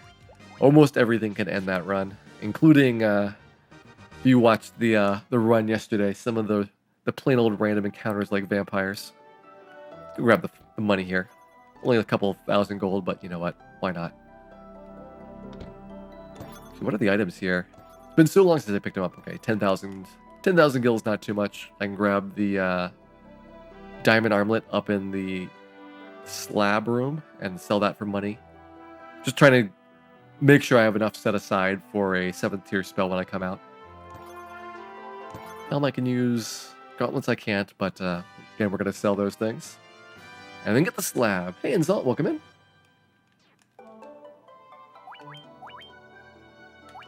Let's give you diamond armlet, pass those down. So you know what? You're going to have mithril. Let me upgrade you to ruby. There we go.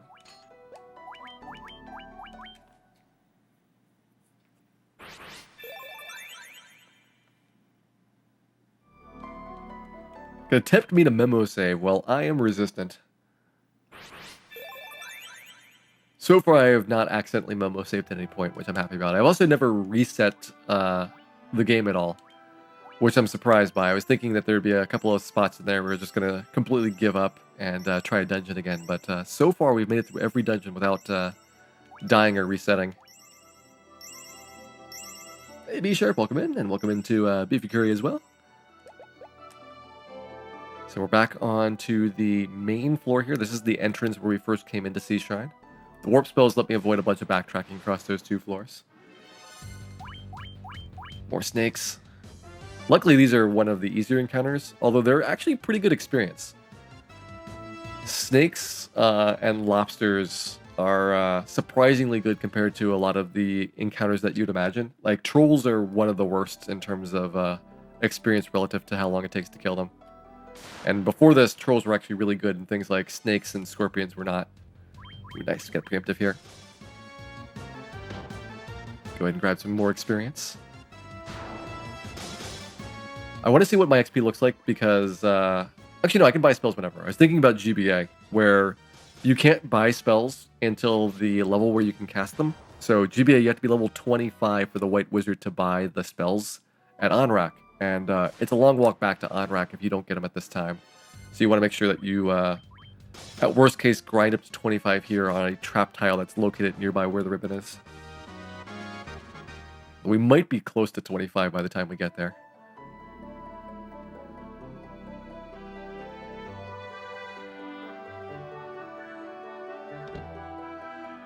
I don't remember what's in these treasure chests. I think it's just money. There's more interesting stuff there in the later remakes where they actually put in additional recovery items. You have things like turbo ethers and a couple of elixirs scattered around. No death run. Oh man, that'd be pretty bad. Especially dealing with like Astos at the beginning. I think actually, except for Astos, I have not died at all.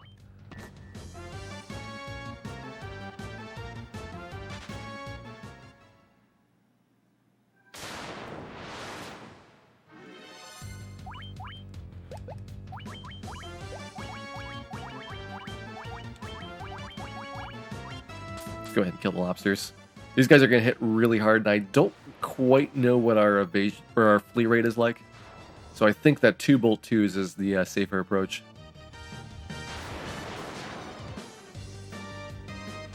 And I agree, they did a good job on Sea Shrine as well as many of the other soundtrack for this game. Like, there's very few songs on the soundtrack that I think were kind of a downgrade for the remakes. I'd probably put Airship there, maybe Boat, although Boat is not too bad. And it's great having the updated songs for like the boss fights. So you have a regular boss battle, a Fiend boss battle, as well as the Chaos fight, all given their own soundtrack upgrades, instead of just using the generic battle music. Hey, Dr. J, thanks for the host.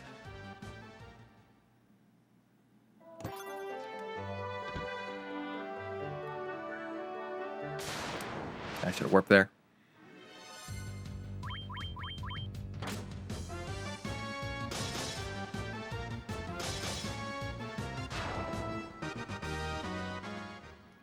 Sounds like I'm talking over myself. I don't know what would cause that unless you have potentially 2 tabs open.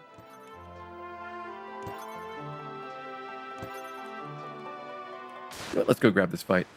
This is the grind section if you were in GBA and didn't have enough levels. This is the least possible experience you can get from the battle.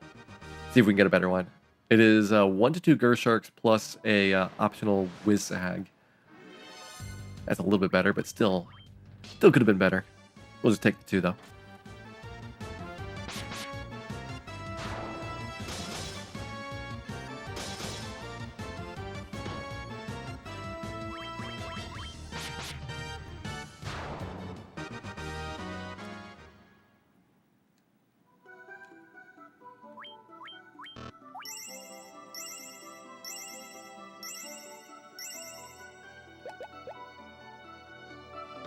Yeah, reloading is usually your best option if you've got double audio, because it's almost always that there's 2 copies of the Twitch player open. Uh-oh. There's some ghosts. So ghosts are unrunnable. Actually, let me do Mage Staff because I got it.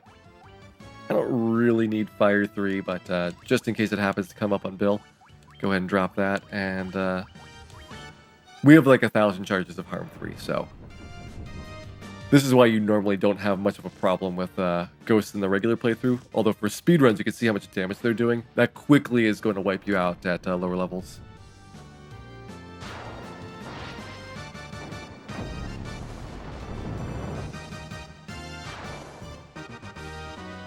Nice damage there with the Fire 3. It's a big one.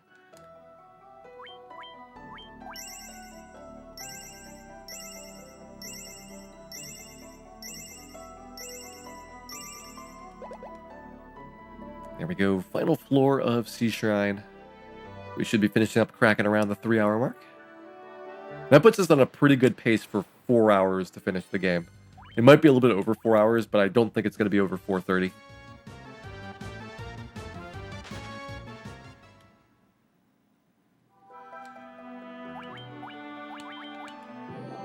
Ghosts are trouble in the randomizer. I can believe it. They're pretty tough. So if they had other abilities, that would be a very nasty fight. This worked out pretty well last time to just go ahead and bolt them. So there's the gauntlets.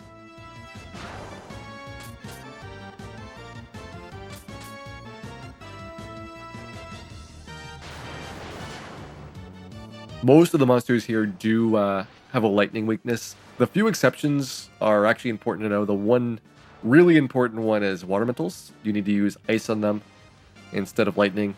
And things like ghosts, you can probably guess, are going to be fire and harm as opposed to other elements. Just because they're undead.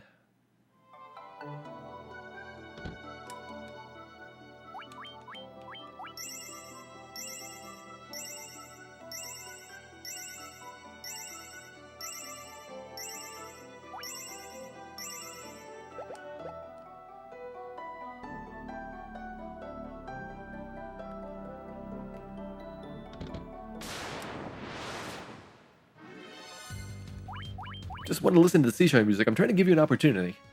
We're not going to be here that much longer, though. Around the corner, and we will be at Kraken's lair. Right, so Ace has got the defense sword on. I'm thinking about having him defense at the start of the fight. Although with 545 hit points, he'll be fine. If he gets hit, then I'll do Cure 3s with Dan.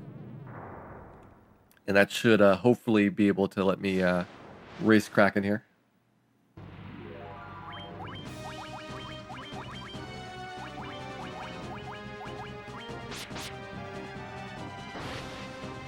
Did I already do the mermaid floor? Yes, I do the mermaid floor before going down to Kraken's lair. Look at that. Only 157, that's not too bad. That would have been 221 if we didn't pick up the opal armor. Oh, speaking of which, I didn't bother doing the Giant's Gloves, which I should have done. That would have given Ace a bigger attack bonus here in round 2. Although for this fight, it's pretty much the same number of rounds whether or not you use the Giant's Gloves.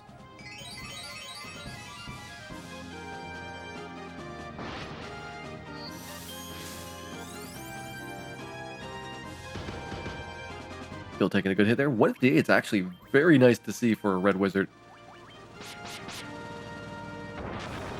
He's not quite as buff as Kraken 2 is, but Kraken 1 can easily do, 400 damage. There we go, 3 fiends down. Making good progress.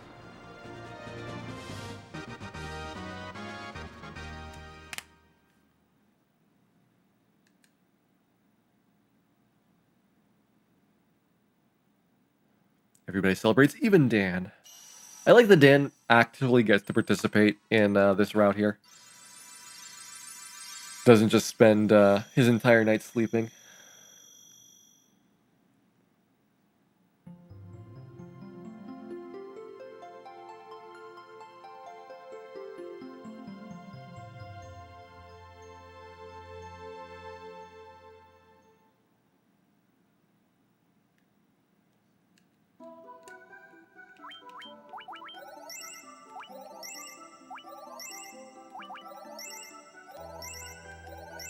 Who knows, maybe we'll run into something really nasty on the backside. Got a shot at it. That's not bad. Was worried it was 75 ghosts. Somehow they managed to get more than 9 monsters in a formation. They're just gonna wipe us in round 1. Can you just run into Wormek in this version? Yes, and he's pretty bad.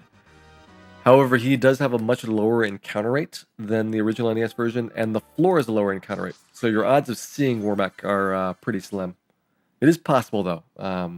All the times that I've done GBA speedruns, though, I never found Wormek. And we looked pretty hard for him. What do we have left around here? Those are going to go...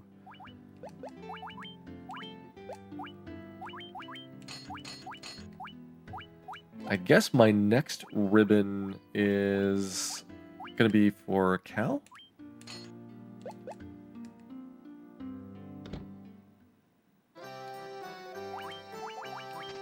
That's done. That's not useful. That can go. Get rid of that so we don't accidentally equip those over ribbons. And all those are useful items except for Spellbinder.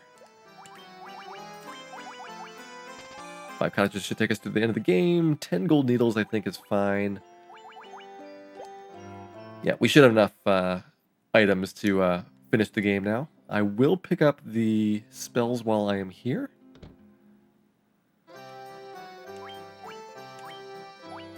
So you get heal 3. Ooh, Null All should also be strong consideration. It's going to be expensive, but let's go ahead and drop that on White Mage as well.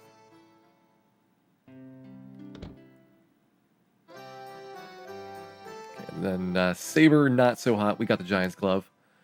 Saber is self-target only, so they can't help buff out the fighter at all with it. It's also Black Wizard exclusive, so that's another reason why I'm not bothering to pick it up.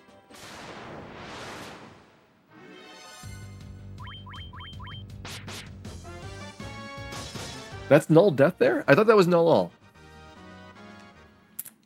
Making me check it. Oh, that is Null Death. Oops. Well, you know what? I don't like that spell. You can actually drop spells in this game, by the way. It's gone. It's gone now.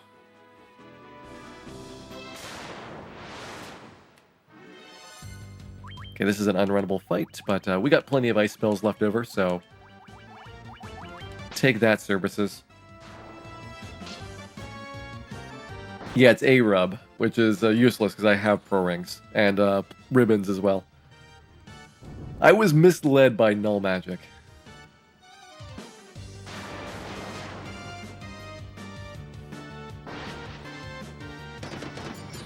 We'll ask for a refund when we get to the next magic shop. Alright, there we go. I do want to check to see if there's anything in Gaia that I could potentially pick up here. I could grab a gold bracelet, but that is not overly important because we're going to get White Robe at Sky Castle. However, I don't really have anything else to do with this money. I'm trying to think if there's even anything else that sounds interesting for spells here. Well, I mean, Cure 4 is pretty good. I guess we'll go ahead and pick that up. And then we're done.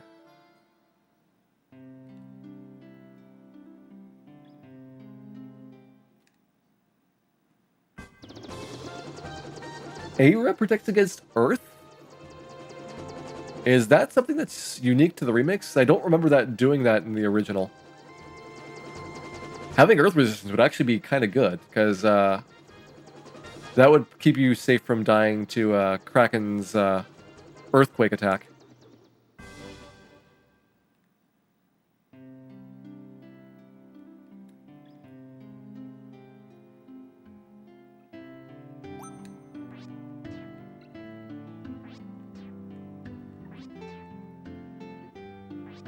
And yes, Dia is the harm spell, so other than the translation, it does exactly what you expect against undead monsters. And I always get a couple of Dia spells, but it turns out they're never really that good after the early part of the game.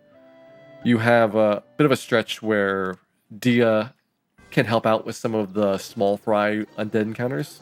But then you just start being able to throw like 2, 3 fire 2s per round, and that's so much more effective than a harm 3 is.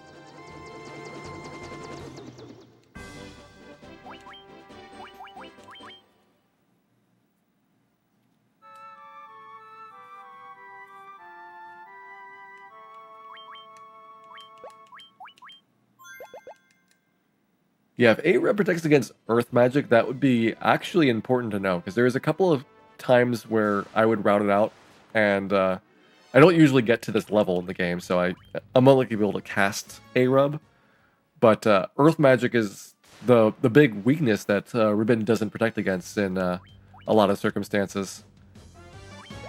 So, yeah, we're just going to use spells like they're going out of style. So fire 2, fire 3, harm 3. We're gonna rock these guys.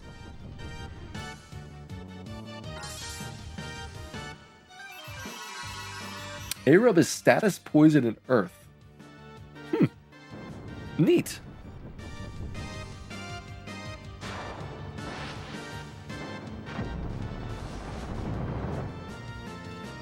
I mean, status and poison are not that important because I do have Aegis Shield. I guess if you didn't have Knights, it would be a nice thing to have in like the Tiamat fight so you didn't get baned.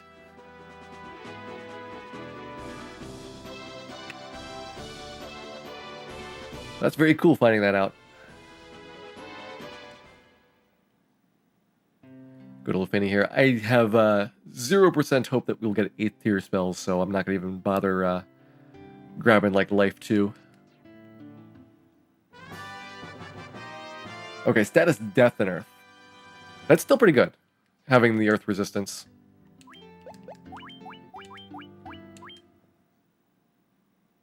Why are the trolls so scared they have headaches? They don't want to be here.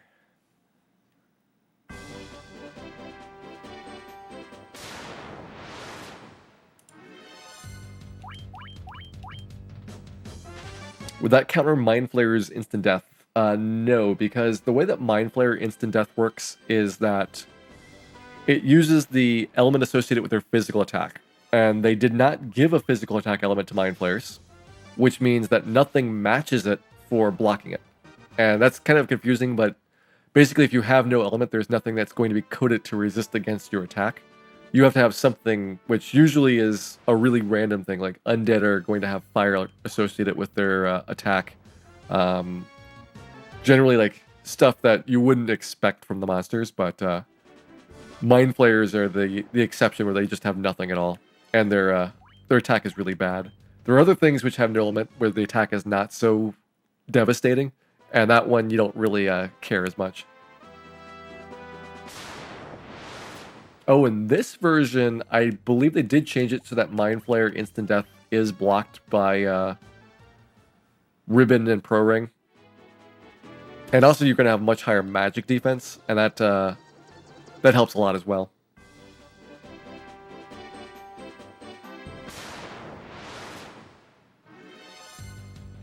Oh man, Rankelos.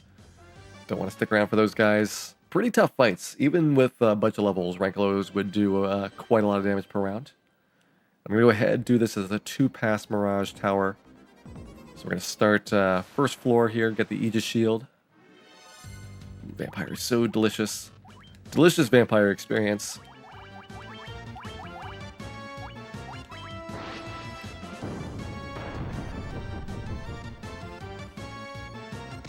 That's nice about the playthrough tonight. I'll be able to grab all of the vampire and guard fights. World Record Run, you have to just go right past them. Even if it's those like 4 or 5 packs that give you multiple Agamas worth of experience. No, you can't stop.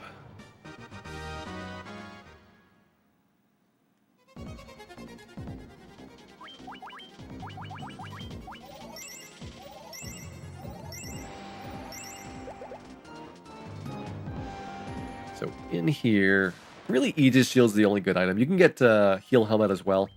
I generally don't bother because of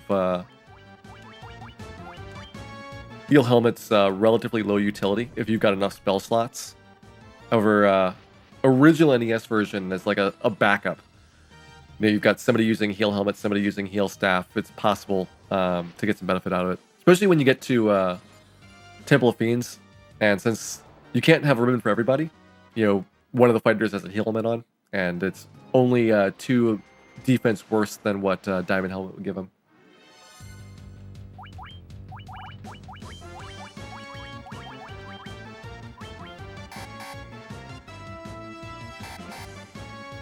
And there's a lot of spell slots. It is a lot of spell slots, and that's definitely a big change here for Easy. That's why when people get really fussy about the difference between spell slots and NP, it's like, if you have this many spell slots, you might as well have unlimited casting of your spells. There is like very little functional difference between the two.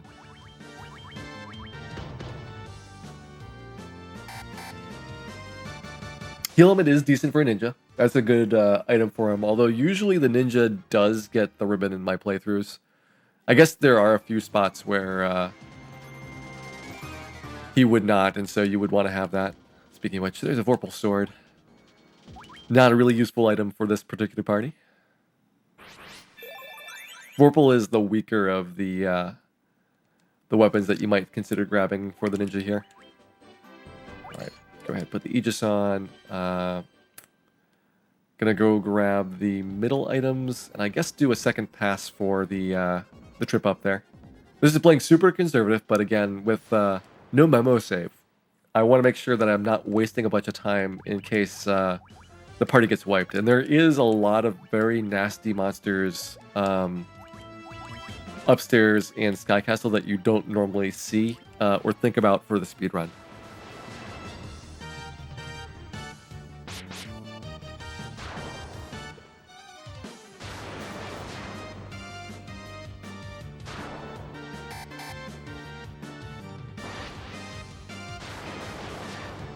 Yeah, you get the Vorpal, and then what? I guess it's 6 floors later that you have the katana, so there's a little bit of separation between the two. Maybe for people that had the chime but didn't have the cube, so they couldn't do Sky Castle yet. I don't know, like, it's hard to think of a motivation for why the Vorpal sword really makes sense in the game.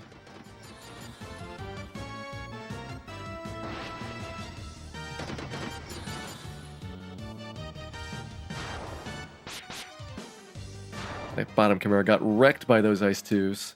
Ice is the Chimera's weakness. That's why I like to have Ice 2 for NES Marathon route.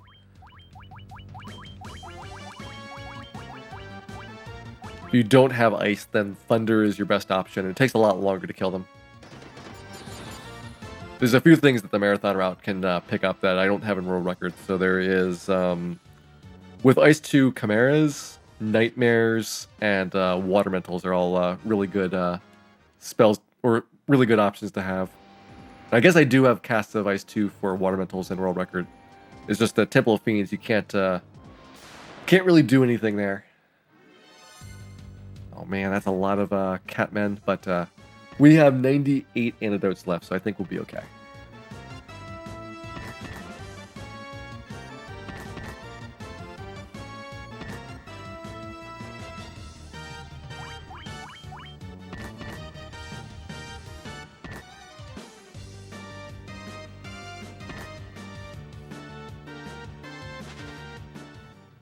If you have 2 ninjas, I agree that there is something weird going on. I hope you're doing like a 4th Thief playthrough or something. Have some justification for why you might have made those kind of mistakes.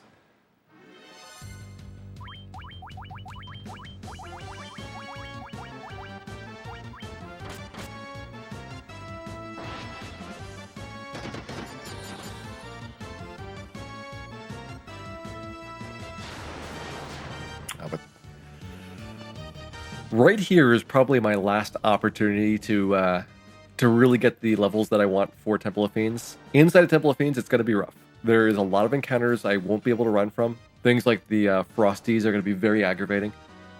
Gas Dragons. As we get down to the elemental floors, we actually have a bit of a break, because until you get down to Tiamat's floor, I don't think the encounters are that bad overall. But I want to go into Temple of Fiends at a good level, and that way I have enough spells levels for the red and white mages to carry me through there. Hey, Daggett, welcome in. Run's going pretty well so far. Getting into Mirage Tower now. I'm just cleaning out the items here so that I can get the trip out of the way, and I'm going to warp out and cottage in between before going up to Sky Castle.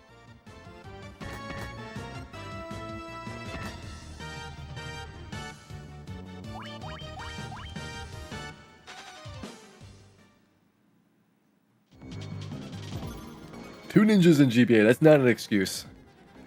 GBA version, you should not be using ninjas. Ooh, nice. Big pile of vampires there. They are going to have a very bad time in a second.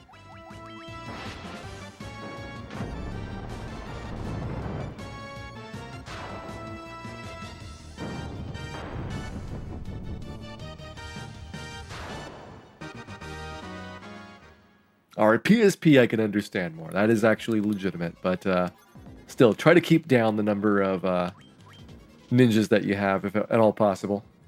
Dragon armor, go ahead and get that. I don't really like Sunblade as an upgrade, but I don't have anything else to do. And we'll give Dan the Thor hammer. Who knows, maybe it'll help out. I have 15 charges of exit, in case we really need to exit very extensively from someplace.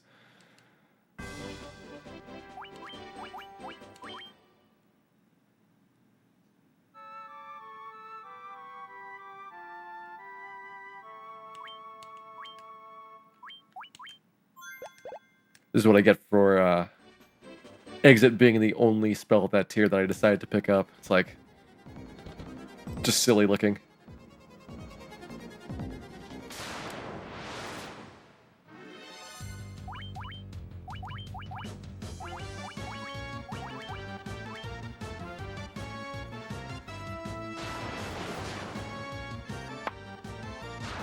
Keep Sunblade, or keep the Defender on Knight and put Sunblade down. That's usually what I do, because I want to have Defender for Ace to be able to buff himself during combat, but for this one I don't really care. It's going up to Tiamat here, and then he'll have Excalibur when we go to Temple of Fiends.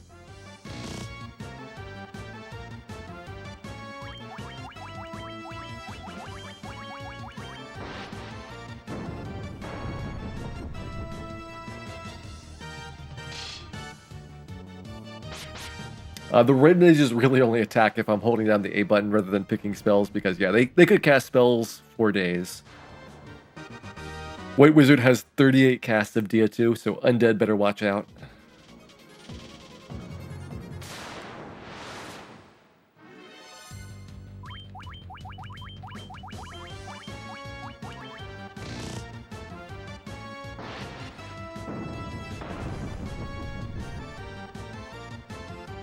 Are there useful things you can do with the stairs glitch in the US version? No, you can crash the game and that's about it.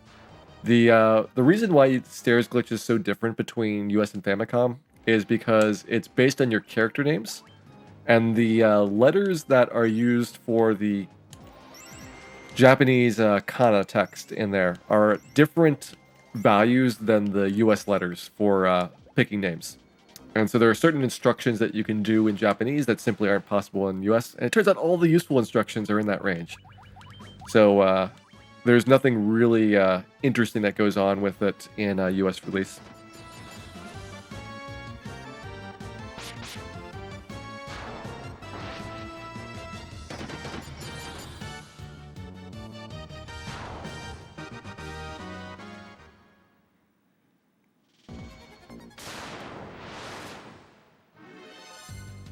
Ooh, that's an interesting fight.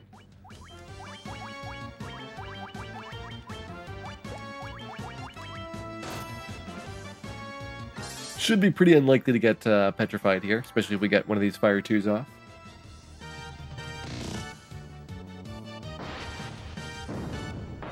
Yeah, basically what happens in the stairs glitch is that it executes your character names, and there's a pretty complex series of setups for it, but most of the character names that you see in the glitch are using the jump instruction to jump into various routines that the game uses for updating things.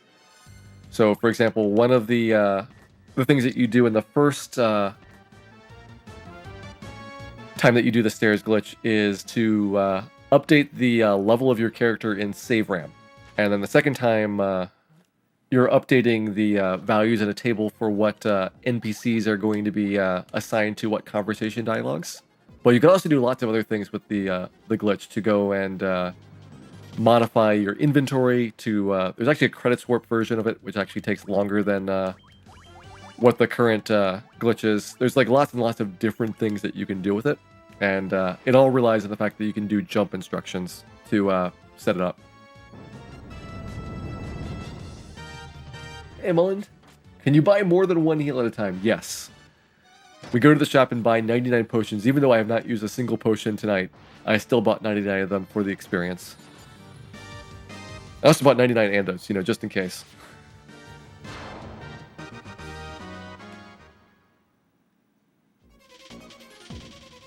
There we go. Second floor done. Up to floor 3 here. Wyvern Worm we should be able to run from at this point. Say should. Okay, third try is not bad.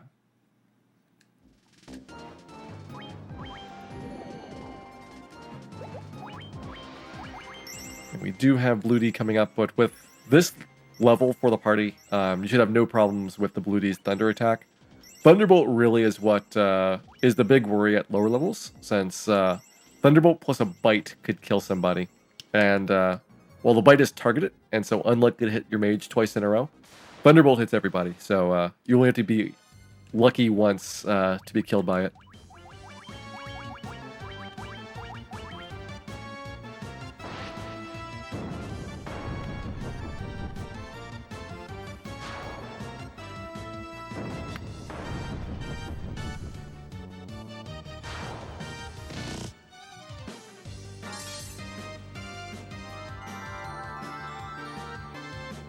There we go, Vampires Erect. Those are one of the best enemies to grind on. Vampires and guards are a really good experience. Chimeras are not bad. However, you don't really have a lot of good opportunities to pick them up. Ah, man, jumping down on the hastes.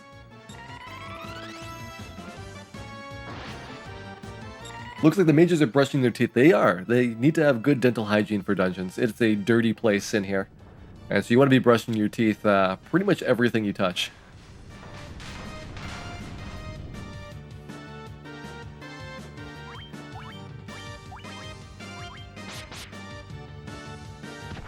Alright, decided to bite Ace instead of Bill, who could have died from the bite.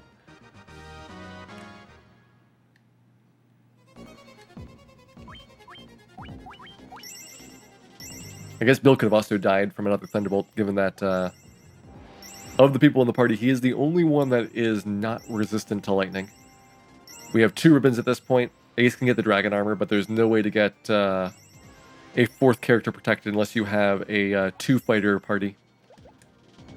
Actually, let's just keep going. Get him all the way healed. Why not?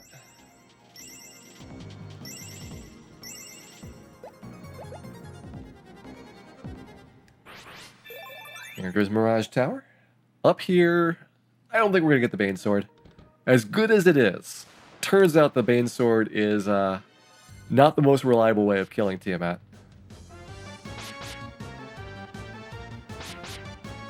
Wow, these bad men hit really hard. They should be easy to run from, though.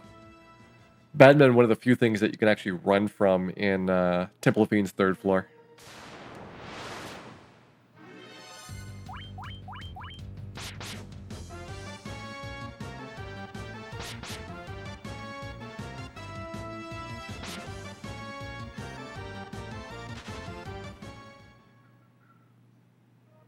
Alright, top floor for items is going to be, I guess, everything.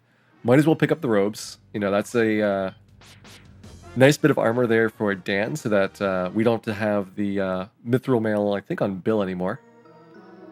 And then the black robe casts ice too, and that could be very, very nice for the battle against the gas dragons if we see any. Alright, go ahead, put the ribbon on. So everybody has, but Ace has a ribbon, and for this dungeon that's not a problem. It will be a problem, though, for Temple of Fiends. Because somebody has to go into the Chaos fight unprotected, and I think we picked Ace out for that duty. Although evidently, we have the ability to block earth magic with the A-Rub spell. Something new that I learned tonight. So that would reduce the chances of Chaos killing somebody during the streak there. However, I still think I want to go into the Chaos battle with my traditional setup. Because with A-Rub, one option is to go ahead and A-Rub on Ace, have him use the Dragon Armor and the Pro Ring, and then he'd be resistant to everything except for Time Magic. And so you'd be in pretty good shape for that. And then everybody else with ribbons on is able to block all the spells and abilities that Chaos has as well. Probably should have done some offensive spells here. Air Elementals are pretty evasive, so mages are not going to do much damage. Yeah, not all blocks everything, but I'm not going to be able to pick it up in this run because I don't ever expect to have a spell charge to cast it.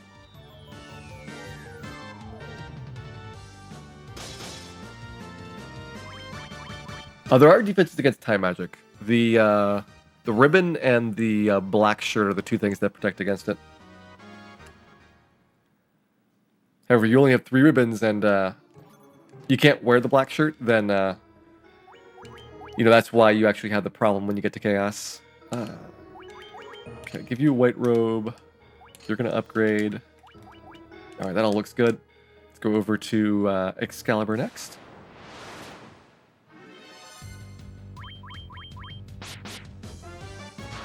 I love our friendly eye. Gives me such good experience, and he's so easy to kill by this point. Although to be fair, in this version of the game, he's not too difficult in the Ice Cave either.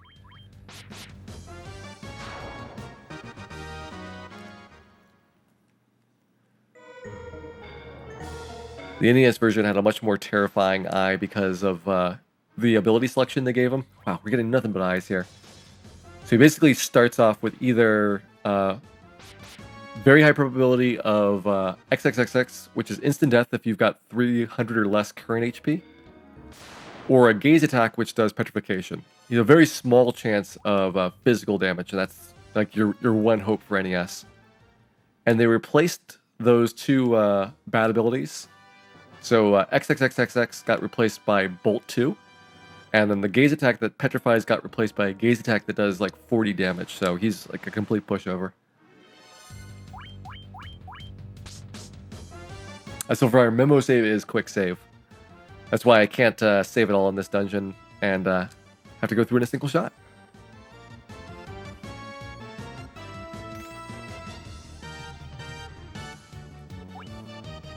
Man, of course, we should be able to run from. At this level, it's pretty easily doable. There we go. Yeah, it was just bad luck last time. They're borderline for like a level 20 run, but we are definitely much higher levels right now.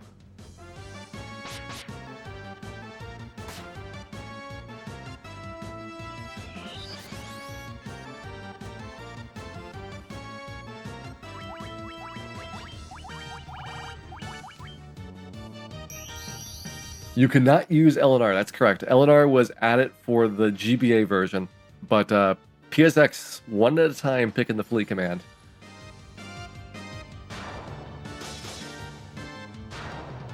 It is a bit aggravating at times.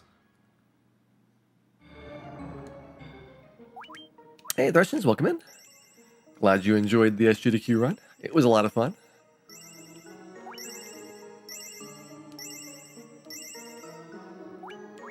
Alright, we have plenty of cure ones to go ahead and drop on everybody here.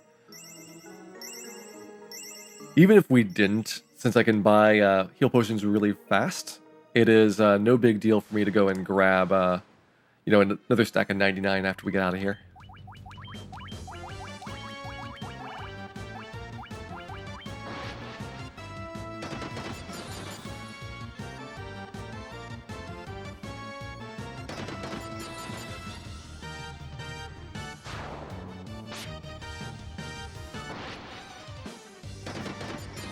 Doom Knight is what they renamed Evil Man to, so hopefully we don't get nuked. Very low odds of that, though, given that he has to do 2 spells, which is an uncommon action for him. Evil Man mostly focuses on physical attacks. It's a 25% chance of him using spells, and 2 in a row, given that he's pretty easy to kill, is unlikely unless he gets an ambush and just like perfect turn order.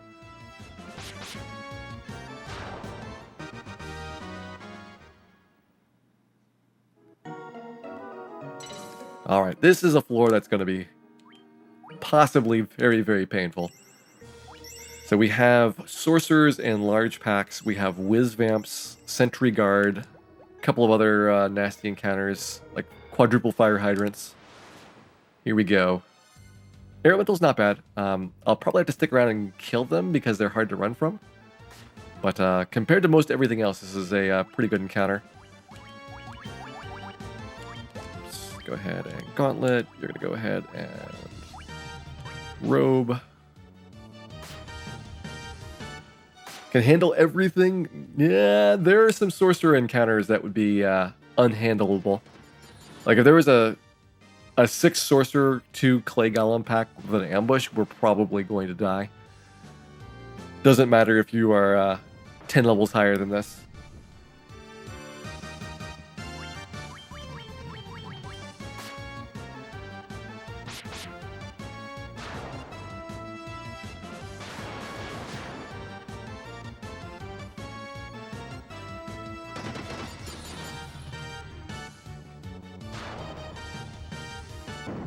Does Pro Ring actually protect you in this version? We were debating this earlier.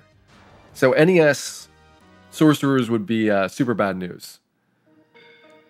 But if it's true that they are no longer going to do that, that would change things quite a bit.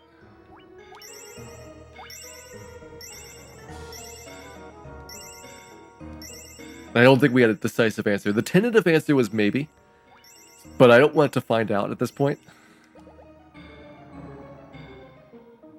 I forget which way we went.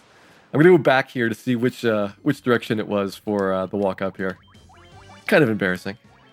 I was thinking about so many other things. I forgot what my pattern was for 4th floor. Okay, this version, it is not typeless. All right, so sorcerers are much easier. Never mind. We can have a fun time on this floor then. Okay, I went right. That's what I thought. That's why I was going left to make sure that there was going to be a teleporter there. Alright, so we'll go back to the right, and we'll do right and up. I usually say it out loud for what my pattern is going to be, to make it easier for me to remember.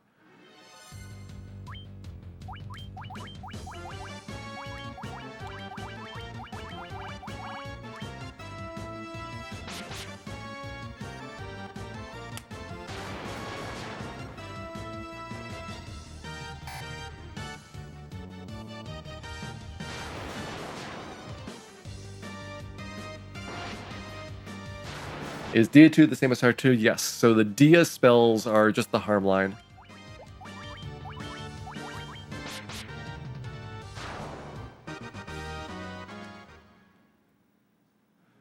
Insult, that is horrific. I hope you get rid of those cockroaches. I just have lots of spiders in my house, which I'm happy to deal with. They mostly keep all the other bugs out of the way.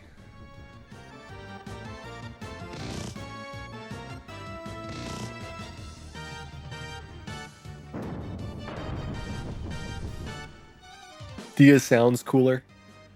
I would say that Dia sounds more like Shin Megami Tensei or other games where they have just kind of like random names for things. Oh man, dealing with actual working fire too.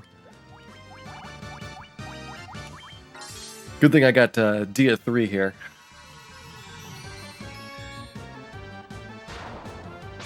Get wrecked, whiz vamps. Never mind. Don't get wrecked.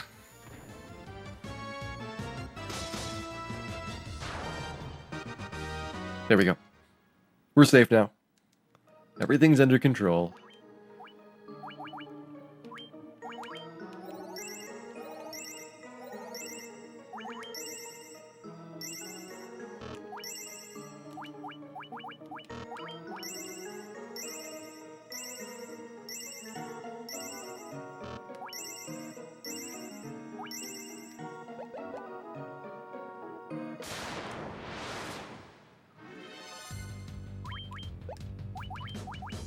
Alright, these things are mostly going to be shrugging off the mage's attacks. Let's go ahead and just blast them away.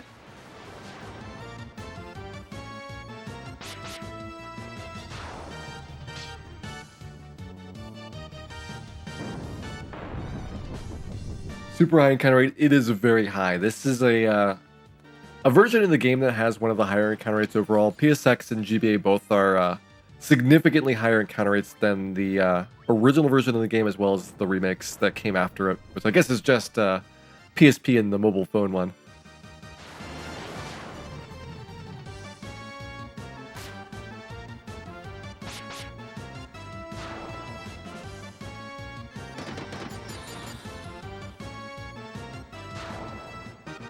All right, we got him.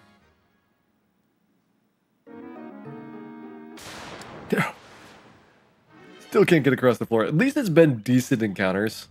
Considering such of the list of encounters that we could have seen here, I feel like this is actually giving us a fairly good time.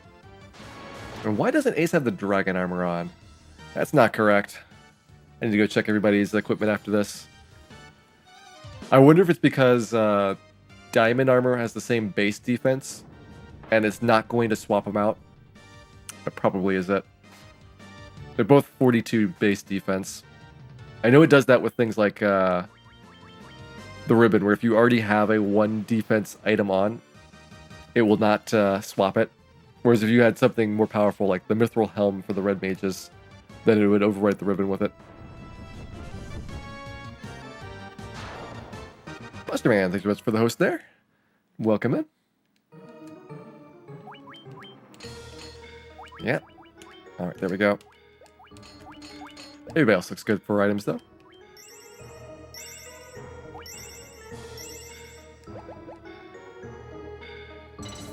And here we go, home of the infamous Warmech. Never have seen a Warmech in a speedrun. Hoping to not start right now. Ooh, quadruple fire hydrant.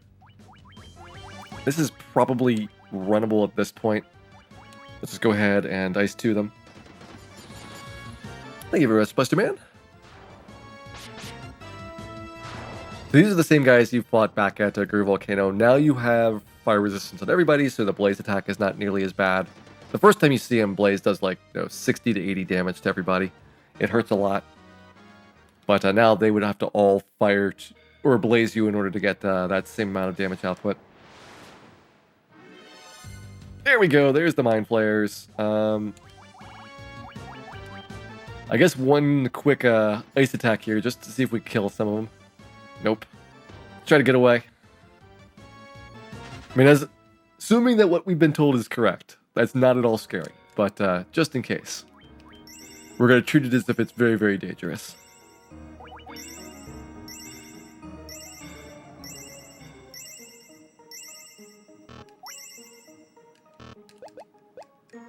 And here we go. Time for Tiamat. One last fiend. I think Tiamat's going to go down pretty quickly, given that we can hasten temper with abandon. And we'll even have Dan to heal the party in case she bites somebody. So I'm not going to bother with any defenses here. Actually, you know what? Just punch. Punch! Shows how much you've been working out, Dan. And we'll take the round off to Giant's Glove. I debated about whether Giant's Glove helps here. And I guess with Tiamat's extra base absorb rating, you probably should.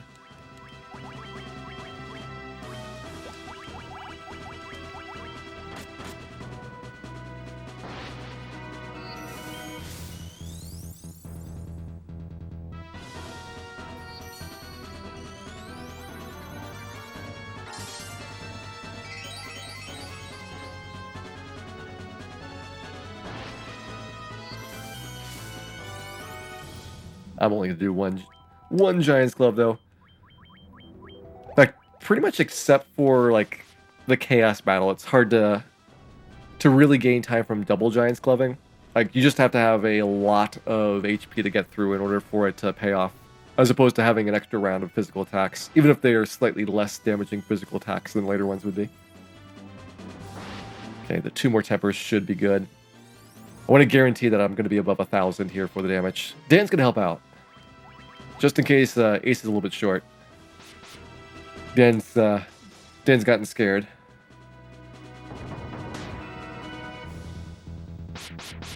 There we go. That was good. So 340 here coming out of Tiamat. Yeah, unless something really badly goes wrong in Temple of Fiends, I'm saying probably around 415 for completing this run. I won't be able to skip encounters in Temple of Fiends. That's what my big worry is going to be. However, again, once we get through the upper part, the elemental floors are okay until we get to Tiamat's floor.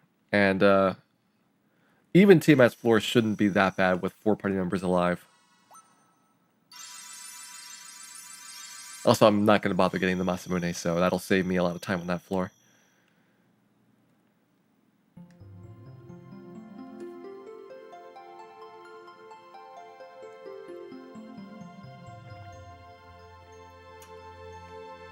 There we go, answering questions before Town Saver even asks them. Yeah, for the remakes, I don't bother because the amount of benefit of having that better weapon art is basically 1 round of buffing for the Chaos fight. I guess technically the Tiamat fight as well, but that's not a hard fight in the remakes. Chaos is the only one that you consider it for, and with these levels, Chaos should be a breeze. It's all going to be about getting there. That is the difficult part.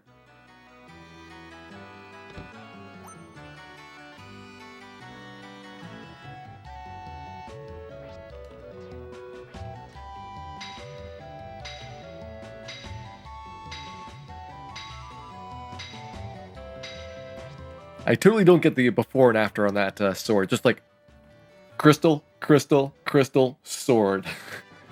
All done in one swing of the hammer. He's good.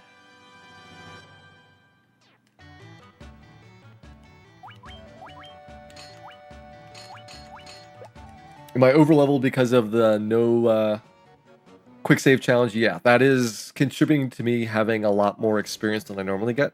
Because instead of skipping battles by resetting, I have to actually deal with them somehow. And given how hard running is, often that means just fighting the battle out.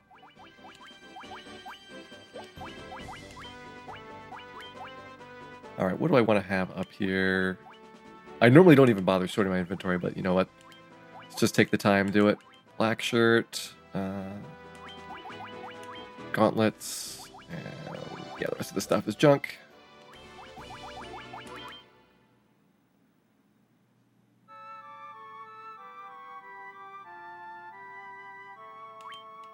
Ghastly after Ghastly would be unpleasant. However, on easy mode, I want to say like 40 charges of Ice 2, plus the black shirt. So we'll at least be able to take him down pretty quickly once we do run into him. Like, I think on average I'll have like 3 gas dragon battles when I am safe coming across. And since I'm not going to lose all those steps, it should be fewer battles overall that are encountered. This has actually been surprisingly fun doing it without Memo save. Because it's a very different pace for the game. You spend more time in combat, but you don't have that kind of grind of going in and out of the save menu over and over again. These guys are really fast. I'm just going to go ahead and kill them. There we go. I couldn't believe they weren't frost breathing me nonstop.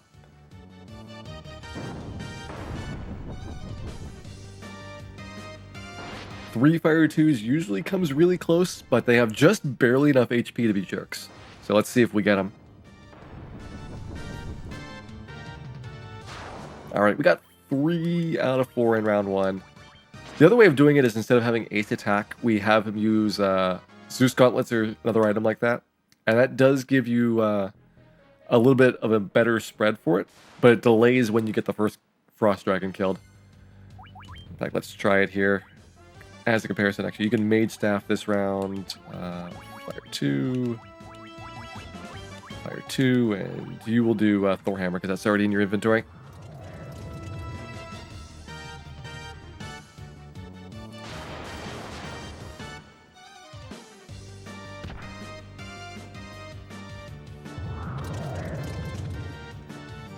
This is more typical. They just sit there and Frost Breath you over and over again. This is why I hate Frost Dragons. Beyond just in the remakes it being a slow fight and unrunnable, is that even in NES land, it's so easy for them to just pop in there and do like 160 damage to the party, and it's like, well, there goes all of my potions I budgeted for the entire first part of the temple here.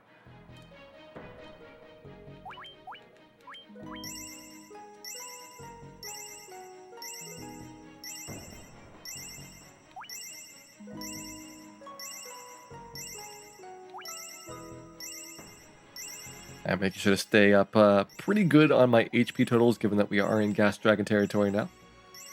This is the only floor that we don't have to double back on, so that is a little bit of a positive for it. All right, we didn't get Gas Dragon in fight number 1.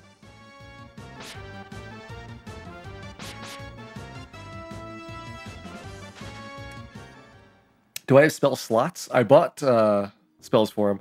Hey, look at that! We do have one cast of Ice 3 I can use.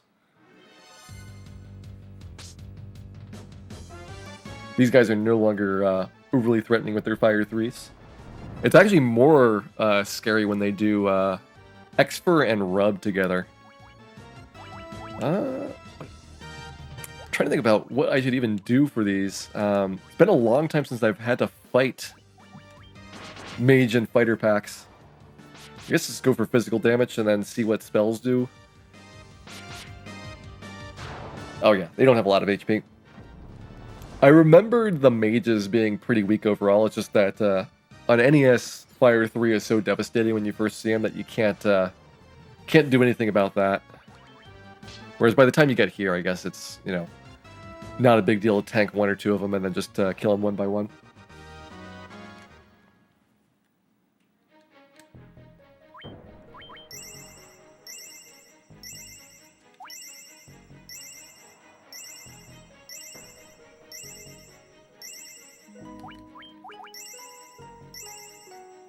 Alright, well, it seems like our spells are unlimited. We actually have already used up all of Cal's Cure 1s. Working on Bill's next. There's our Gas Dragons. I guess we want to fight Ice 2, and Black Shirt here. Guess I could have Ice 3'd. Can't think of any other encounter where Ice... Well, Water Elemental's Ice 3 would be pretty good. We get down to Kraken's floor and fight the Water Elementals there. Those would be a good use for it.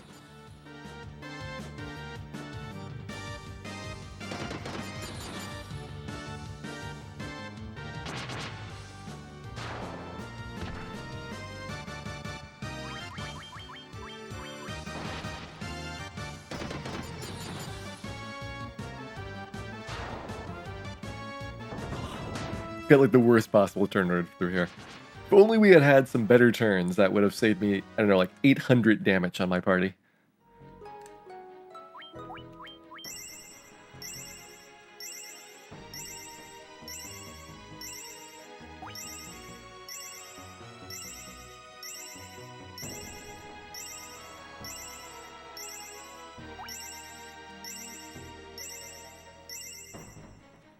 Did I pick up 8th tier spells for the White Mage? I didn't, and I'm regretting it now that I see that we have charges of it.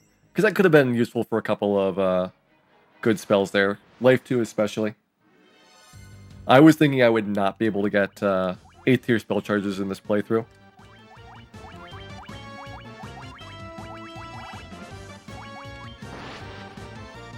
I'm trying to think about it. This might be different than what I remember for GBA, because I thought on GBA... Red or White Wizards would not get it until like level 30, because you get 7th tier at like level 25 for when you can buy those spells. But maybe the spell charges don't quite line up with the minimum level requirements for the later versions.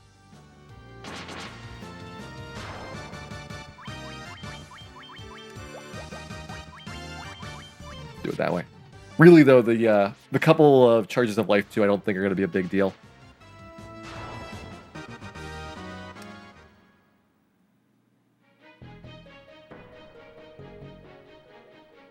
Alright, made it to the Phantom battle here. I'm going to pass this ribbon on to Ace temporarily so that he doesn't get paralyzed during this fight. Everything else should be fine now. I guess Bill has a slight chance of instant death, so I shouldn't heal him all the way, but unlikely to see that happen. Yeah, Null All would also have been a pretty good one, although this will be a really fast battle, so not too worried about this one.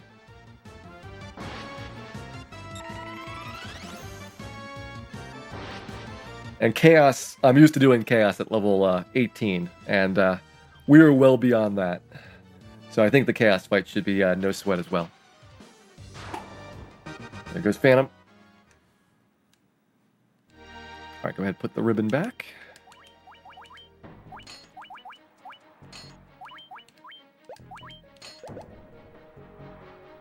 And we are also done with Gas Dragons forever. So we had, what, 3 Gas Dragon battles? I guess it's about what I expected from how many times I have to save and reset past them.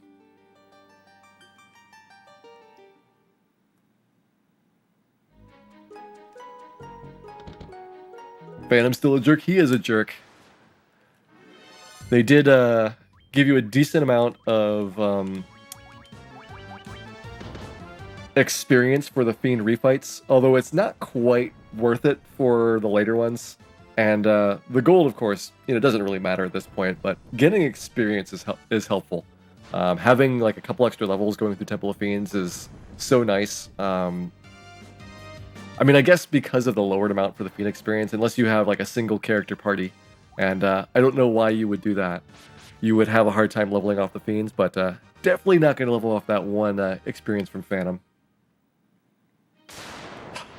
2 encounters in 2 steps. Both of them unrunnables.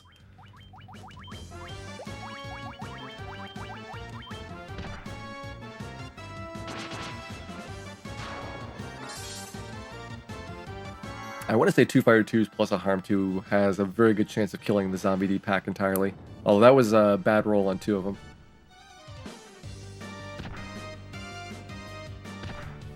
Good, going after Ace. He's got so much more defense than everybody else that we save a lot of heal potions by having him bitten.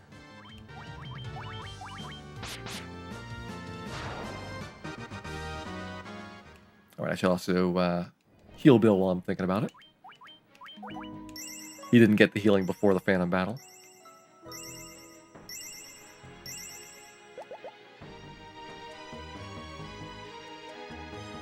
Alright, I have 137, 138 or so Cure 1s left, which should be good. Cure 2s I got a big pile of, so up to this point we're still doing pretty good in terms of healing items. And we're also doing decently in terms of attack spells, although I might have to start being a little bit more cautious about some of them as we go down into the elemental floors. I'm using them pretty heavily here because the monsters are actually tougher in this stretch than they are in Lich, Carry, and Kraken's floors. So I don't mind as much using a bunch of spells here. Healing this version feels slower. It is way slower. It's possibly the slowest version for healing. Yeah, it is. Because NES, you can mash through the heal potions, assuming that you got them in the right place in the menu. And GBA and later is a lot more responsive in using items and spells. So one of the reasons why I don't like using the eye for the grind in this version is because you have to heal up after the eye uses Bolt 2. And it just takes so long here that I'd rather do Agamas instead.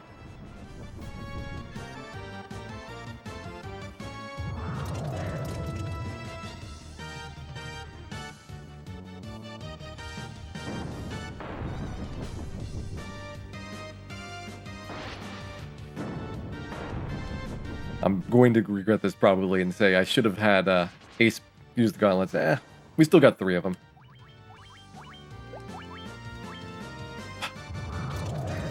Should have had Ace use the gauntlets. Just to spite me there, the extra Frost Breath. And we haven't seen a single Purple Worm yet, and that's pretty surprising. Purple Worms are pretty good for this party right now, because we can clean up physical attackers very easily. And Purple Worms give me very good experience.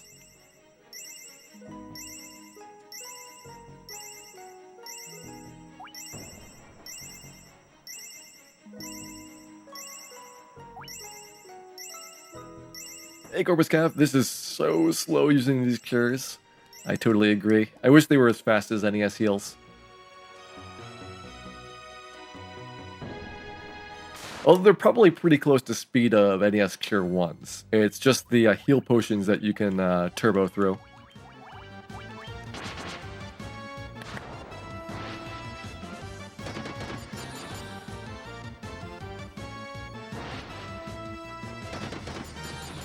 Alright, we are almost to Lich's floor.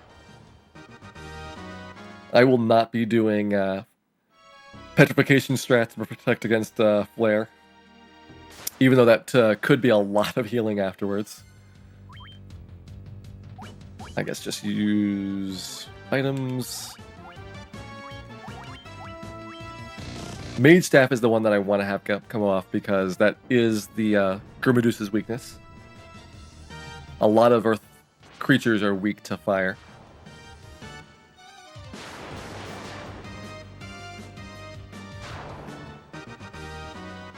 And this is starting to feel like a no-run playthrough. And I guess I should be running pretty easily on this point from a lot of the refight floors. So I bet until we run into something that is either an unrunnable encounter or known to be super fast like air elementals, running is my better strat here. As good as the levels are, this will be a very easy set of bosses. Preemptive, nice. I mean, I'd be willing to save those up for preemptives on the later parts. I guess I'll take one here.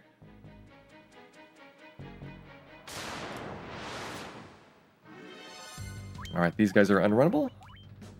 Actually, you guys attack, and Dan drops a fire. Nah, they probably don't. No, maybe 168's enough. Thinking about whether or not Fire 2 plus a red mage hit would kill them. Well, not if it's going to do 45. 45 is the minimum possible that Fire 2 could have. Other one worked out.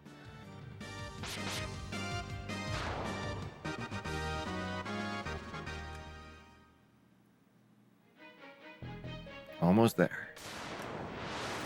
Lich's little pillar is in sight. Oh, another one of these.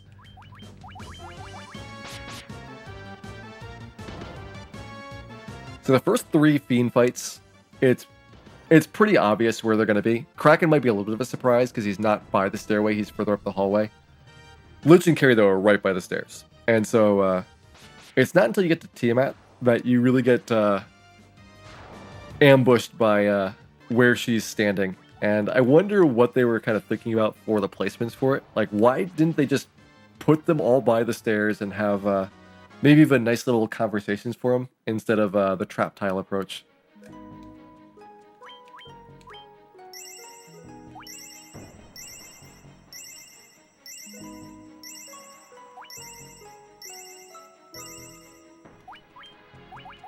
Alright, switch on to you. I guess I want to have 400 to make sure that we have a minimal chance of getting flared.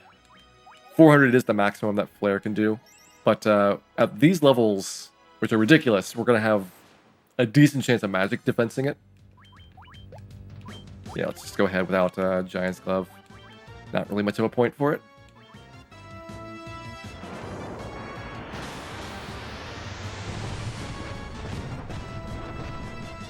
Tomorrow night, 100% Memo says, wow, 370.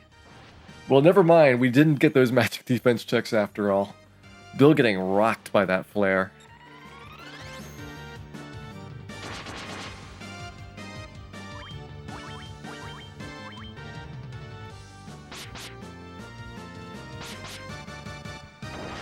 Pretty close to one-shot him.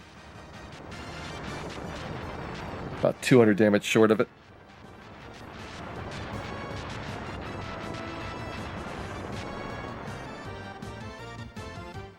And I'm sad in this version that you do not get the Fiend theme for the refights. GBA fixed that. You have the custom Fiend theme for both versions of them.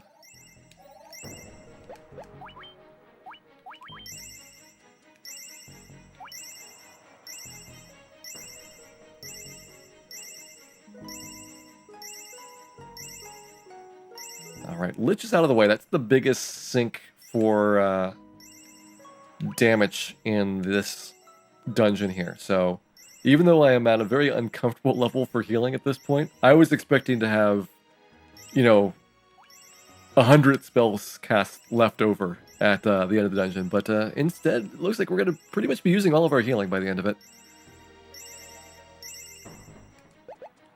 Well, maybe once we get into the Cure 4s, I will be shrugging it off, because those will be a lot faster. And we have a big stack of them. Okay, Grey Worms are runnable.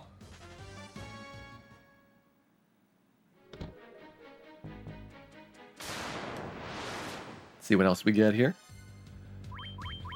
These guys are runnable, but it seems like this combination is harder to run from than most of the other pairs, so I'm going to go ahead and kill them.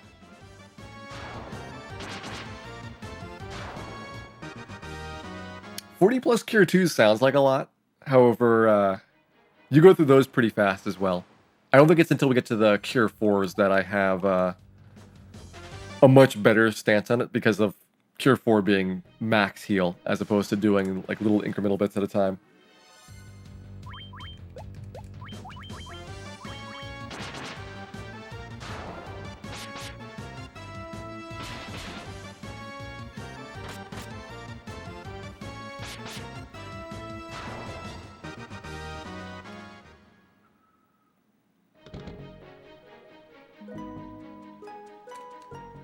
Alright, let's go ahead and heal up here. Your Cure 2s are probably the least useful overall, so let's go and use those.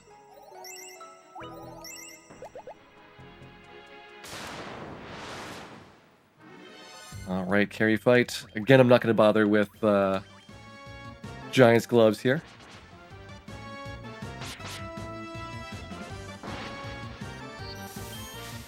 And we have 2 more rounds to go.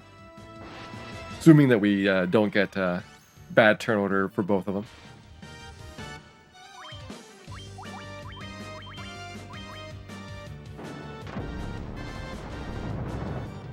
Fire 3, not much of a threat at this point. Alright, this time Ace is patient, waiting for his tempers.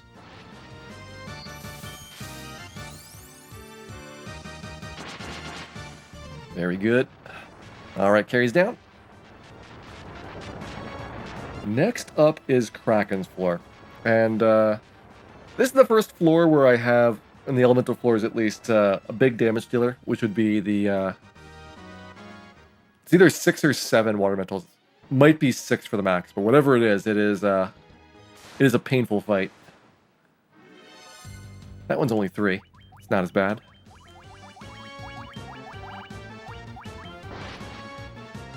I was going to use Ice 3s here because I didn't have anything else for that spell tier. Nothing on T-Mat's floor works well for Ice. Yeah, okay, so if I get more water elementals, remember to Ice 3 with 1 of Billercow. And that'll both hopefully be faster, as well as not knock down my charges for haste as fast. Although at this point, we only have, 4 haste to go. So, shouldn't be a problem either way.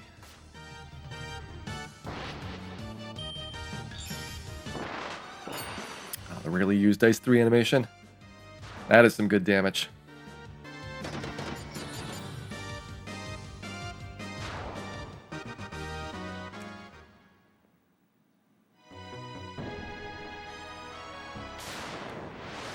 Alright, still a pretty good pace for about a 415. This one is runnable. Although water missiles are extremely fast. Might have been a bad idea to sit here and try to run. I'll give it 1 round of running and then we'll go for the kill. There we go.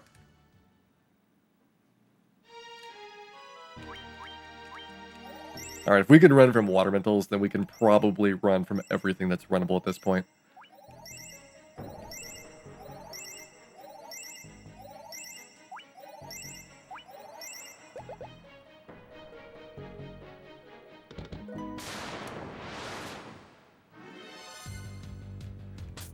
Nice, the max formation ambush.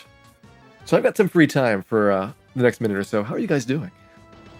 Hope you're enjoying the run. This is the killer in the GBA speedrun because you can pretty much run from everything in that version once you get down here. And then you get into this section, and if you get like 3 or 4 of these in a row, this is like, you know, minute time loss every time it happens. And I've had some really good runs killed by that.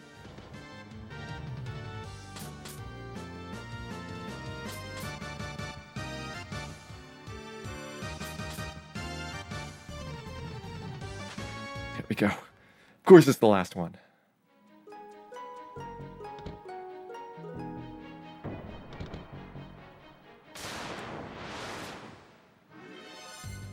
All right, there's the big group. You already used up your Ice 3, so you're going to do your Ice 3 next. Continue to drop the black robes.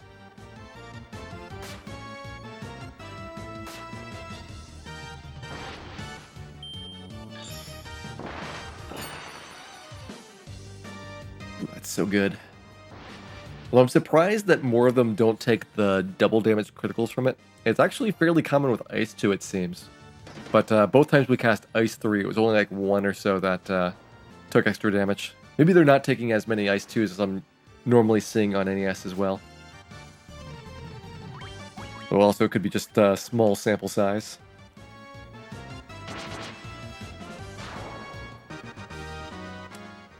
Alright, let's pretend like Kraken's gonna be next. Just heal up everybody all the way.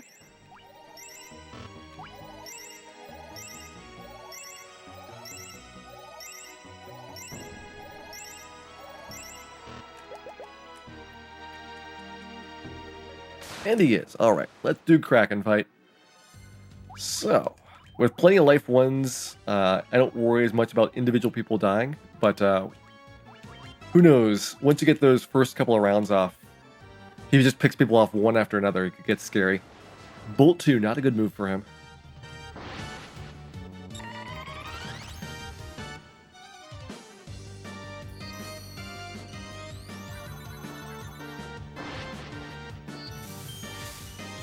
Here's our first round of Temper Saber Haste.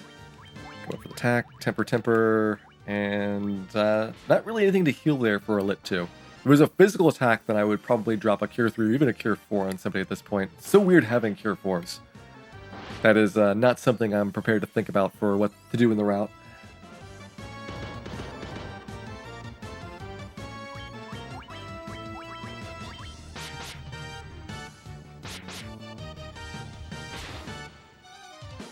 Even though GBA does get 7th tier spells, I don't get Cure 4 in that version, since you are trying to keep the whole party alive for a very long chaos battle. So you actually want to have heal 3s as your spell for that spell slot, and that's just pretty much the main thing the white mage does during chaos in GBA is just heal 3 after heal 3. There we go, another level. Ridiculous the experience growth in this. Encounters. More of these guys. Only 3 of them, though.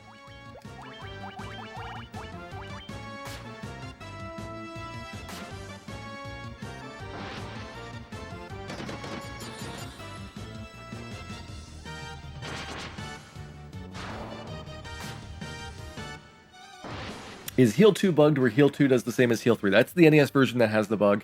The remakes fixed that. So you can't cheese things out with Heal 2. But the original NES version, Heal 2 bug, is a really great thing to exploit because it's a 5th tier spell that gives you a very good amount of healing for its cost.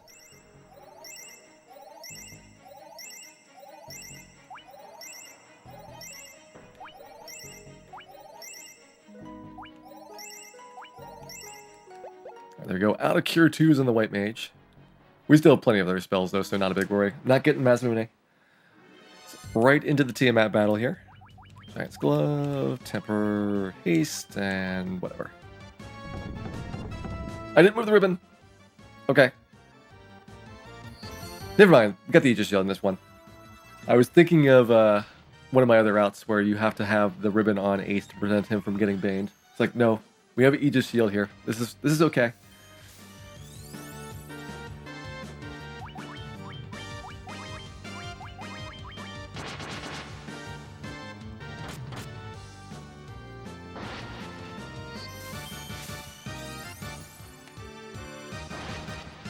That was a big munch on Cal. I will drop a Cure 3 on him. I'm not dropping a Cure 4 because I don't want the Cure 4 to be wasted in case he dies beforehand. But the Cure 3 will help prevent him from dying to Tiamat's elemental skills.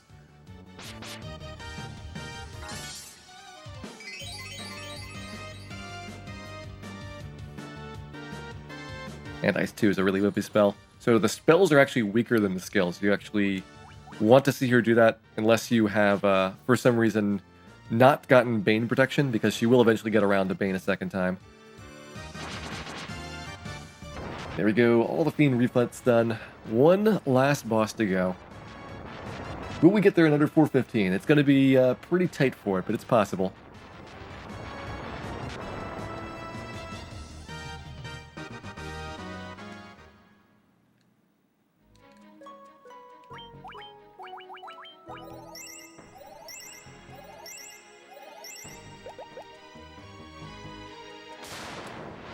We got an encounter. Purple Worms, it's an unrunnable encounter. Well, here's a couple rounds of combat.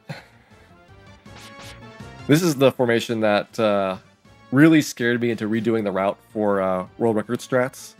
Because Purple Worms, especially 4 Purple Worms against a lonesome fighter, is very, very, very dangerous. And what I would have to do is defense a couple times and hope that they didn't critical through it. It was a nightmare. But with a big party like that, then Purple Worms are no big deal. Alright, there we go. Chaos time. Let's take off Dan's ribbon, of course. Who else would have the honors of leading us into victory?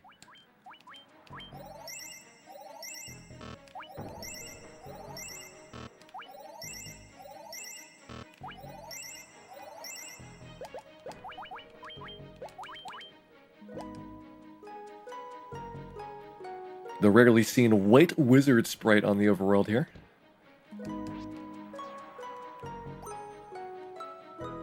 And 4 hours ago, we were just fighting this this guy, so hopefully he's not gotten any stronger in the meantime.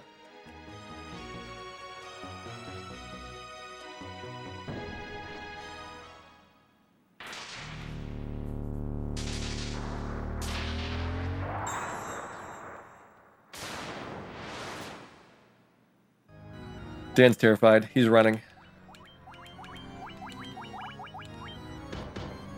For good reason. That is why Dan needs to run. Trying to get out of there. Dan was unsuccessful at fleeing. That'd be really funny if you could run away from chaos. Okay, it might have been 2,000 years and 4 hours ago, but still. It's been a while since we've seen him. Go ahead and double Giant's Gloves here. With Cure 4s, this is not really a problem. So basically, I could potentially keep Dan alive, although it'll work out regardless with Chaos. Take that, Chaos. Cure 4ing. That must feel really bad.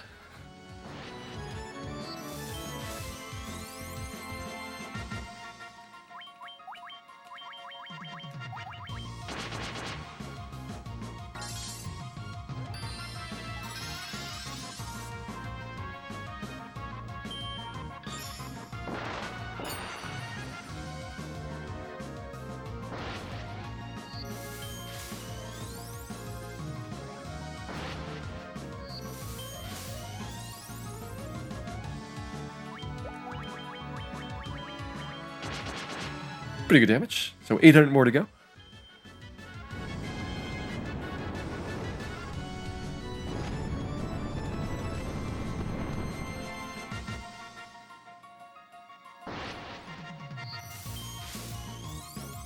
If only we'd gotten the tempers off in advance, we might have been able to get him in that round. Still though, he'll be going down very shortly here. Bill's a helper. Cal's a helper. Dan's also a helper. But you know who really helps out? Ace. Ace helps out a lot. And there we go. Chaos Falls. 4:15 for a no Memo save run. And I'm sure I could do this a lot faster.